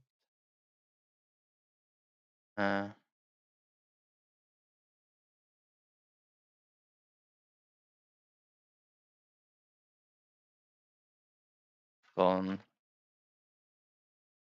What did I call this? Tracer. One tracer. Don't think I need the impact effect though.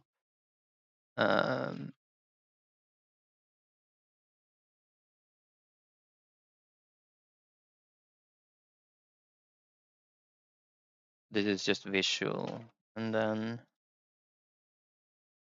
damage. Damage the enemy.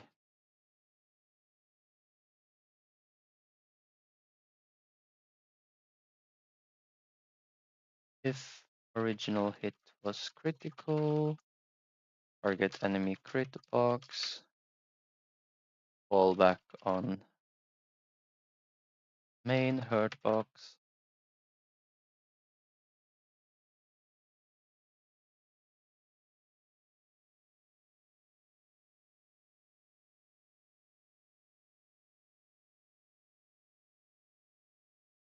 2 damage.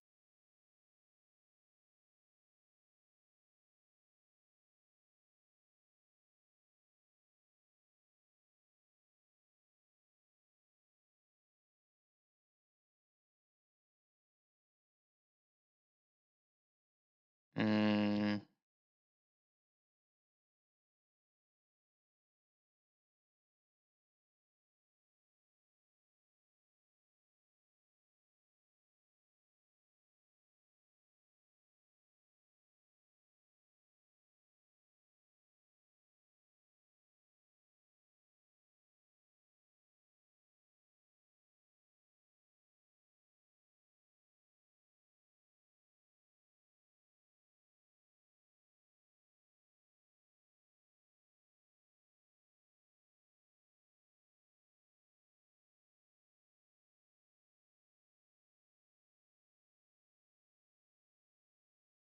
you can make temporary eligible targets. Reason why we can do that is then it's very simple to just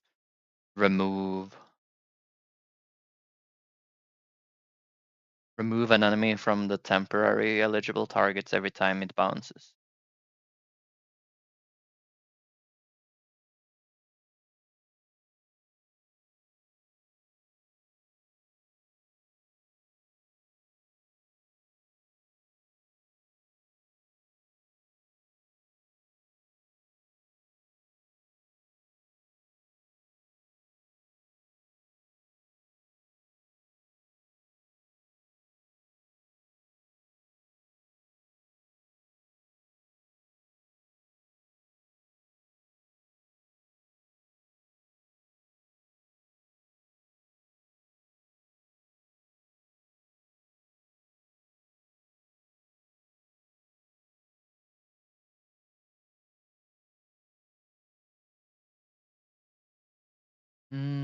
Maybe instead,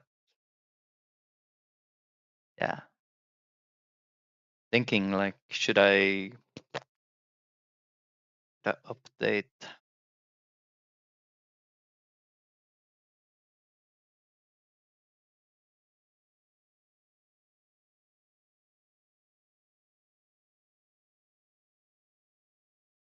Like instead of doing I in range of bounces, I could do I in range of the smallest number of the bounce and the eligible targets.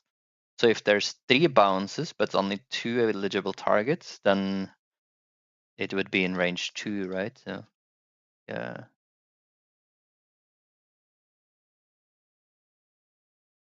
Available bounces.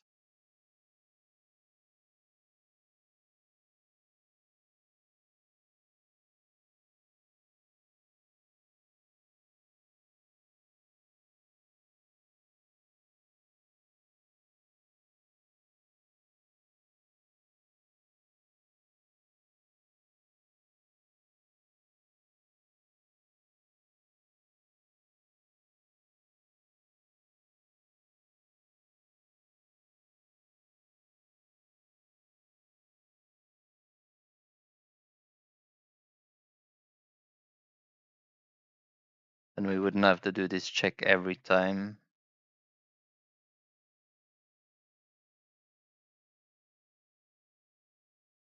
Hmm.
We make a bool to see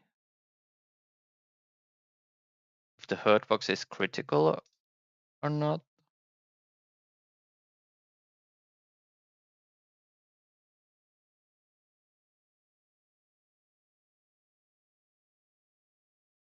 Just to make it easier to know when we are hitting a critical hurt box.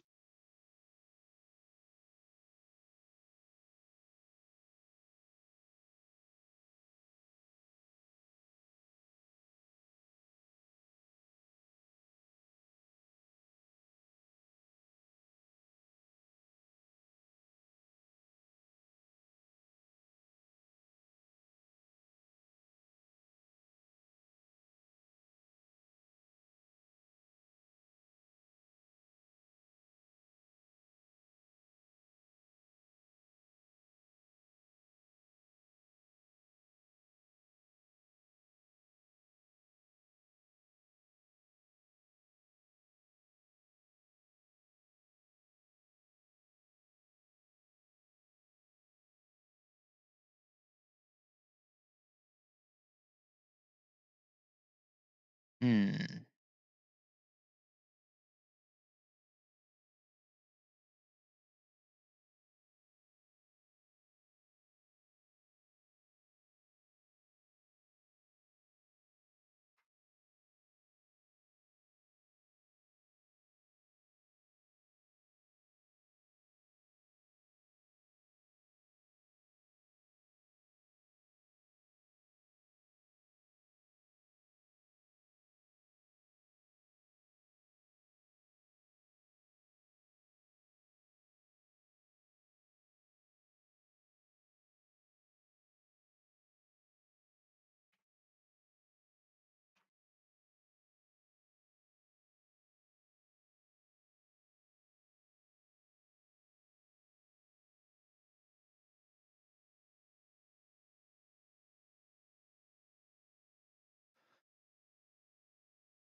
You don't happen to be a WordPress wizard, right? I have no idea what a WordPress wizard is. Sorry.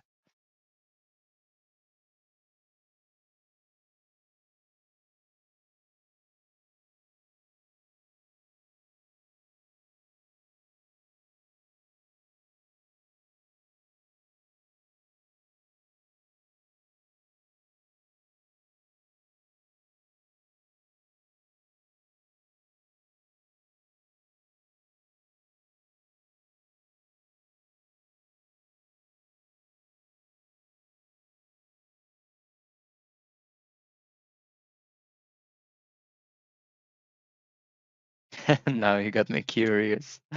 What is a WordPress wizard?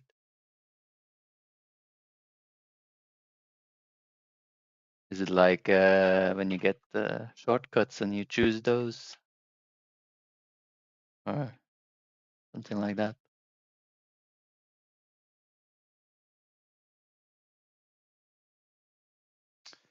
You have the bounce radius.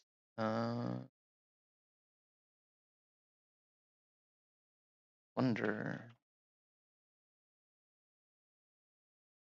how different is it going to be compared to, say, this one?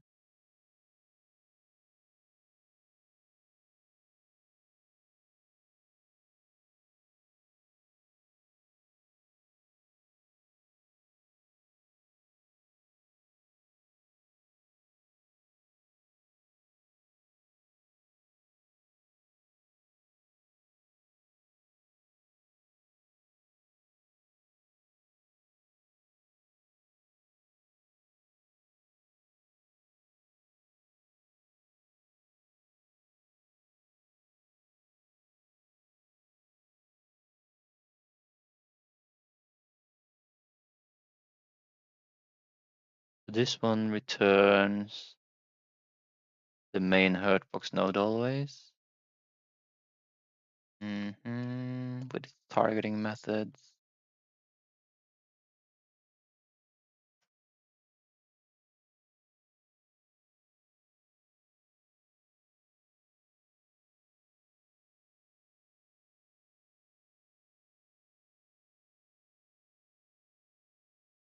What's good about this one is WordPress is a product for making websites.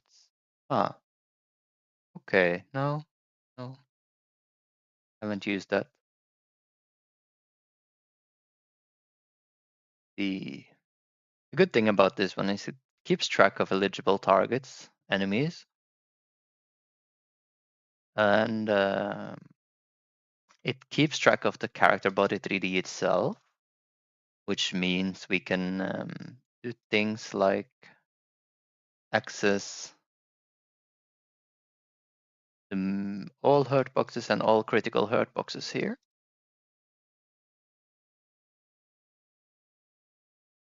Just have to make sure these exist on all enemies, because I don't have an enemy class. I do think they use the same script. Need a sturdy. Here's the boss. It uses the same one. Sturdy uses the same one. Yeah. Okay.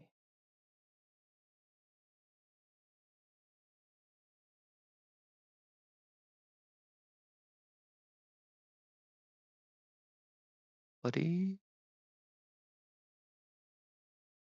Critical.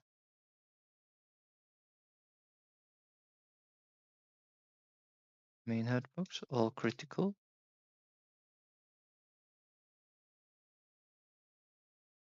Critical. And then the boss. All hurt boxes. All critical hurt boxes.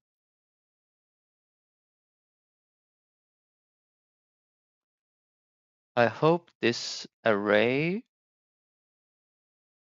empties itself if I delete one of these. Let's say I remove a Q free this critical hurt box. I hope this array gets updated. Otherwise, I will have to do that manually every time.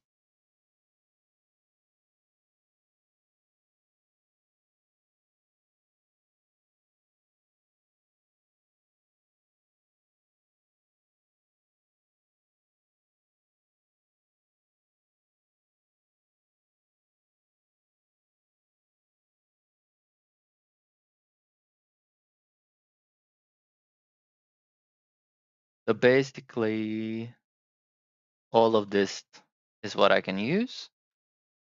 All of this is like I'm gonna do something different, probably. Except this is good.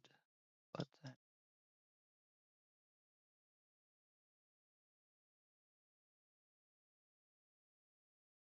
just gonna do a new section here. 1, 2, 3, 4, 5 bounces. 1, 2, 3, 4, 5.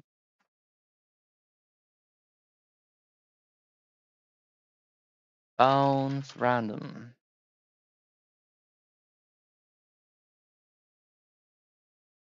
Pick random.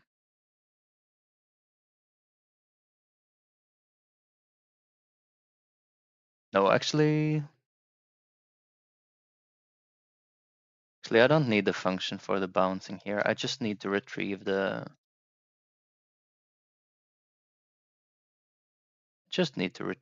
eligible targets. The rest of the target selection I can do in the machine gun itself.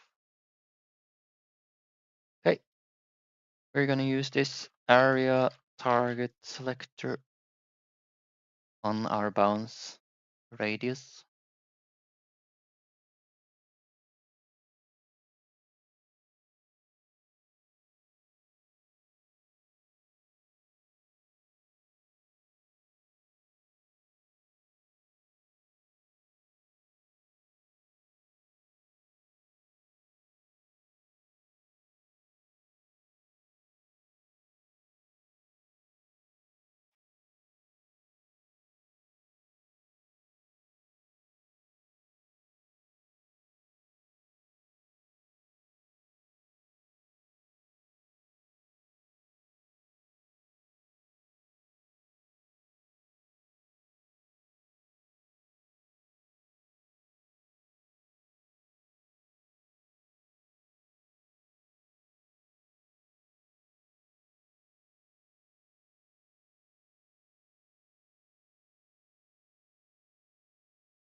check target. Let's see.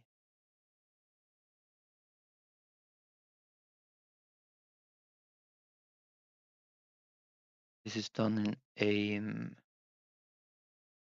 and rotation.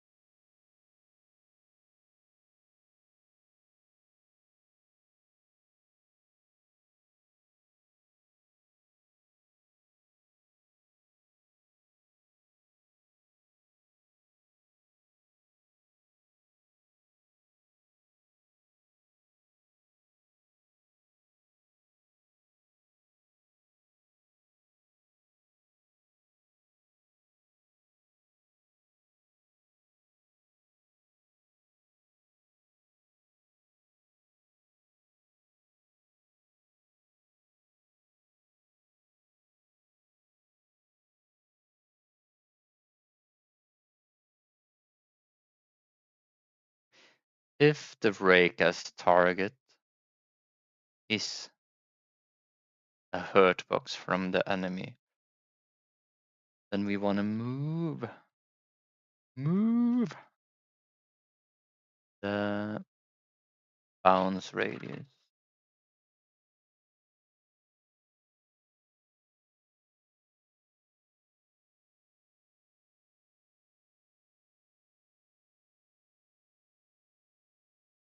to the rake to the hitbox position.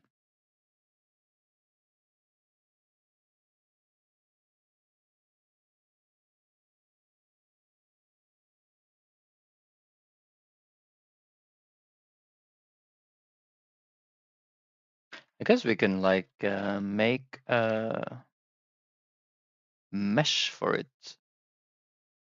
50-50. Transform 50-50.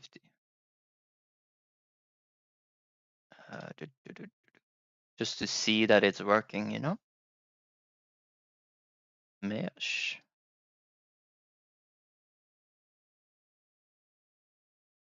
Here. Material. Something see-through, please.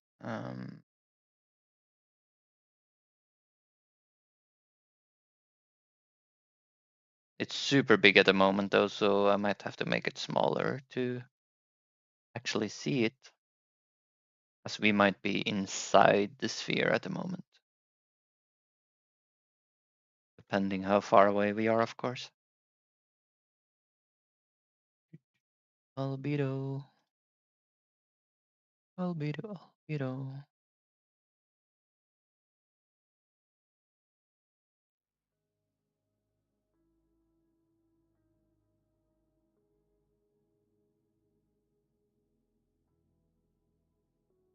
Invalid axis, allowable on base object, character body 3D, player GD. What?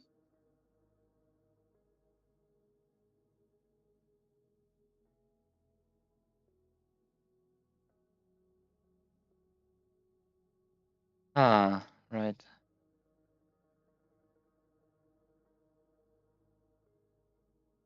Mask, enemy. Is that the one I used? The enemy mask? Yes.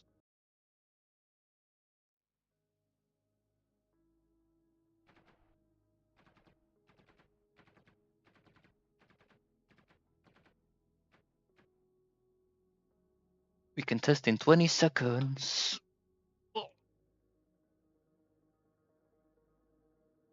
Maybe I should make like a invulnerable enemy that I can spawn in to test stuff on, instead of doing these waves. Okay, let's see. Invalid assignment of property key position with value of type vector 3 on the base object of nil.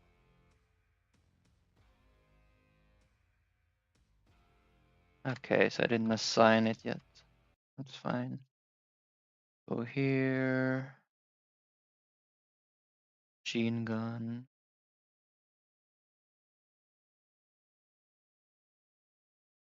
Ah, it's this one probably.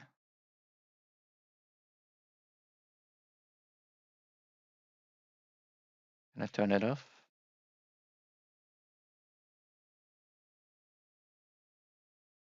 Let's see.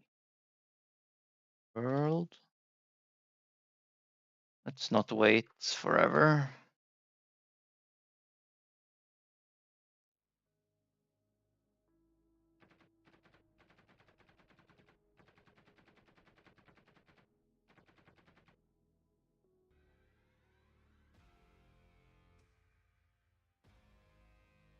Invalid assignment.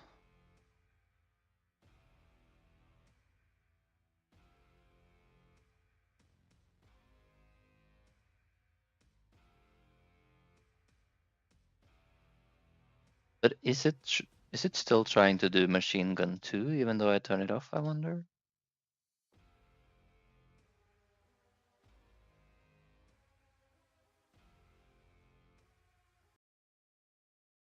Yeah, now that I think about it, I should only have see player. I should only have one bounce radius no matter what actually.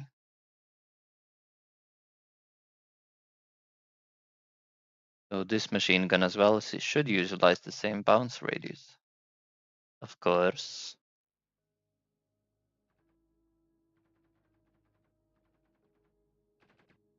I wonder if it was the enemy it didn't recognize, or if it was. Oh no, it works now. Okay, so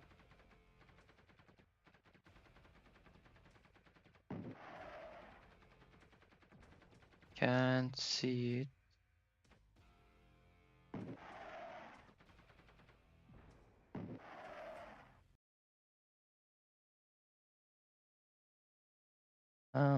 Let's see.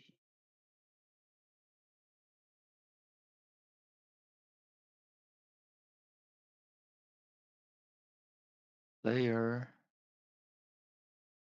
range zone.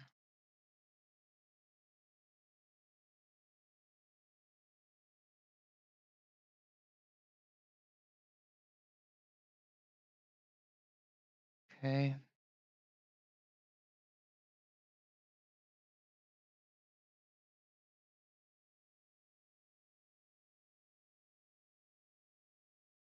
Red 150. Make it smaller for now. Something like 10.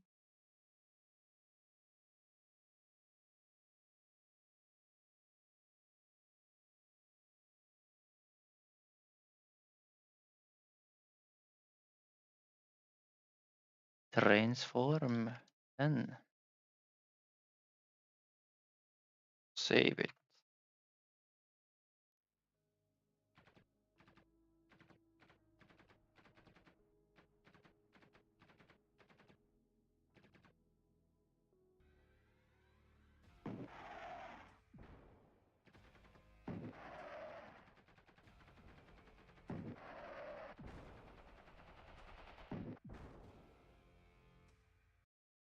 Okay, so what is not correct right now? Let's look at this.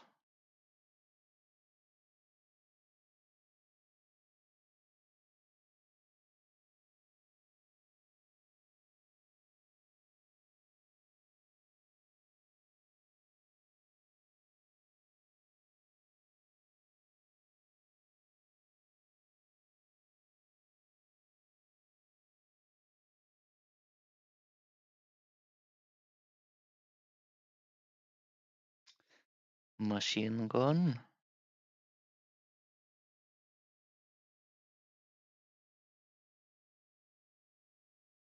Rent.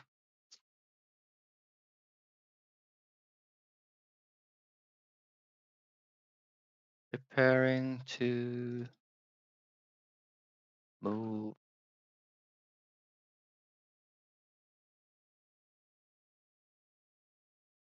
Moving.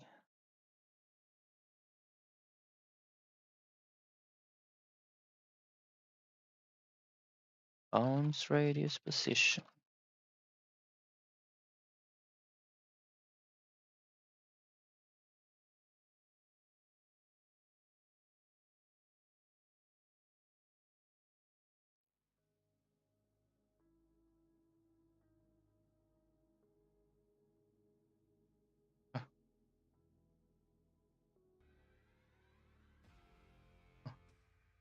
Going on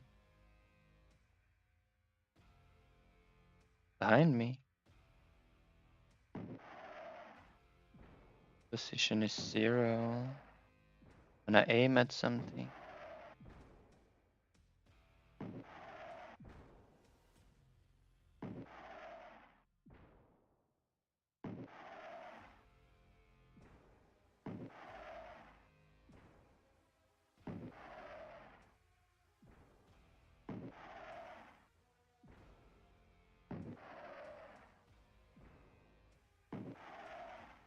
Zero. I guess I'm not correctly accessing the position of the area 3D over here.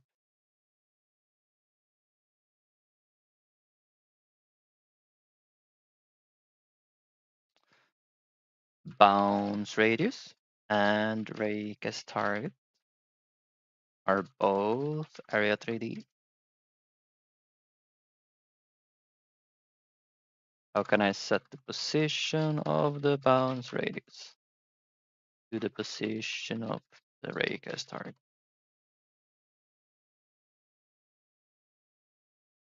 Blah, blah, blah. It's a local space since bounce radius and rake as target. Different nodes. Copying position won't work. I have to use global position.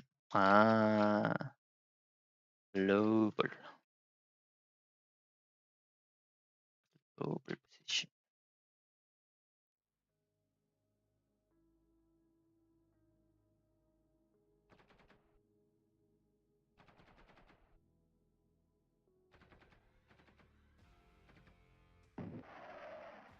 Okay, there we go.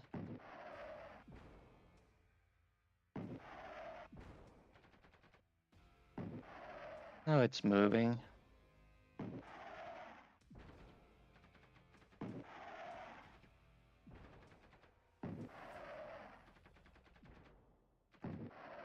That's good.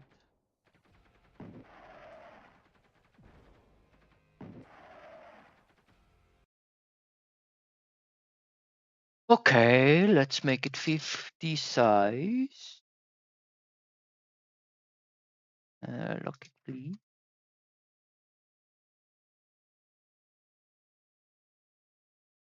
$50 size.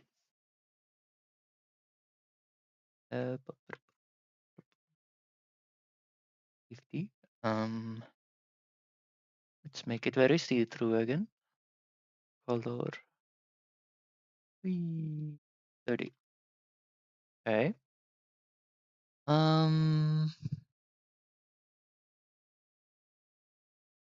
Now we know we're moving the bounce position.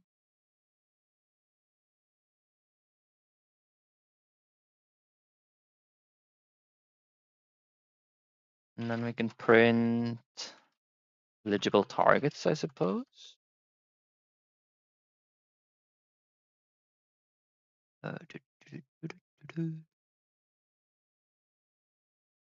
Bounce, radius, eligible targets.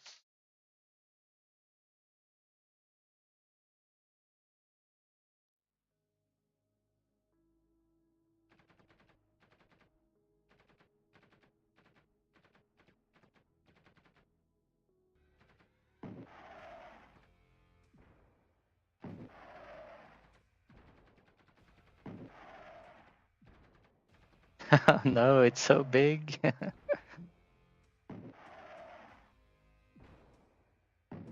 It's this big. 50 is this big. What would be a good size, I wonder?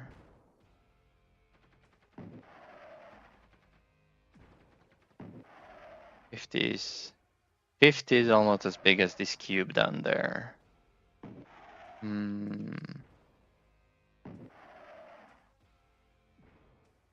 start with, maybe we could have a size of like 20 and then have it be upgradable. 20. Let's take a look at that. 20, 20, 20, 20. But it really wasn't much see-through though. Did I do something wrong about that? 10? Did wrong material type or something? Wait.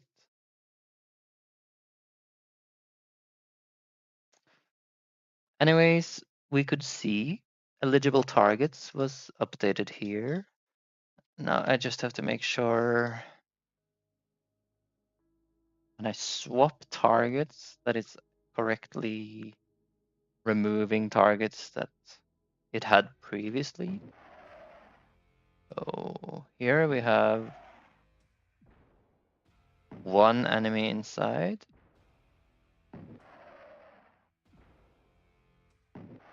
One. Okay, so it seems to be working, right?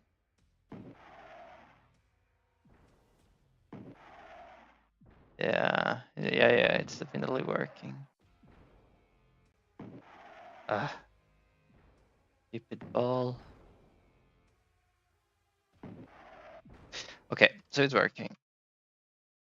It's able to track the targets. However, there is one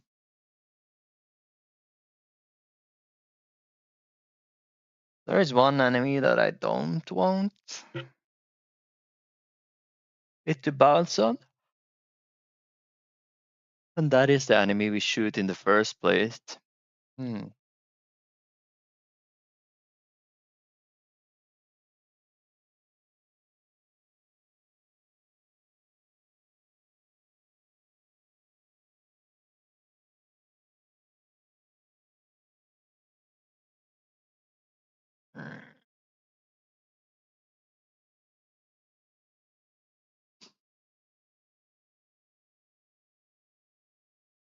But a ray cast target is not the enemy, it's a hitbox on the enemy. I'm not sure if I can go straight to the root of the raycast target. So if I target like this thing, I want to access this root node over here. But of course, in the world scene tree, when the enemy spawns down here, the root node might be the world. I'm not sure. When I get my raycast target, it's a hurt box on the enemy. The root node of the enemy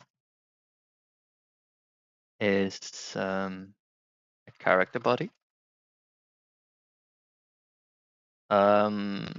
When the enemy is placed in the world, the root node of the world is something like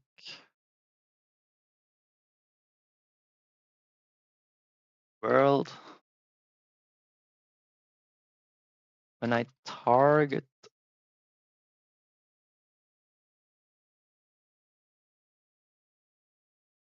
how do I access the root node of the enemy, aka the character body 3D? When I from the raycast target, the enemy is placed in the world. Very common question. Yes, I'm sure a lot of people ask exactly this question.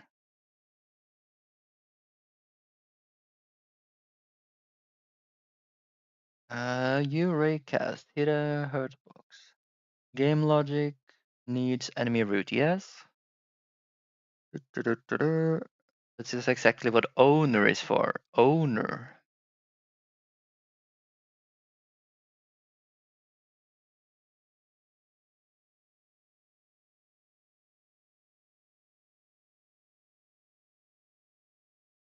Get owner. I never used that one before. Get owner. Did you guys use that before? Get owner.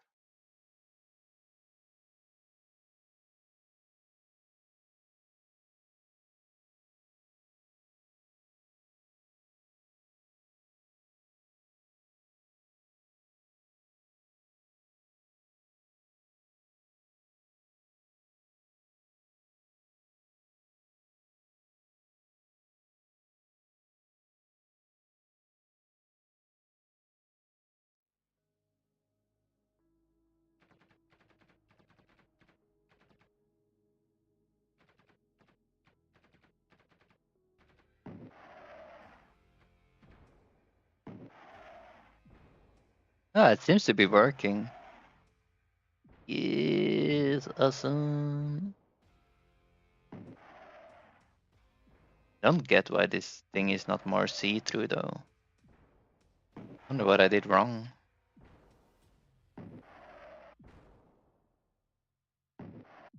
Why are you not see-through? Well,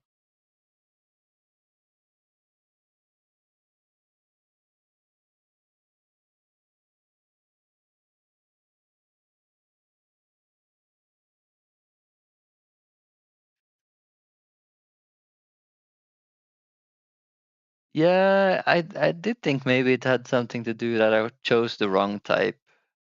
But I tweaked the alpha, but then is there this? No opaque. Where do I swap it to something which is not opaque? Transparency? Ah, I have to turn on transparency. Okay. Now I can tweak the alpha value to something meaningful. Thank you. Thank you, Mr. Stolen ID.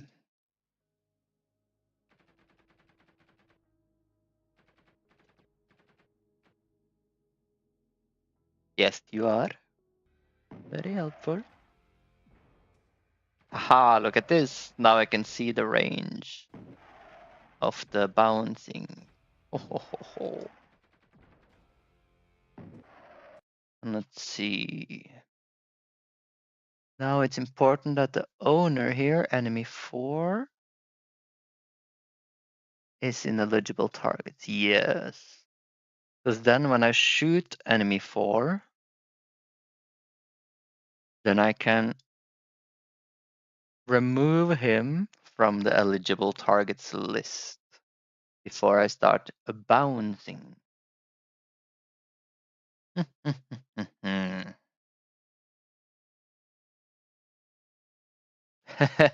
No kappa.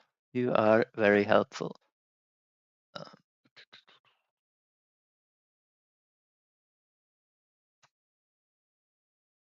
So what have we done so far? We made the bouncing radius.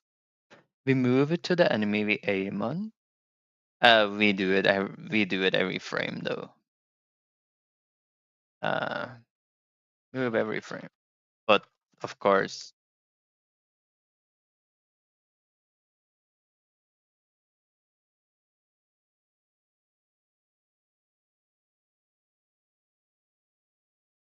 there is possible alternatives if we want to save some things. But I don't know, like moving one collider every frame is probably super cheap, to be honest.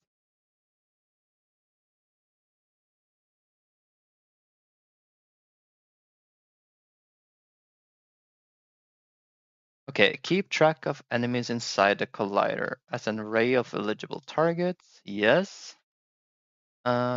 Keep track of target being shot in target of initial shot.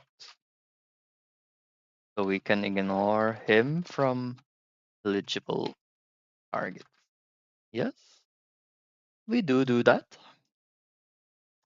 We do that.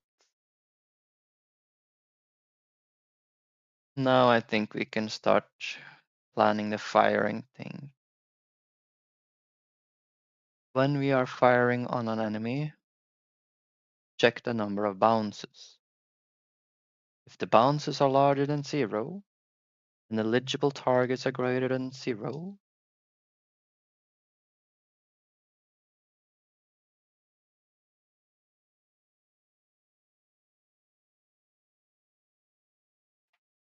greater than 1, I suppose. Make temp eligible targets, remove initial dot enemy, move enemy targeted by initial shot.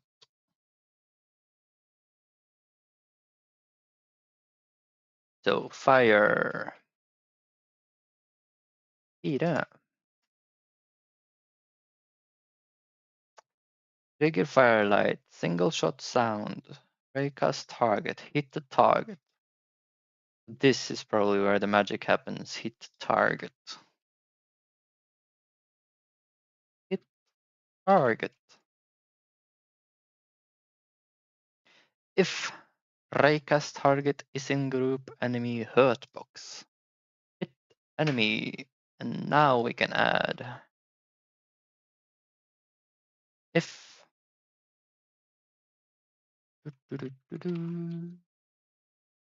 bounce radius dot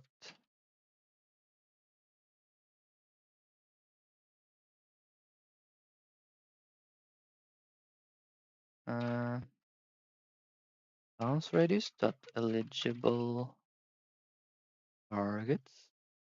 I should copy it because eligible targets. I should have chosen another name because it's prone to errors. I do a typo. If bounce radius dot eligible target is greater than 1 and let's see, number of bounces, how do we keep that? Bounce.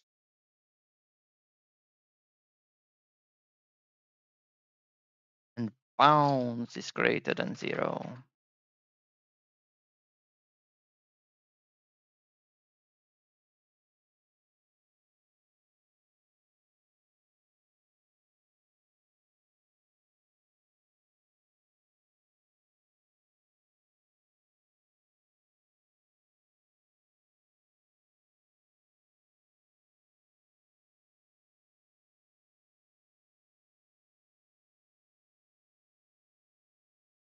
Bounce shot.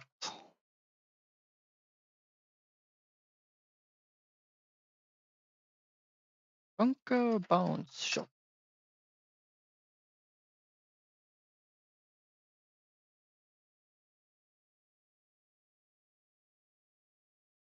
How does the hit enemy work though? Like what are we doing? Hit enemy. All we do is apply hit damage, okay.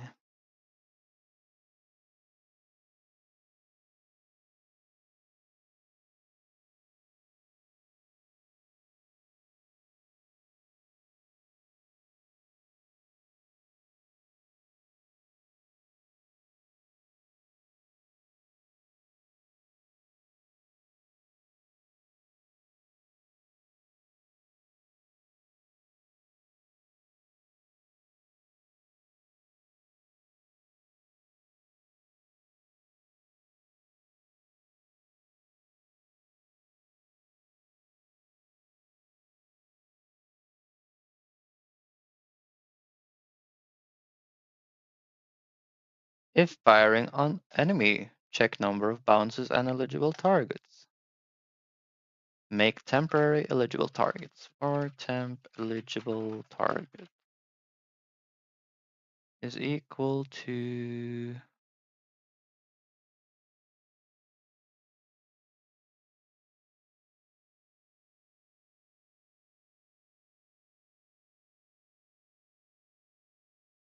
And then we have to remove the initial target from this.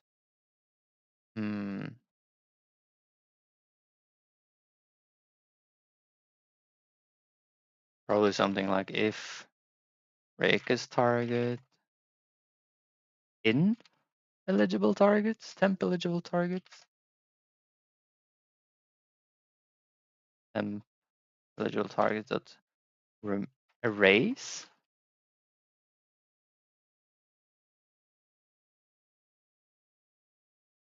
Rayca's target. Is that gonna work? I don't want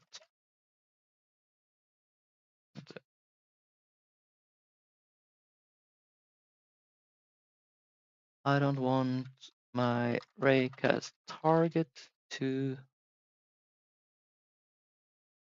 be bounced on. Eligible targets is a list of enemies close to my targeted enemy that can be bounced on. I don't want my Rayca's target to be bounced on.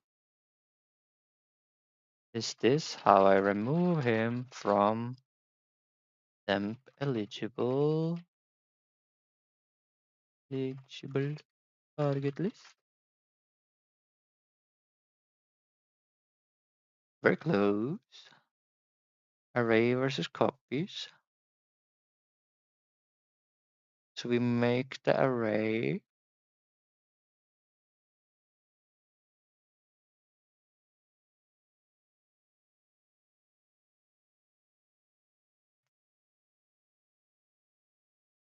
oh really? It will remove it from bounce radius eligible targets? Huh. That I would never have guessed.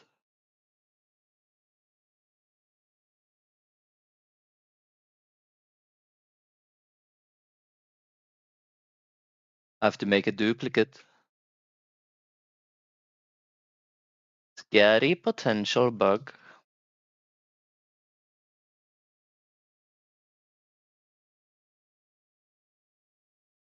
Yes, let's do typing. Very good.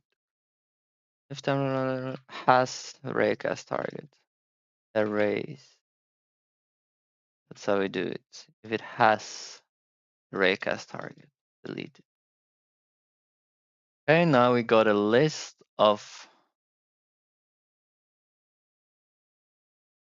our eligible targets.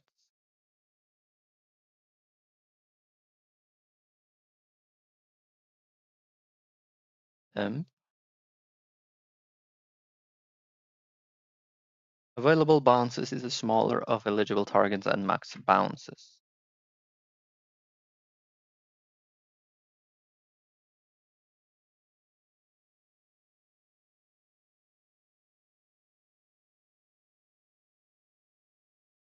Number of bounces equal, can I use it like this? Min.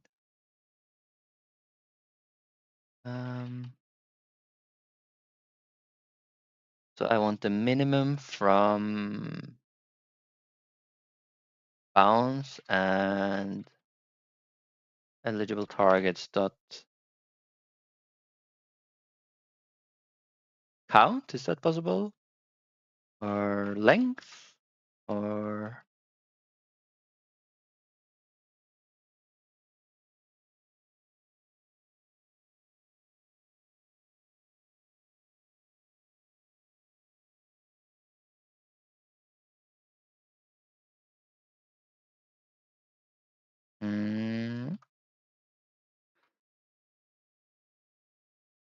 try to figure out how we get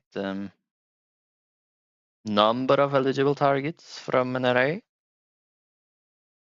I want the smaller number between bounces and the length of eligible targets array.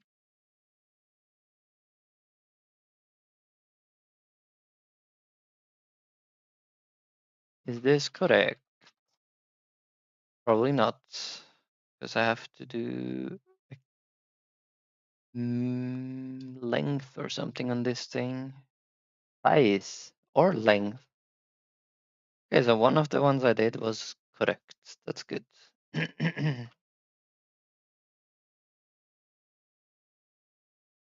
Number of bounces. Like this.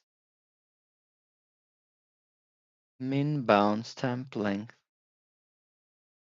Length is not possible to call on an array. Okay, so maybe ChatGPT was wrong on that one. Size. Size returns the number of elements in an array. Yeah, that's what I want.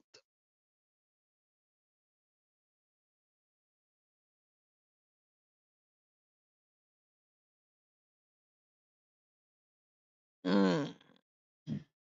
And min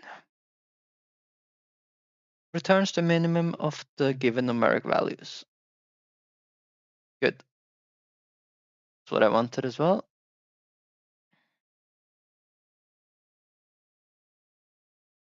Perfect.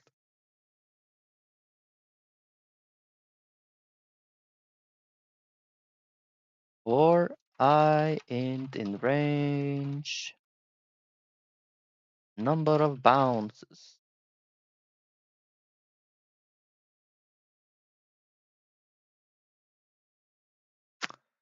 We select the random from temp eligible targets. I believe I had the similar thing down here, random,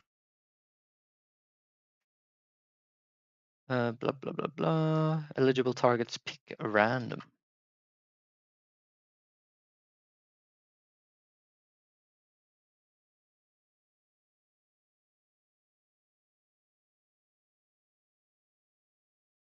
What am I doing?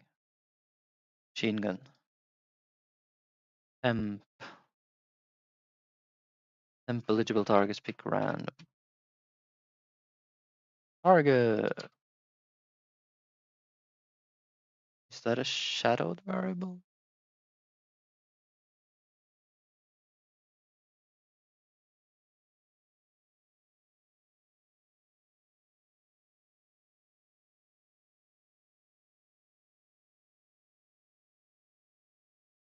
Do I need to do it like this? Yes.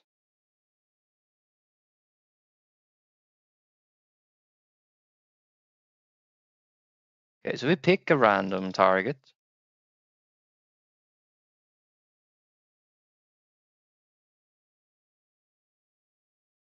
We're also going to remove it from the temp eligible targets. I wonder if we can do it in one operation. If we can like pick it and remove it, like pop it.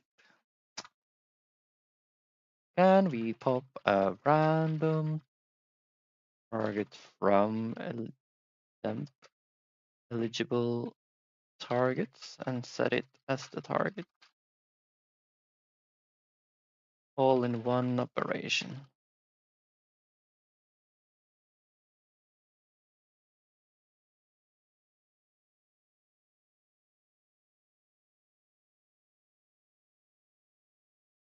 No, this is...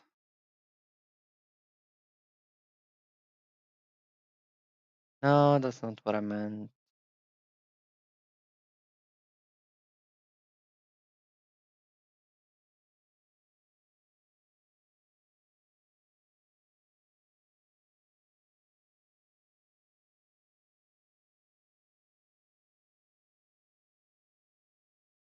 Yes, do the safeguard. Var target. Pick random.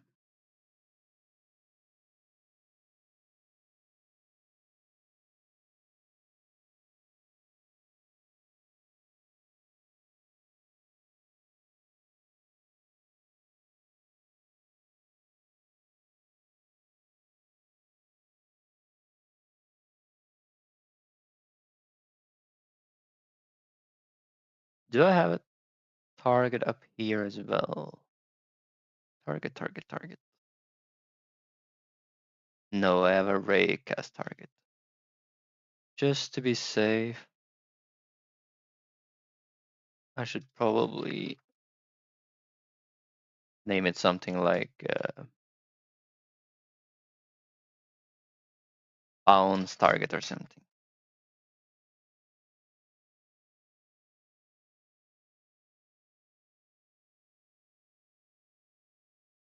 Blah, blah, blah, blah.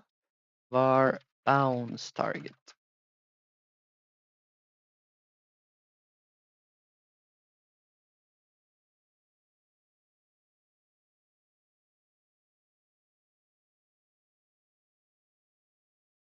Is what you describe cheaper operations than this. So once we erase him, get random.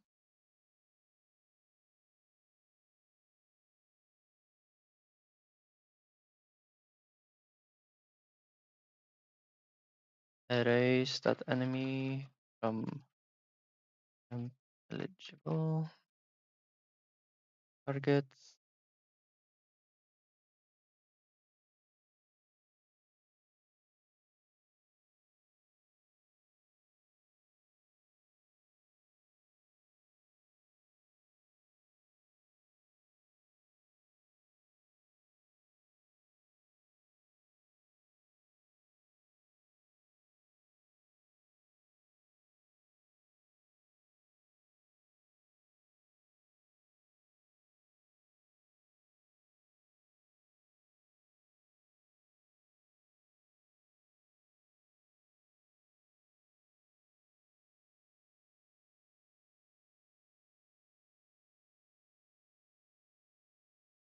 If original hit was a critical, target enemy crit box.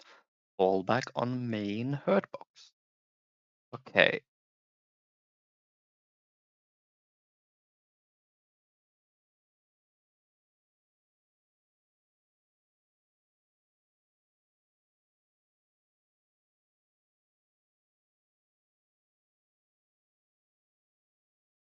Make a list of targets.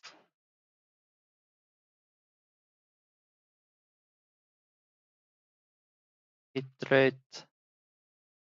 List of targets.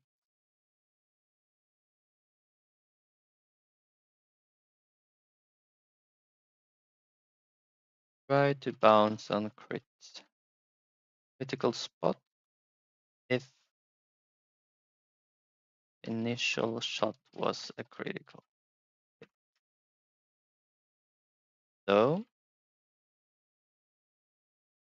if ray cast target dot, how did I write it? Critical hurt box.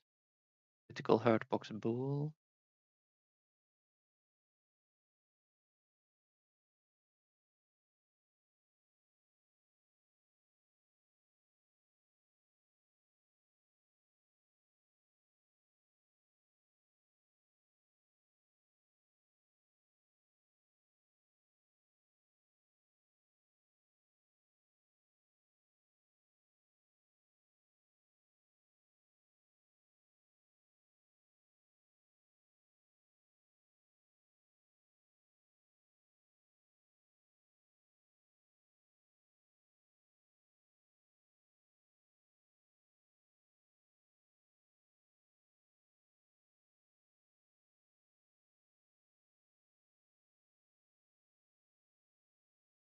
Why is this yellow? Never used in the block.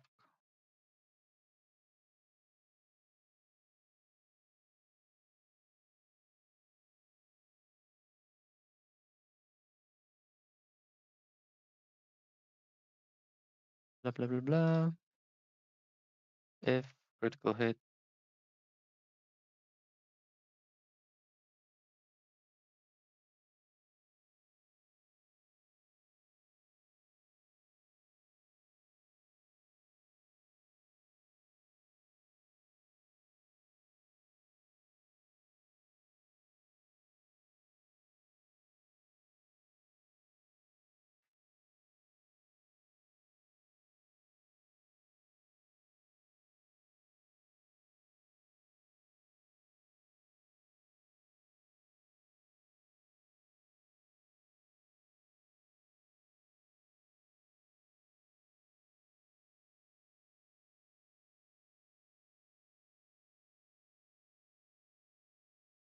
Now we have to look at what this array of critical hit boxes were called. Hurt boxes here. All critical hurt boxes.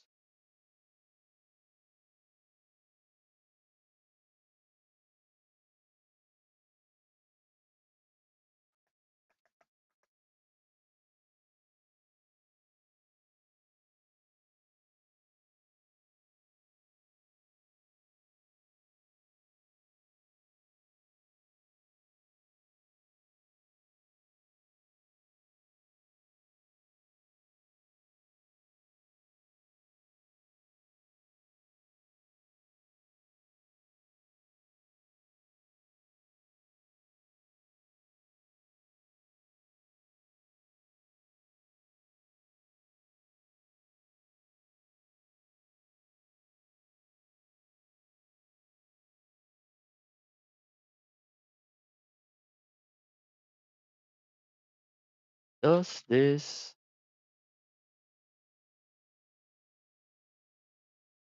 not run if the array, if my array is empty? I believe it shouldn't, because this should be the same as null or like false. False when empty. Okay. Mm -mm -mm -mm.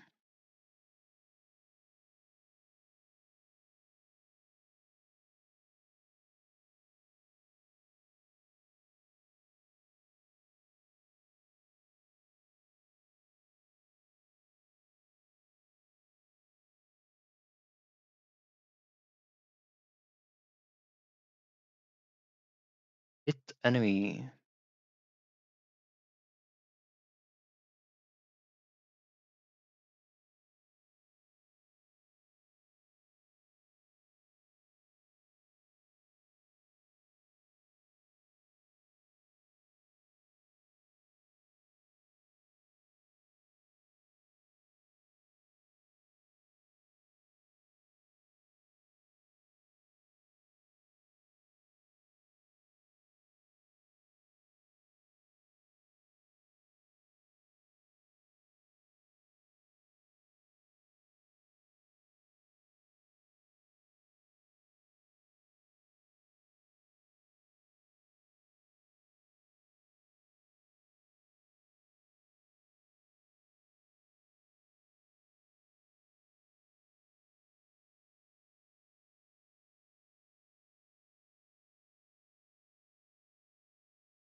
I have an array of hurt boxes.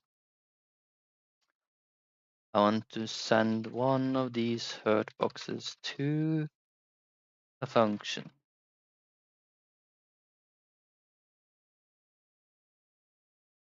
It's going to be something like hit enemy.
Okay, so array can index, so I can just index the first one then. The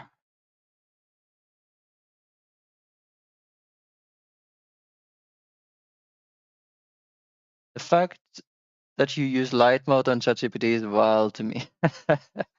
Yeah, I might have used dark mode before I got a new computer. Not sure.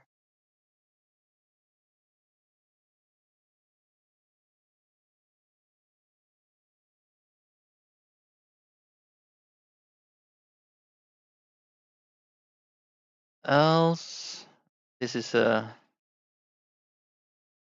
fallback slash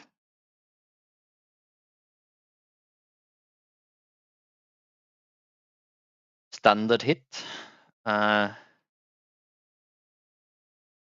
Hit enemy. And this time, what is the default hurt box? Main hurt box node.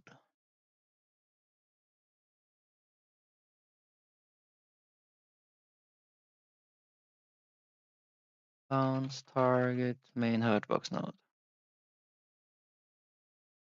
Okay. Time to get some errors.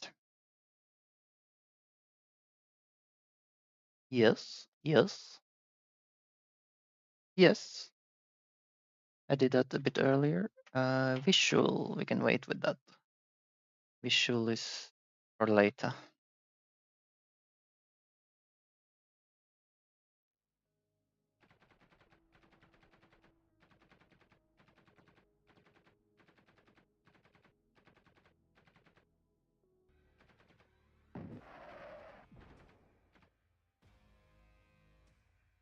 Invalid operands array and int in operator.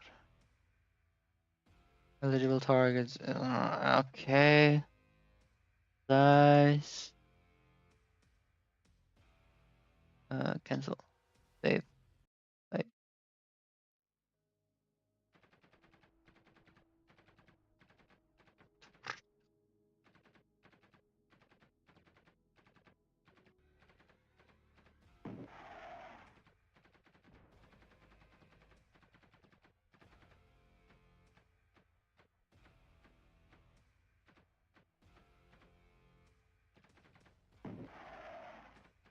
I don't have bounce. Maybe I need bounce for bounce to work. Bounce. Let's see. World. Bounce. Base costs. 5. Cost increase 5. Current value 0. Value increase 1. Save.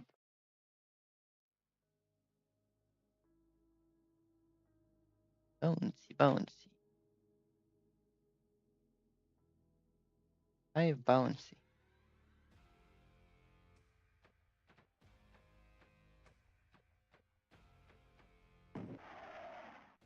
Anyone close by each other?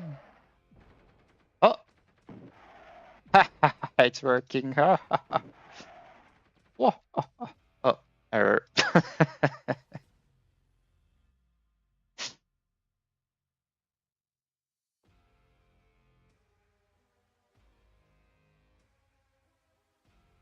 Check target. Attempt to call function is in Godot.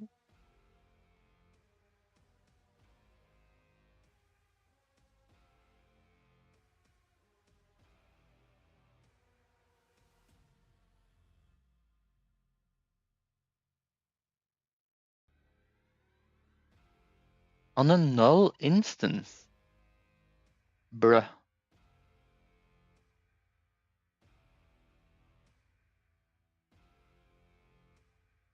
This is happening during aim. Yeah, aim. That is happening during physics process.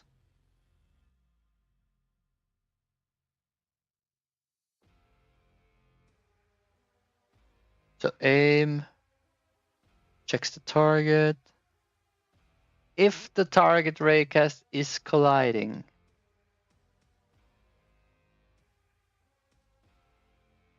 then get the collider. Can I see exactly what line? 139. Okay, get the collider.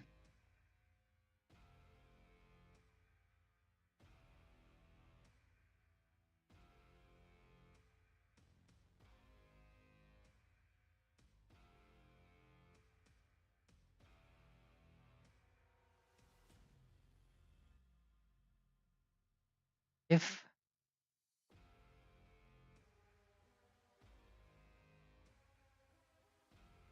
oh my god.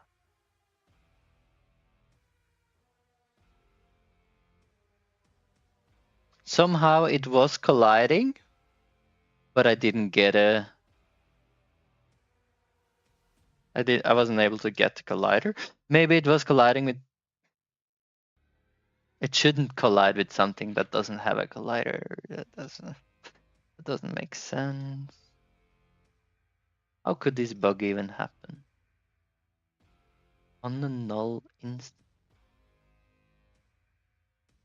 Raycast target. Raycast target is the collider.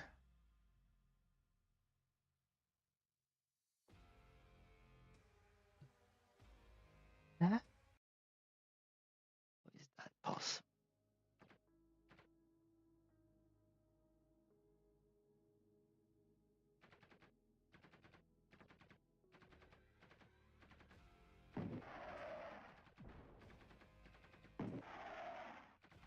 Oh yeah, I have to buy the bouncy.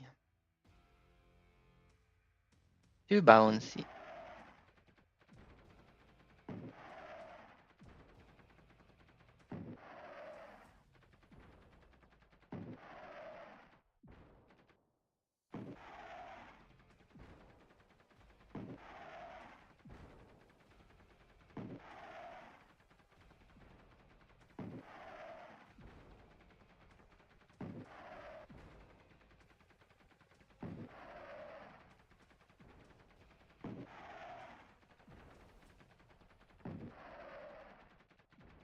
Okay.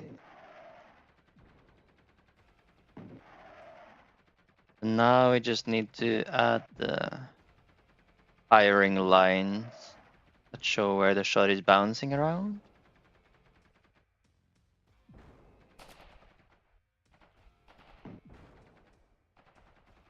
Bro, you're big.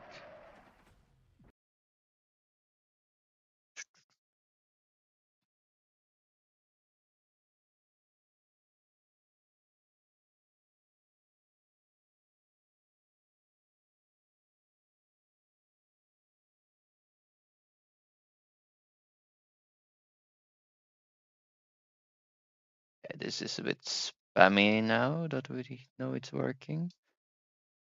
Remove these, go down here. Hit target, bounce shot.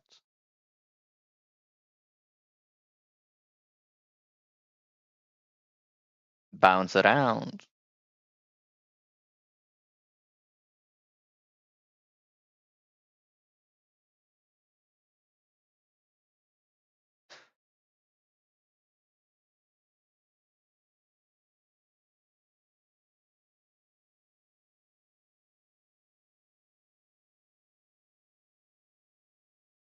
Hmm.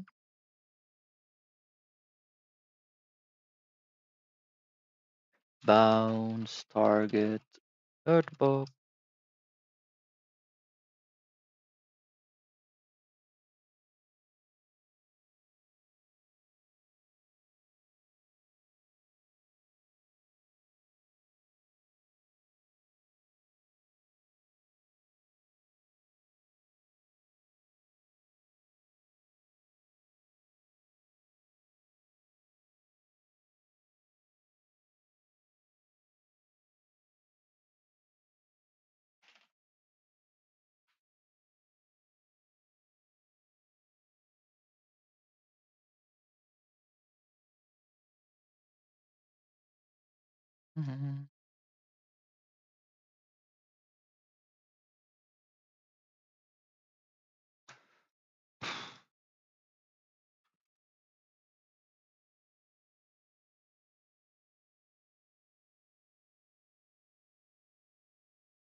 Pick bounce target.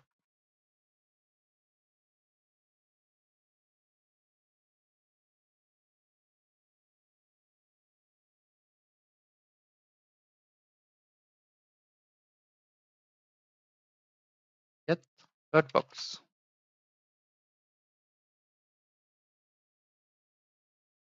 Do damage and spawn tracer. Okay, spawning the tracer.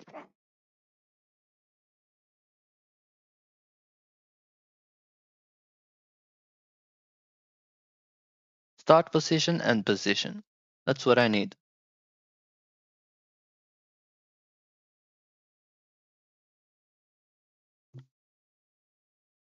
Pum.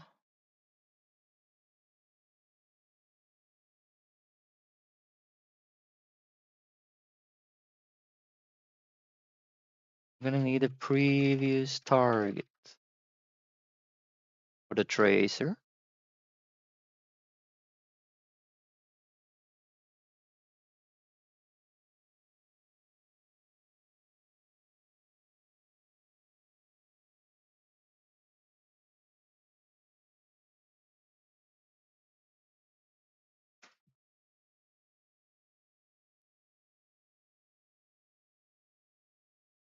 So once we're done with everything, we update previous target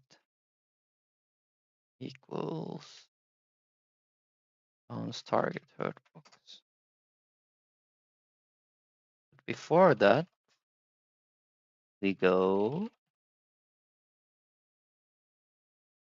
spawn tracer from previous target to, I guess, global position then. Is that how it was? Start position vector 3. I think that's a global position. Did I do a typo here or global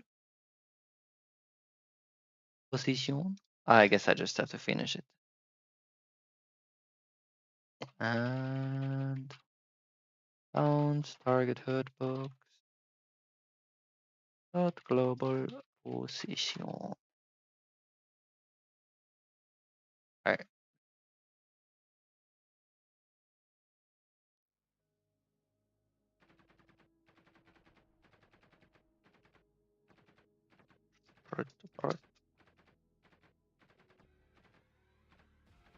Ah,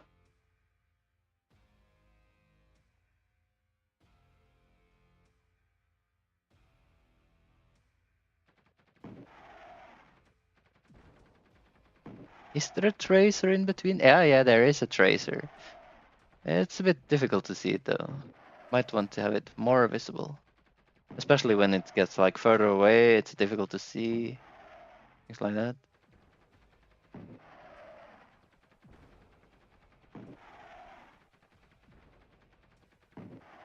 Ah, it's super hard to see, right? You can see it flying around, but it's... In order for it to be cool, it has to be actually be visible, right?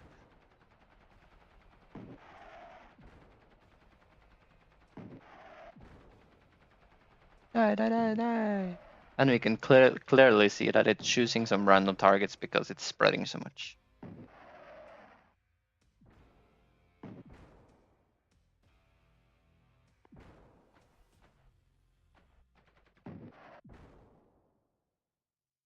I'm being overrun. Oh no. Oh no.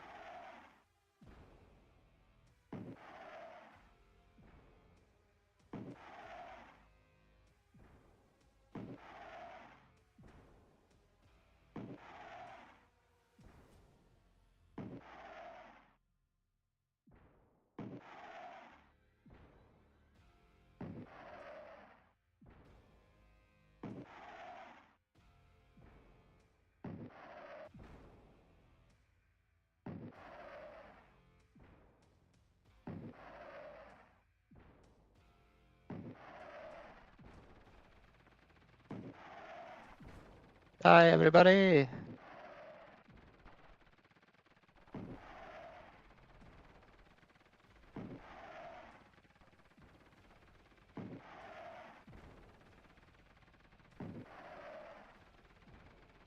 Da, da, da.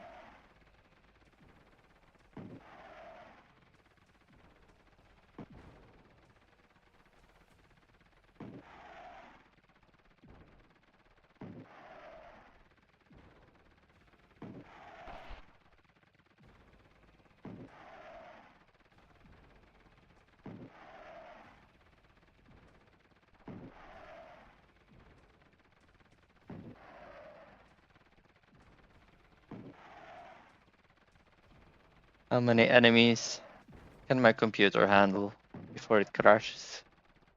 That's the question.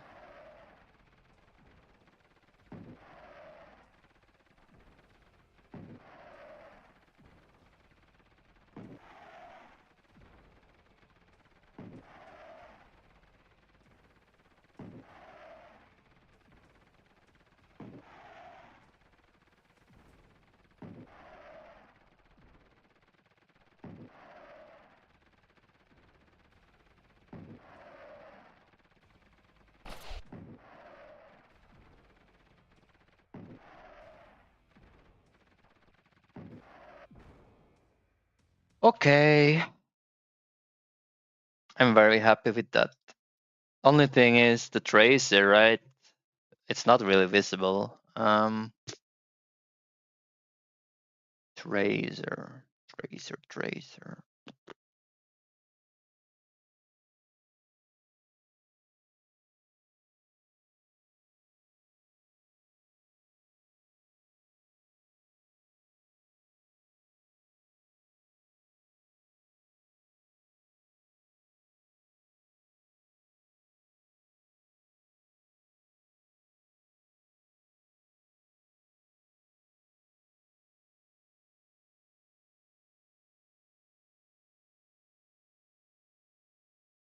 This is the tracer.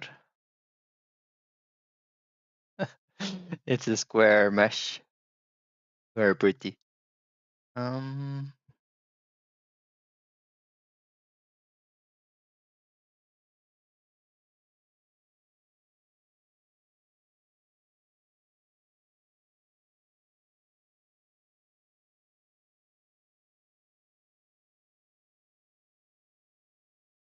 can I?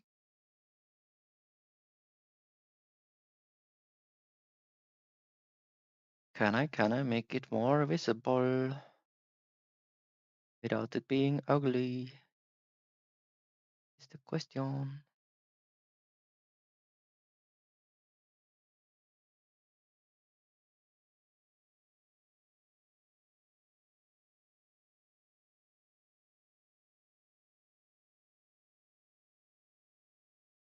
Is the question.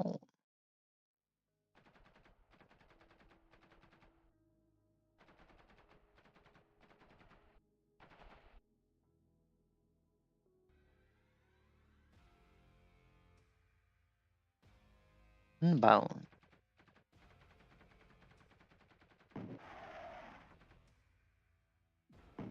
These are quite close.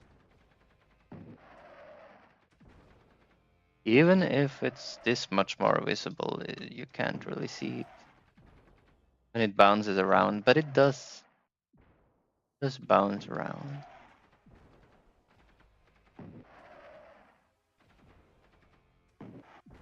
doesn't it?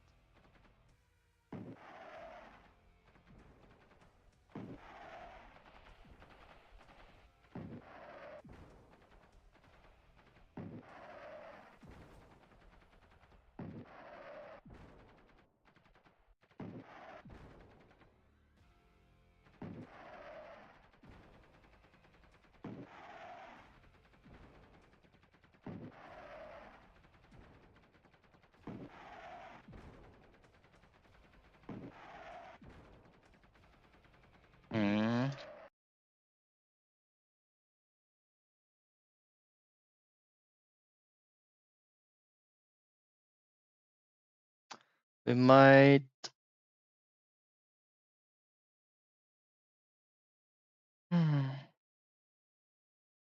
like if I make a laser weapon that have the beam bounce around, then that would be easier, I guess. Hello from Poland. Hello, Ziegler. Welcome. How are you today?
You tried to develop your project. Glad to hear it. Good luck with your development.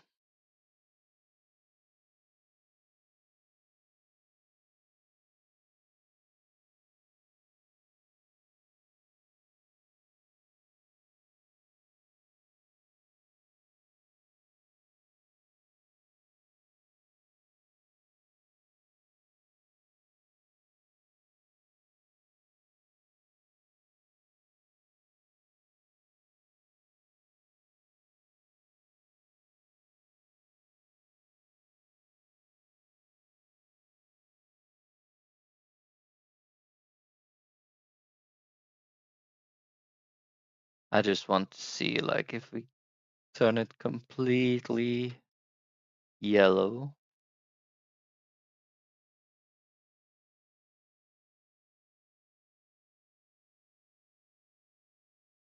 And we make it way thicker. I just want to see like how does it look.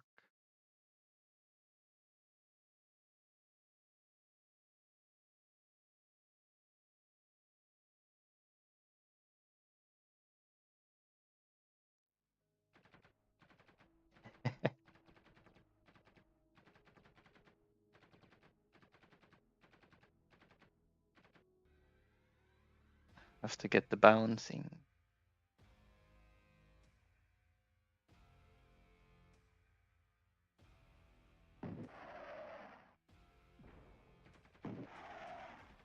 Now we can see it's bouncing.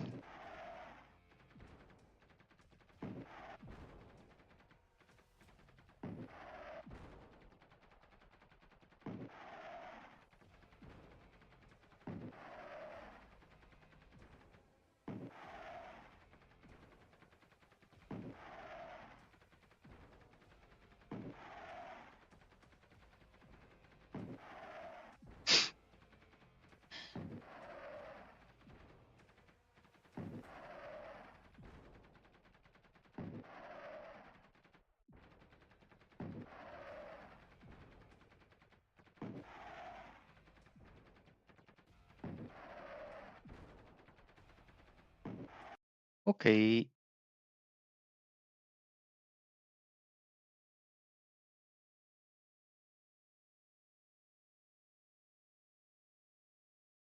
Bum, bum, bum, bum, bum.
Mm-hmm.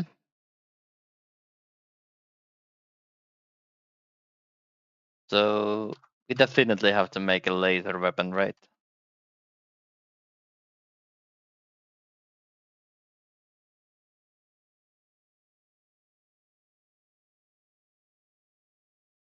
With very visual lasers.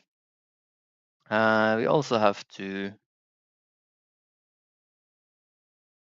Hmm, what was I thinking? Yeah.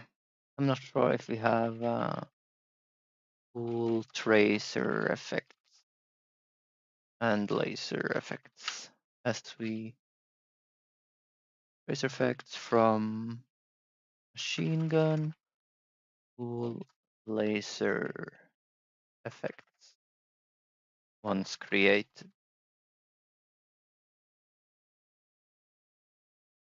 That is two things we could do.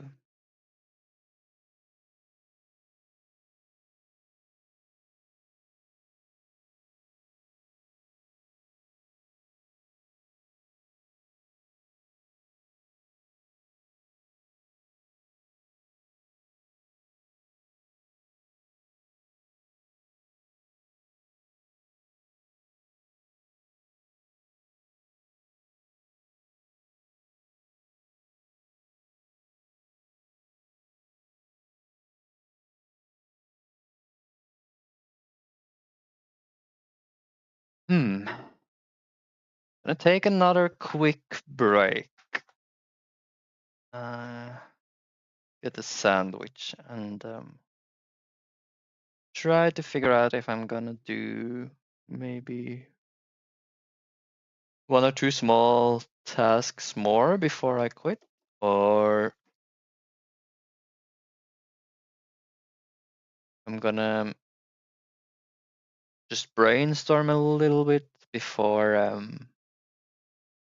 quitting for today. I don't know if any of you guys are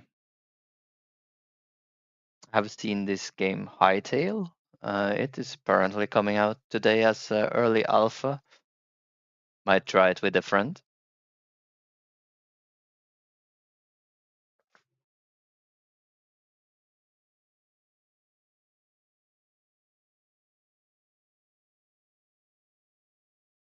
All right, be right back.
Yo.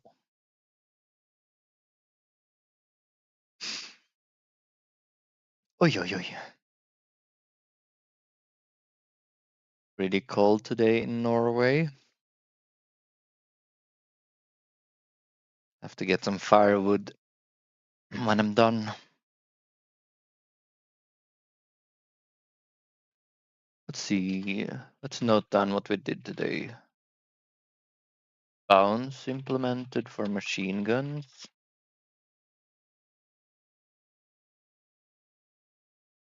Bevel. Scaling value and weight. With depth.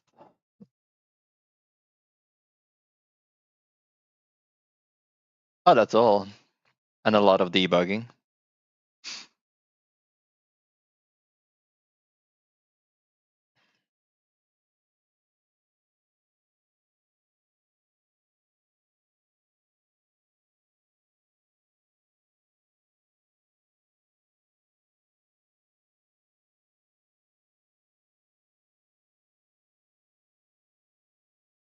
Block colors are now correct on spawn for multiplayer.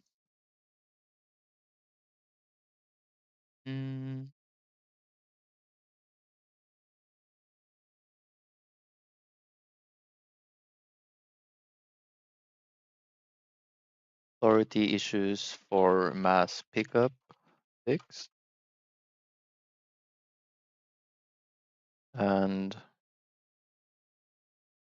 falling fixed.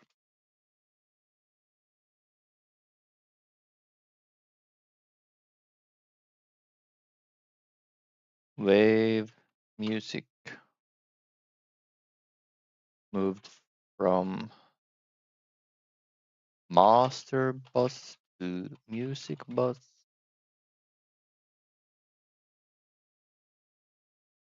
That's what we did.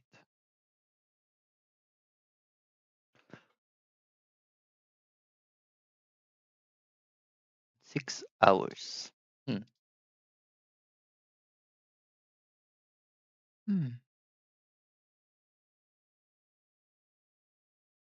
I think what I'm gonna do is think a little bit about potential additions to the game. If anyone of you guys have a suggestion, feel free to tell me as well, so I can put it on the list. Once I drew up a few suggestions, I will try to create a little task log for tomorrow.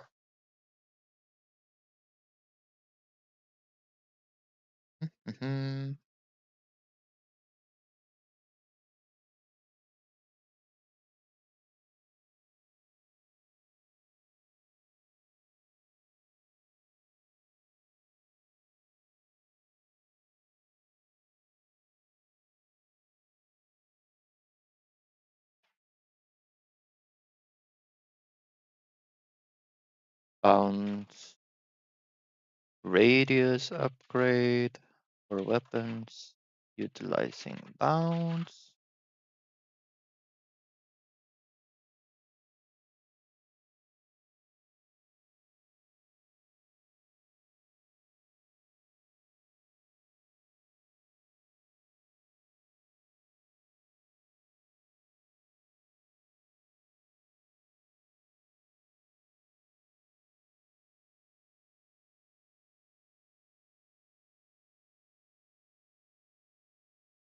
Extra damage per second channeled on the same target.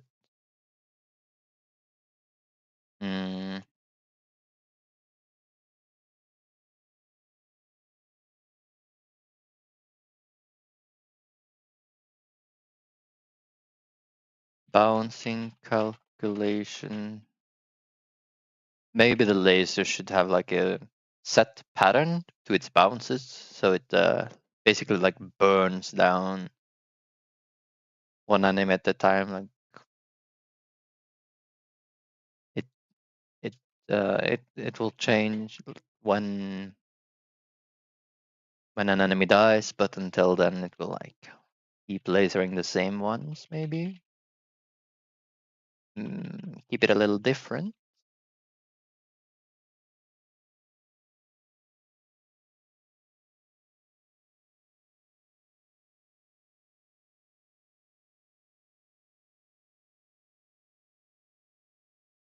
Bounce to closest enemy every time.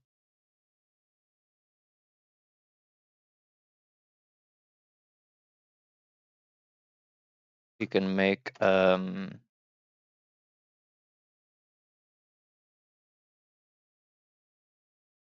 splash weapon that bounces from main target to all targets in range, in bounce range.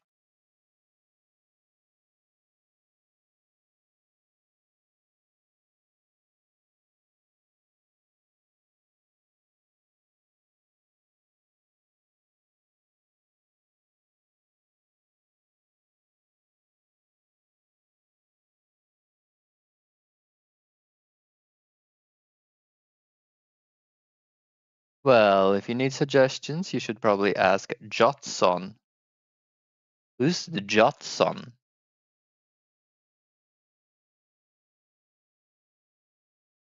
He worked on Dome Keeper.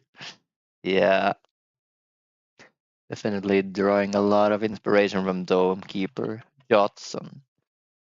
I'll send him an email. I'm sure he will reply to me.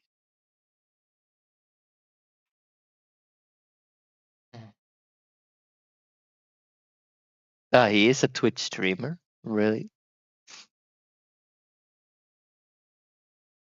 Maybe twitch.tv/Jotson.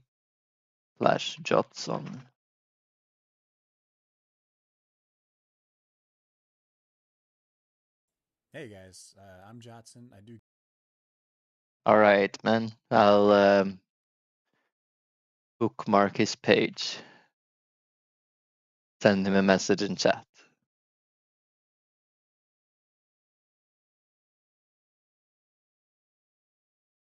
He will give me great suggestions. Works on his own game now. Contracted for Domekeeper. Yeah. He probably understand what makes that kind of game fun. Mm, mm, mm, mm.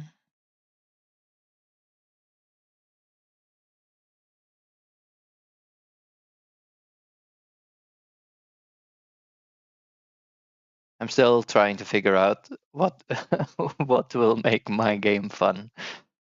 I have a feeling that it might be when you get higher damage numbers, more synergies on weapons that makes them go absolutely blasting the enemies, uh, more variety in weapons like that. So that's like for the wave part, maybe a bit of different types of enemies. I definitely have some good ideas for bosses, which I'm gonna try to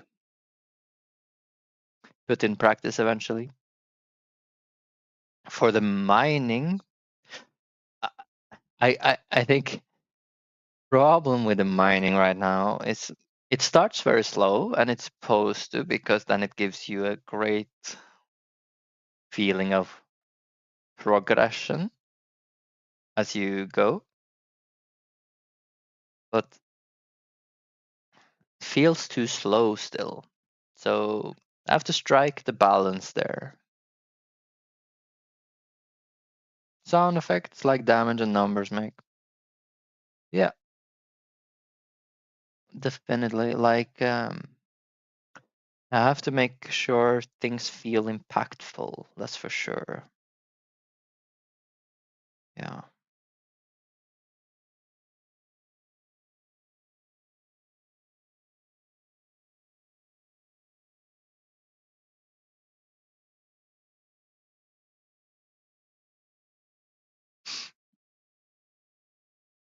I think something important. When I'm mining, right?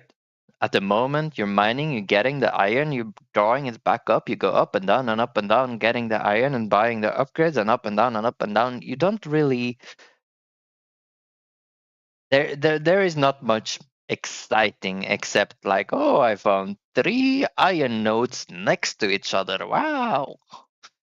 Perhaps if there was like a few more elements to find underground that was actually exciting. You have a lot of work ahead and plenty of opportunities to find fun. Yes, but I think it's important to while I'm now brainstorming a little what I should do next.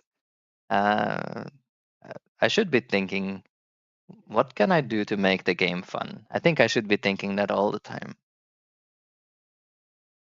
If you think about Dome Keeper escalates the mining as well via upgrades. Yes. Yes, it does. Mm, that is true.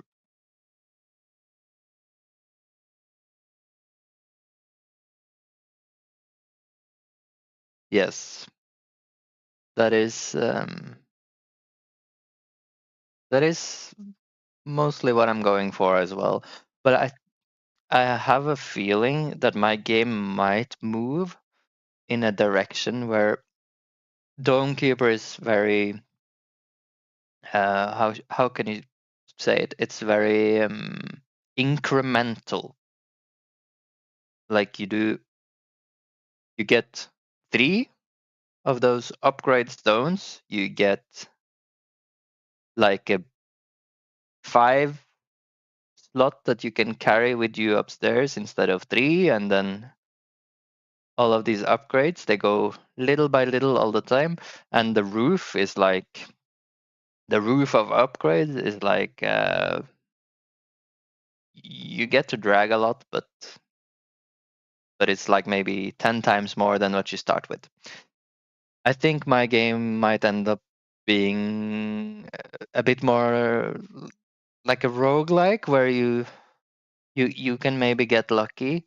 You can maybe get a good start. You can maybe like get ahead and like really get a lot of mining power and movement speed and damage upgrades, and like it can be a bit more spiky. I think it's gonna be like that. I have no idea, but I think.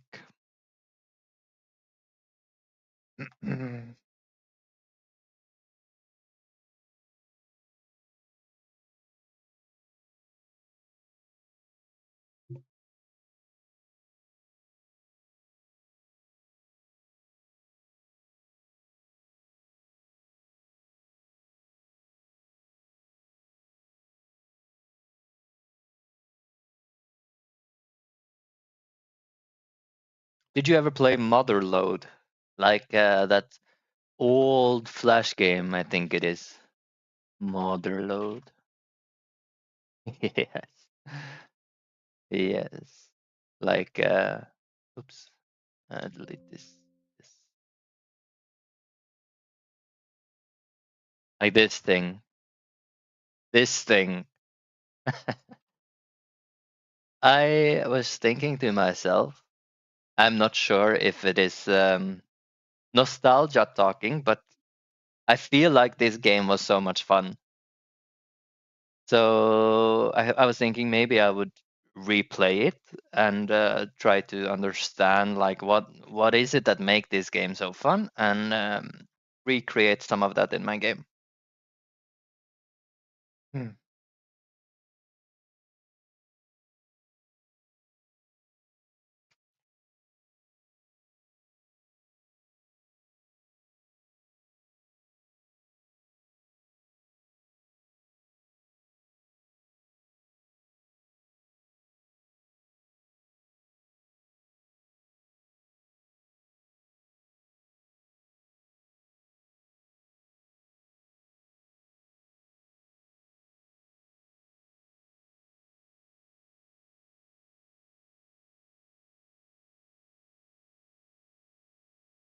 Yeah, exactly. Like my first game that I made, I basically stayed away from a lot of things that I might have found fun because I had the whole point was to keep it super simple and like just learn how to make a game, how to publish a game, like all of these things. So this time around, I think I would rather go in the other direction, and I would rather get too much scope creep. I would rather have like too complicated of a system, if anything. Like it's not, it is not that I'm gonna make it too complicated or have the scope creep too big on purpose, but I would rather take risks so that that might happen this time around instead of staying completely safe. And then I will just narrow the scope or make it less complex if I have to.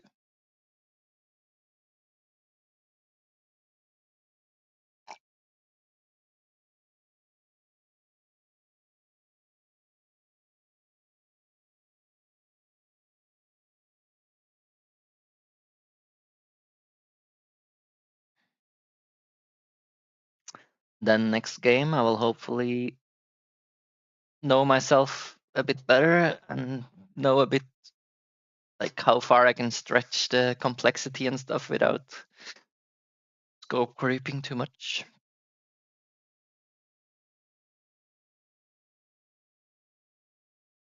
Okay, so we have mother load inspiration to gather. Draw more inspiration from Dome Keeper. I remember I liked Dome Keeper a lot, but it was a bit too slow for me. So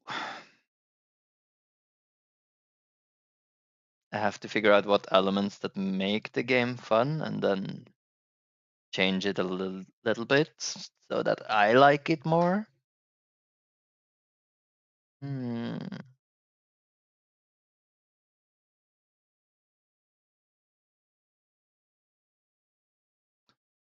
Look at weapons and effects from roguelikes. Probably a good idea. We have Risk of Rain 2. We have Gunfire Reborn, can be fun. We can have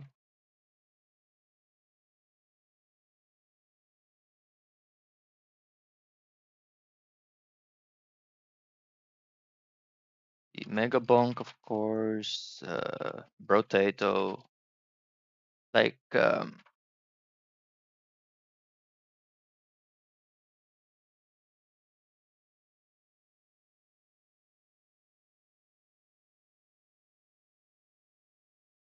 what weapons feel the most fun and why? How do they make it feel impactful?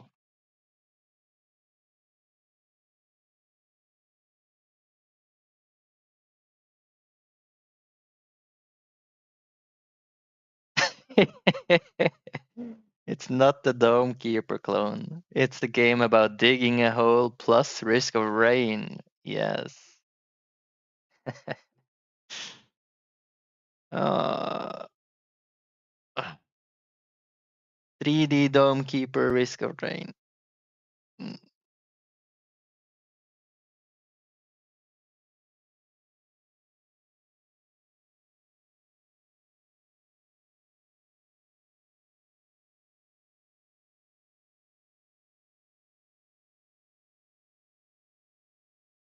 If I can make the digging part really fun, then I can have a lot more time in between the waves so that players get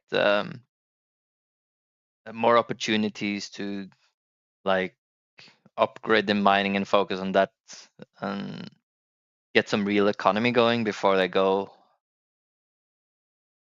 and go and use that upgrade all the weapons and things like that. Uh, but the digging has to be more fun, sure.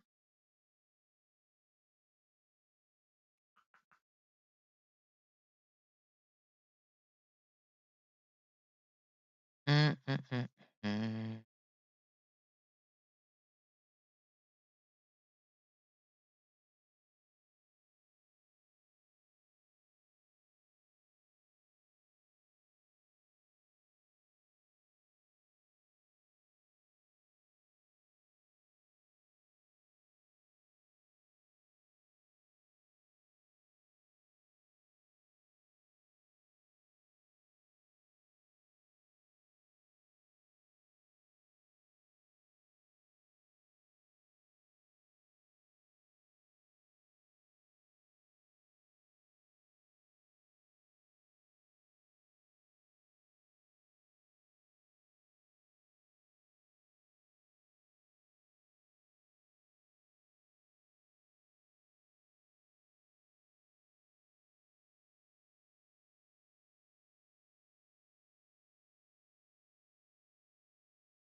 Minecraft.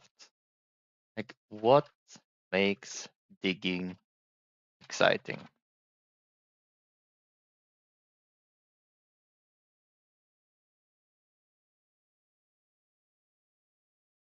Ah, and then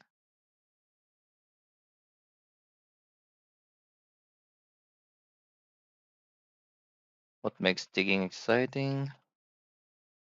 What makes weapons fun?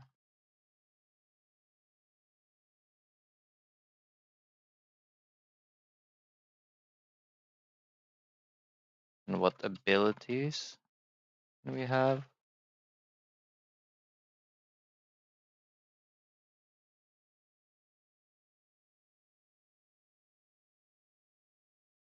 What is the speed of the progress in the game?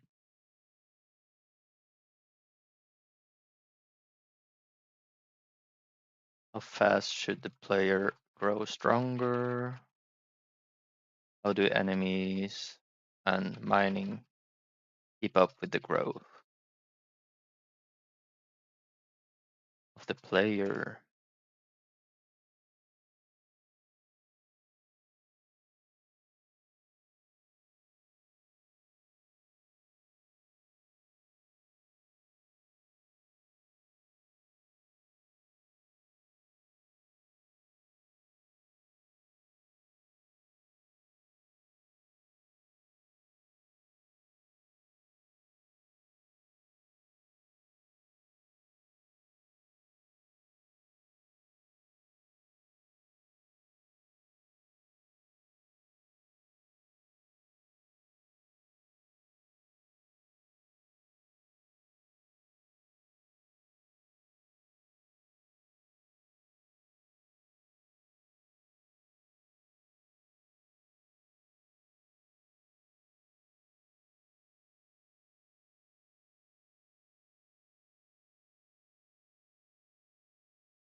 I don't have any area of effect weapons yet.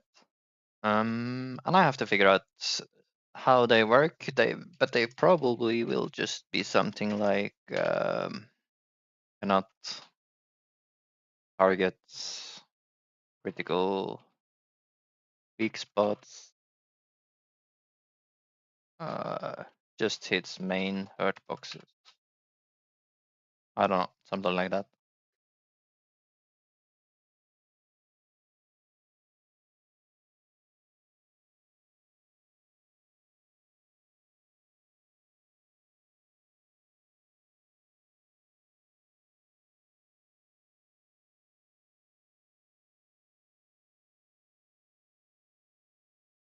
Abilities and cooldown.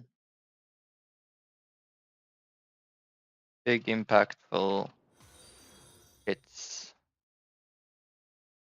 Oh, was that a subscription? Richard Barbara. Welcome and thank you so much. I appreciate it. Hey, 40 followers. It's awesome.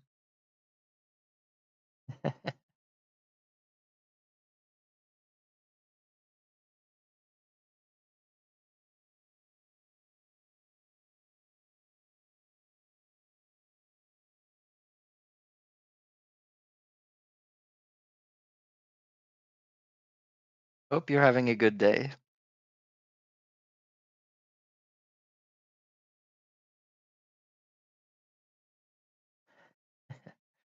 Hoggers. Abilities on cooldown. Big impactful hits. Large AoE. Super chain.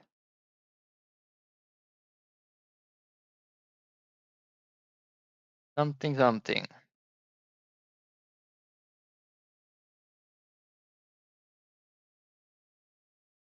Fun to use or no?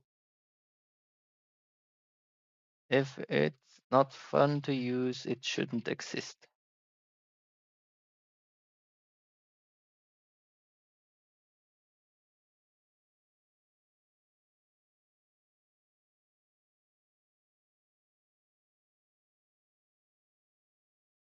Having a bit of trouble with my vision.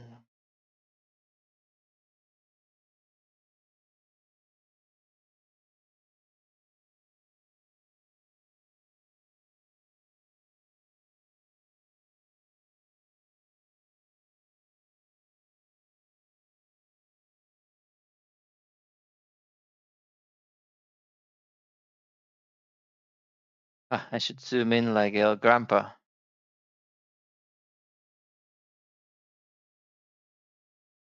Ah, here we go. Grandpa mode.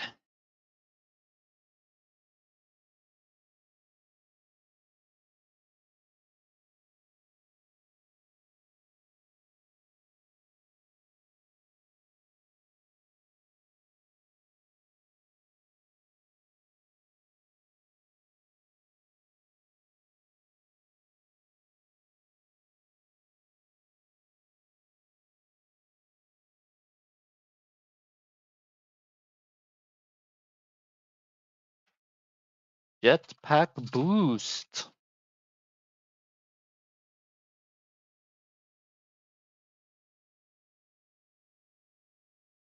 Taking home some heavy hauls.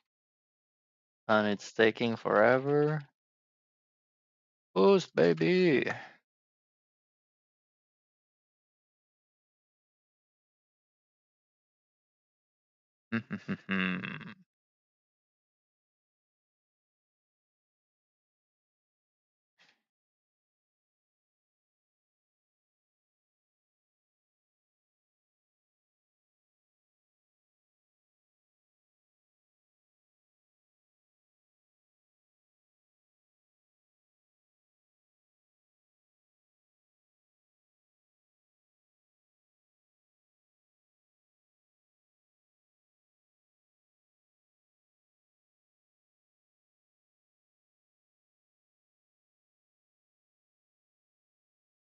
So I think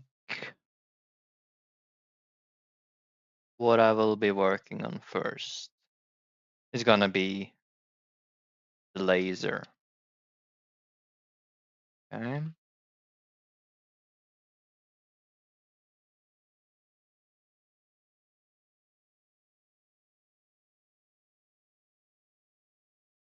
Laser.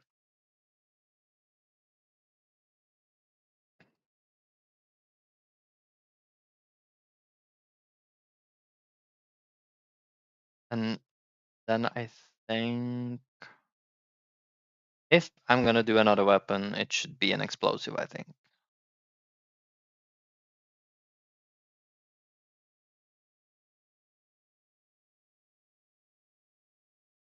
For now. Blah, blah, blah, blah, blah. Area of effect weapon.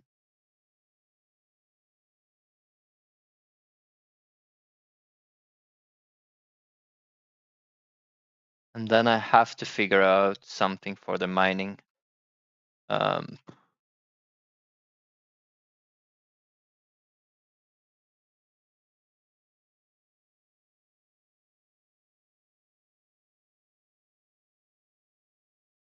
Make mining more fun.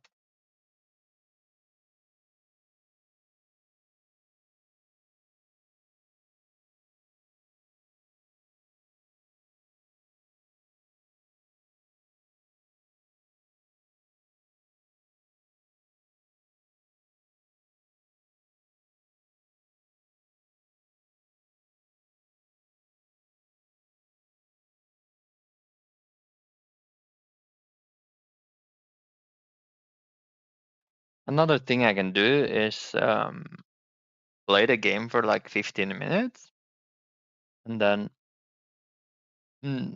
take notes to myself, because last time I played my game, I thought like, this is bad, this is bad, this is good, this is bad. A lot of things popped up really, really fast. And since I don't really have many to play test my game, I think it's a good idea to do this from time to time.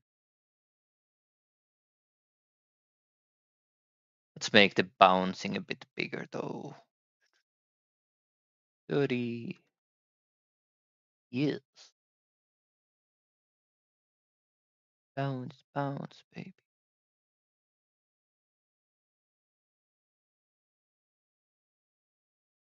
30.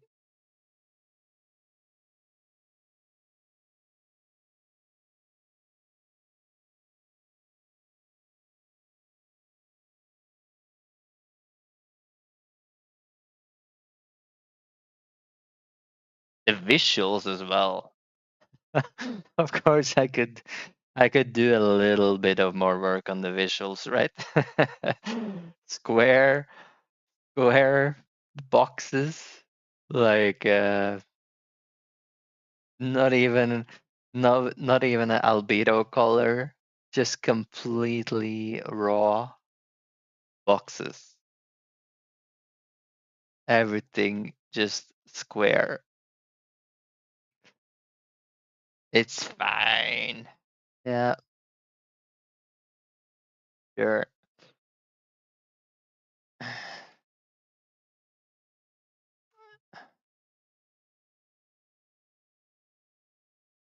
Enemy spawner cooldown 360.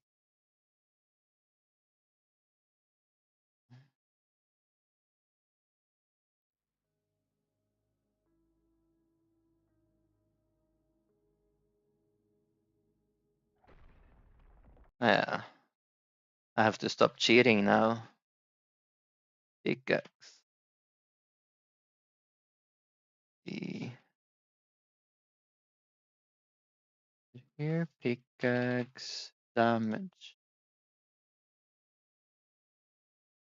Current upgrade 1.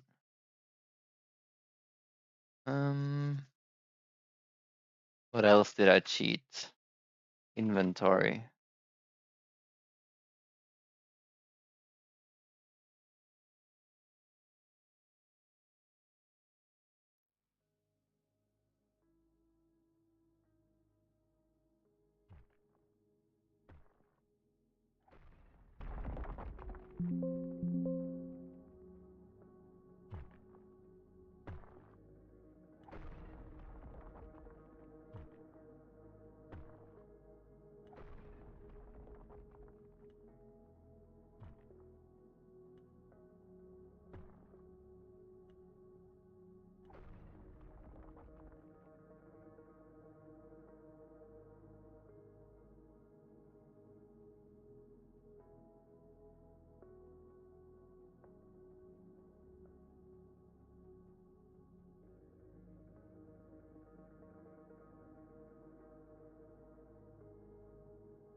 like like one pebble at a time is what you begin with.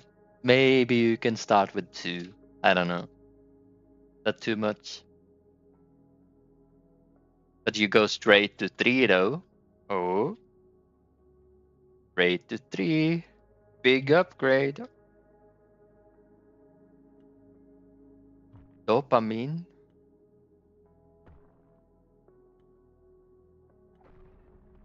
And now let's see, was it this? Yeah, pick up everything. Ha ha ha. Makes me super heavy though. Ugh.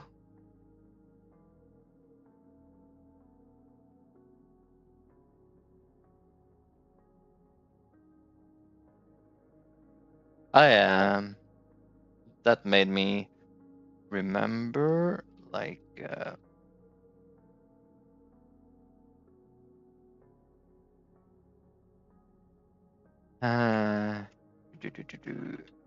let player choose a percent of weight capacity to be filled when using mass pickup button.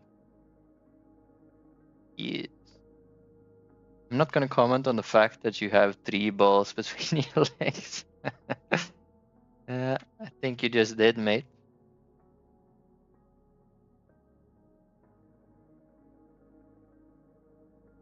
Now it's only 2.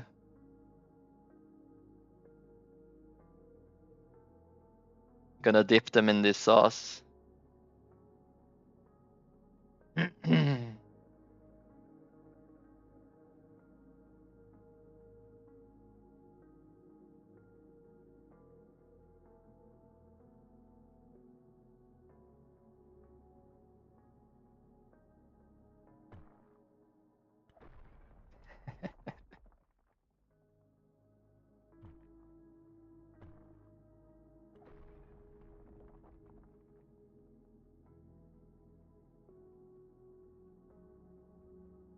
Come with me.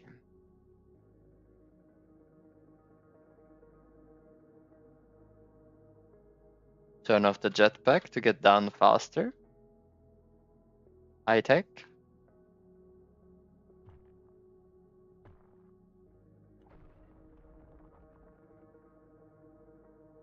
Drop one of the balls to go faster. Okay. We're gaming.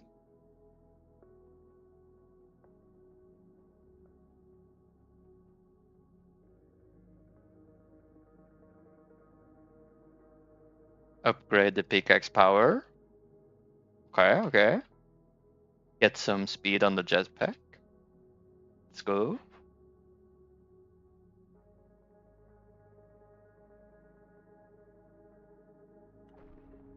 Oh, we're entering the green zone.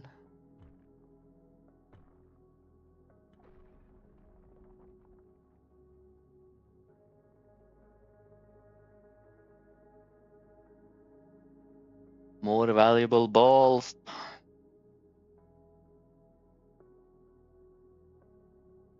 87 seconds till the first wave comes. Okay, okay, okay.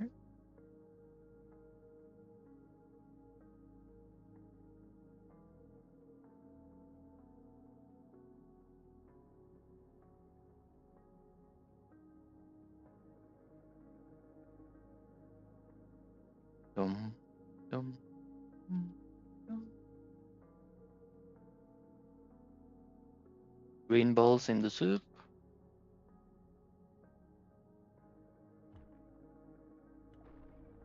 Oh, double iron. Triple iron. OP.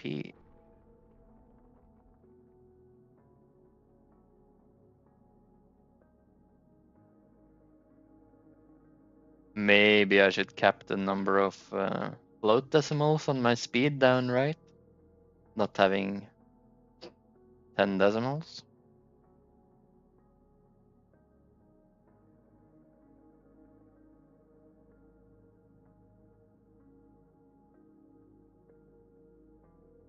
We want damage on the pickaxe.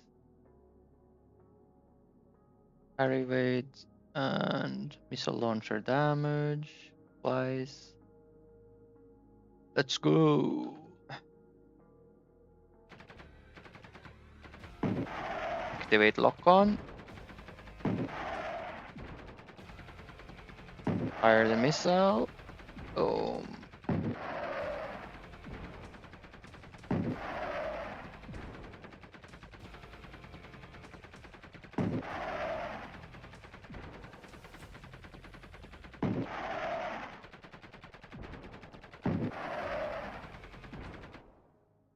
Let's go.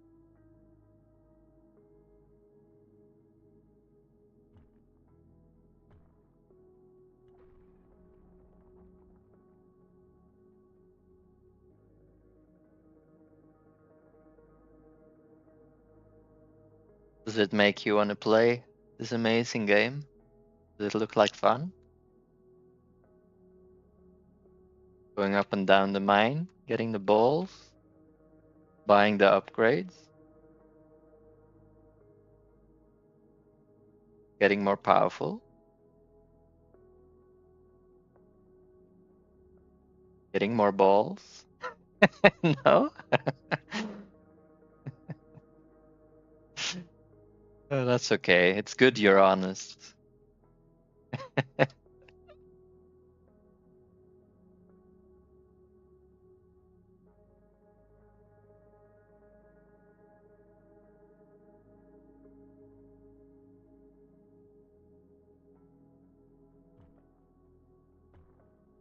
You're not into balls. Unlucky. Maybe it's a game for the women then.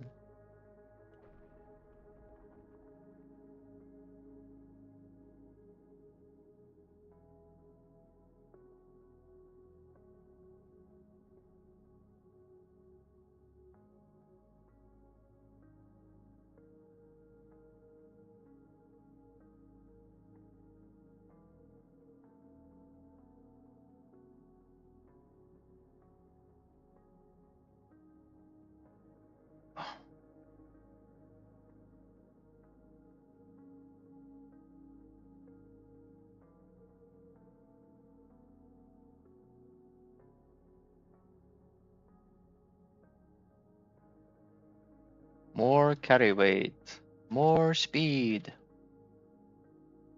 Back down.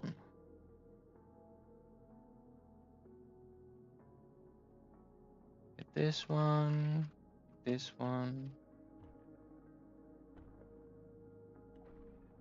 Get these. Drop one. 3 green wards. 3 green balls. We are moving forward. Pickaxe speed, okay.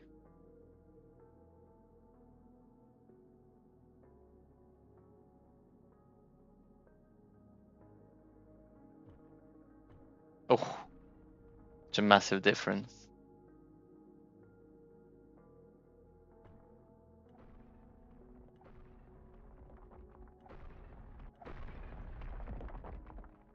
Why didn't I do that from the beginning? Just mine on my way up.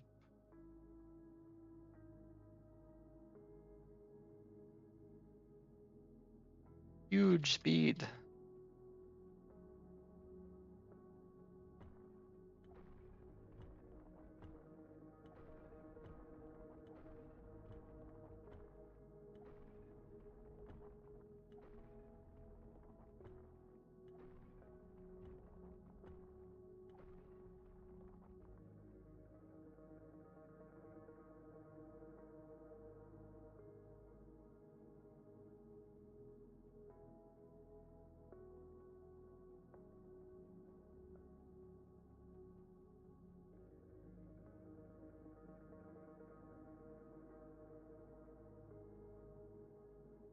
Yeah, now that I upgraded the value of the ores deeper down, and also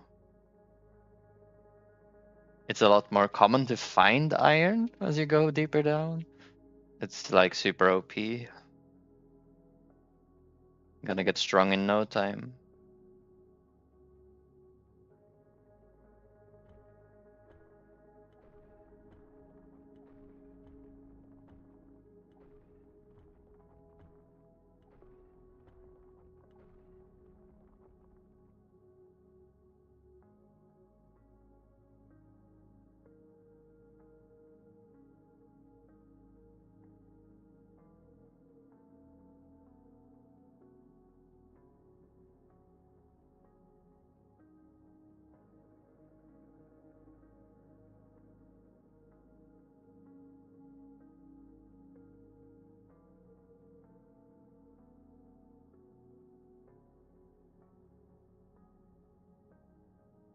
Let's see.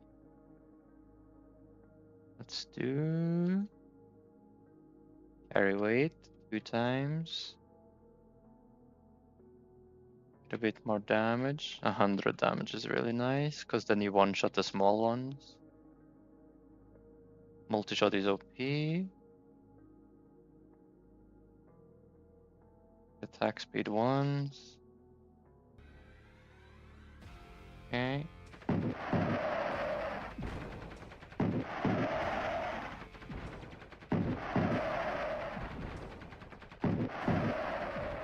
Can we aim for this?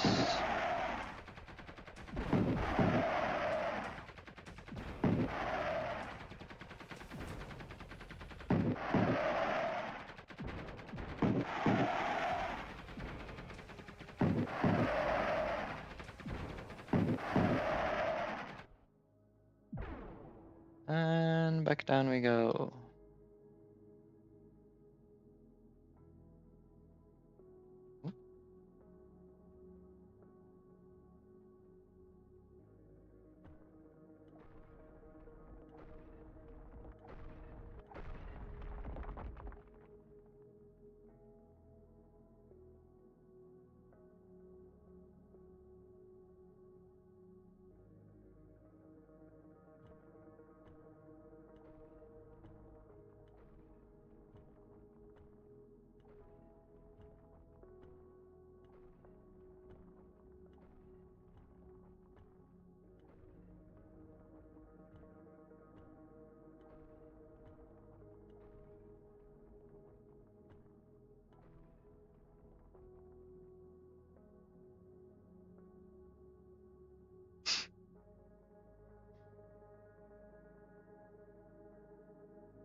Yeah. Iron everywhere down here.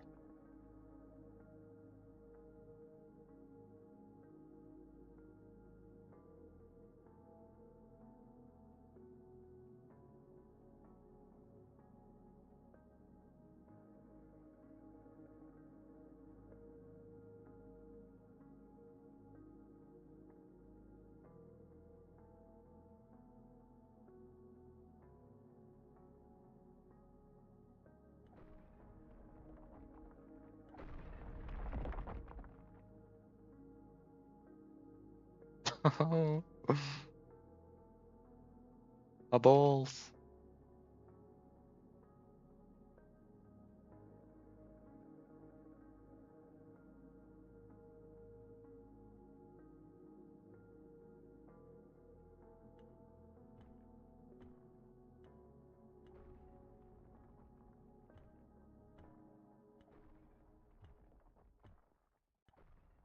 Oh no, I got blue balls. That's not good. That's not good.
Big payday.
Yellow.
That's a good idea to fix.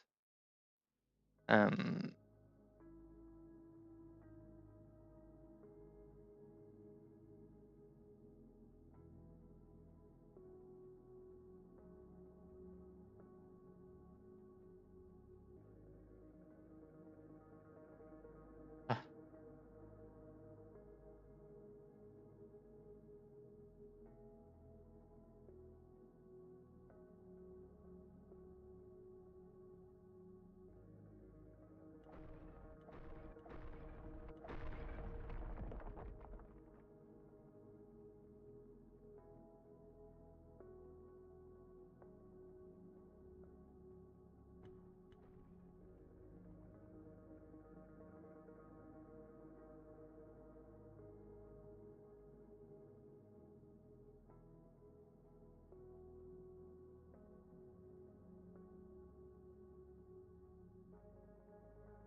Look at all these balls.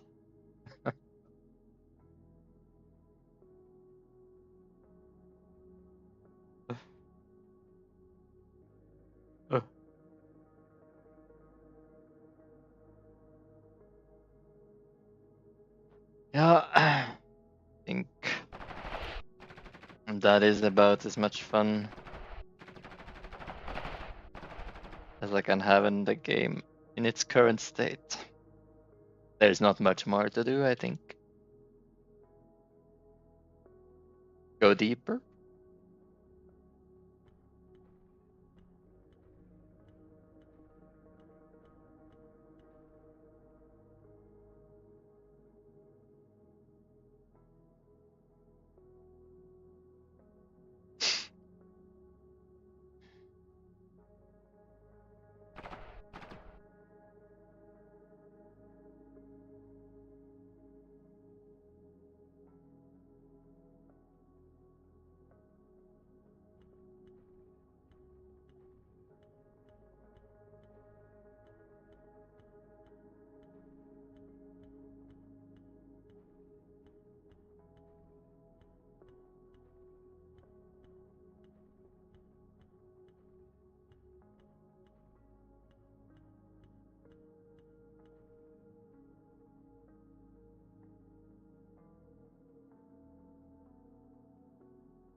I need a teleport as I go really deep.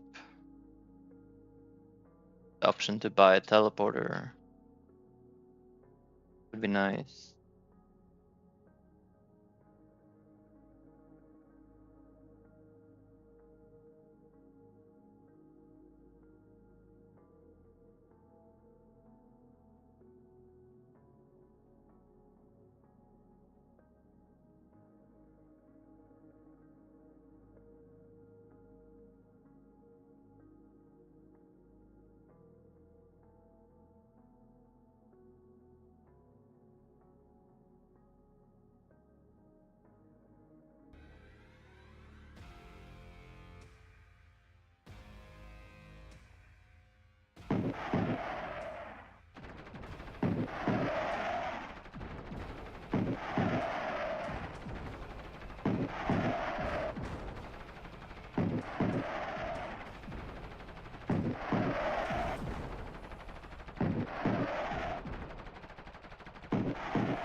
Boss down.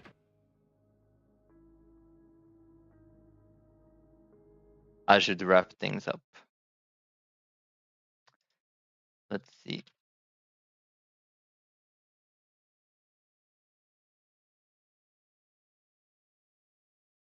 600 bugs in that play check session. I will trying to call smelted pebble in the signal bus.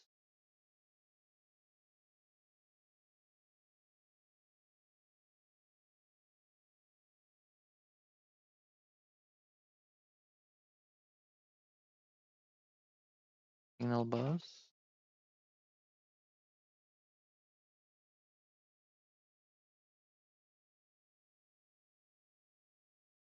Pebble smelted. Yeah, okay. And who's listening for that?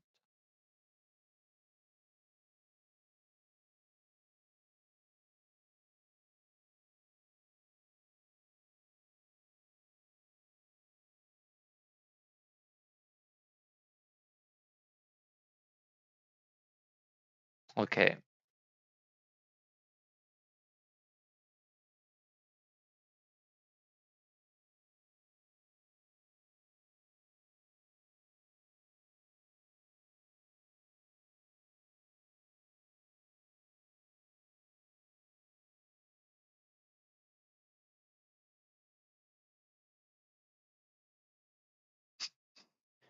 Thanks for your help. Stay stall 90. I appreciate it. I will probably work on a laser weapon tomorrow. Then maybe an explosive weapon, and then we'll see. Then we will see. Hey, thank you for the follow, man. I appreciate that.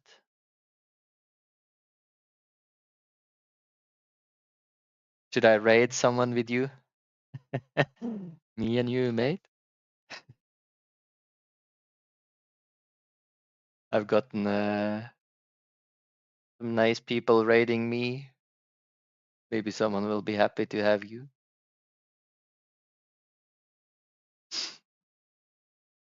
Do you think?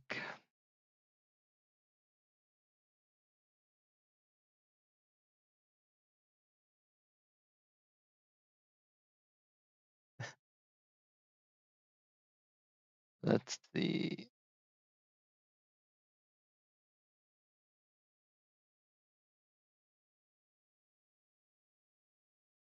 You will be my test rabbit because I never tried this before.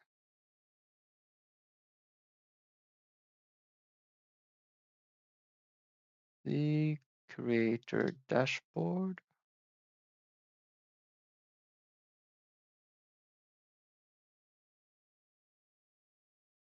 Explore the raid browser.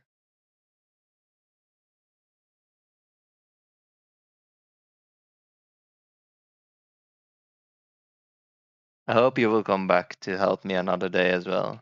You don't have to stop by every day, of course. But it was really nice having a lot of help today. Who am I gonna raid? Yeah, I wonder.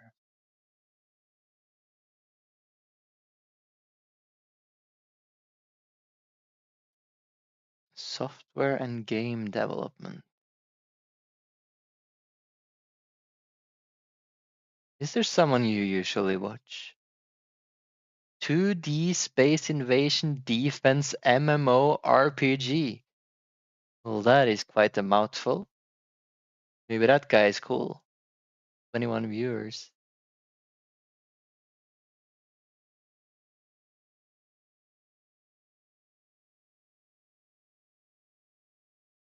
Okay, man. I'm off for today, so enjoy 2D Space Invasion Defense MMORPG by Keybind. See you later, man.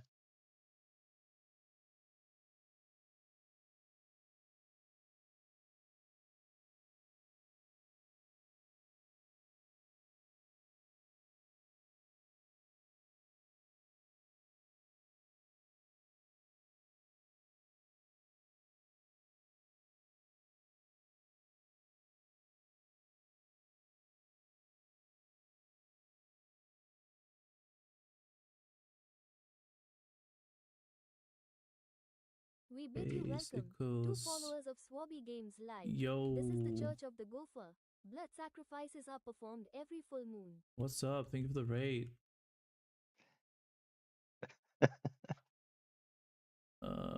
Game map. Find base player UUID would be request token UUID. Hey, Klaus is here. What's up? What's up? Okay, so we have find base. Let's actually go in here and finish this up. This was basically the last problem in our fucking 50 problem debug list here. So it's all in the global queue around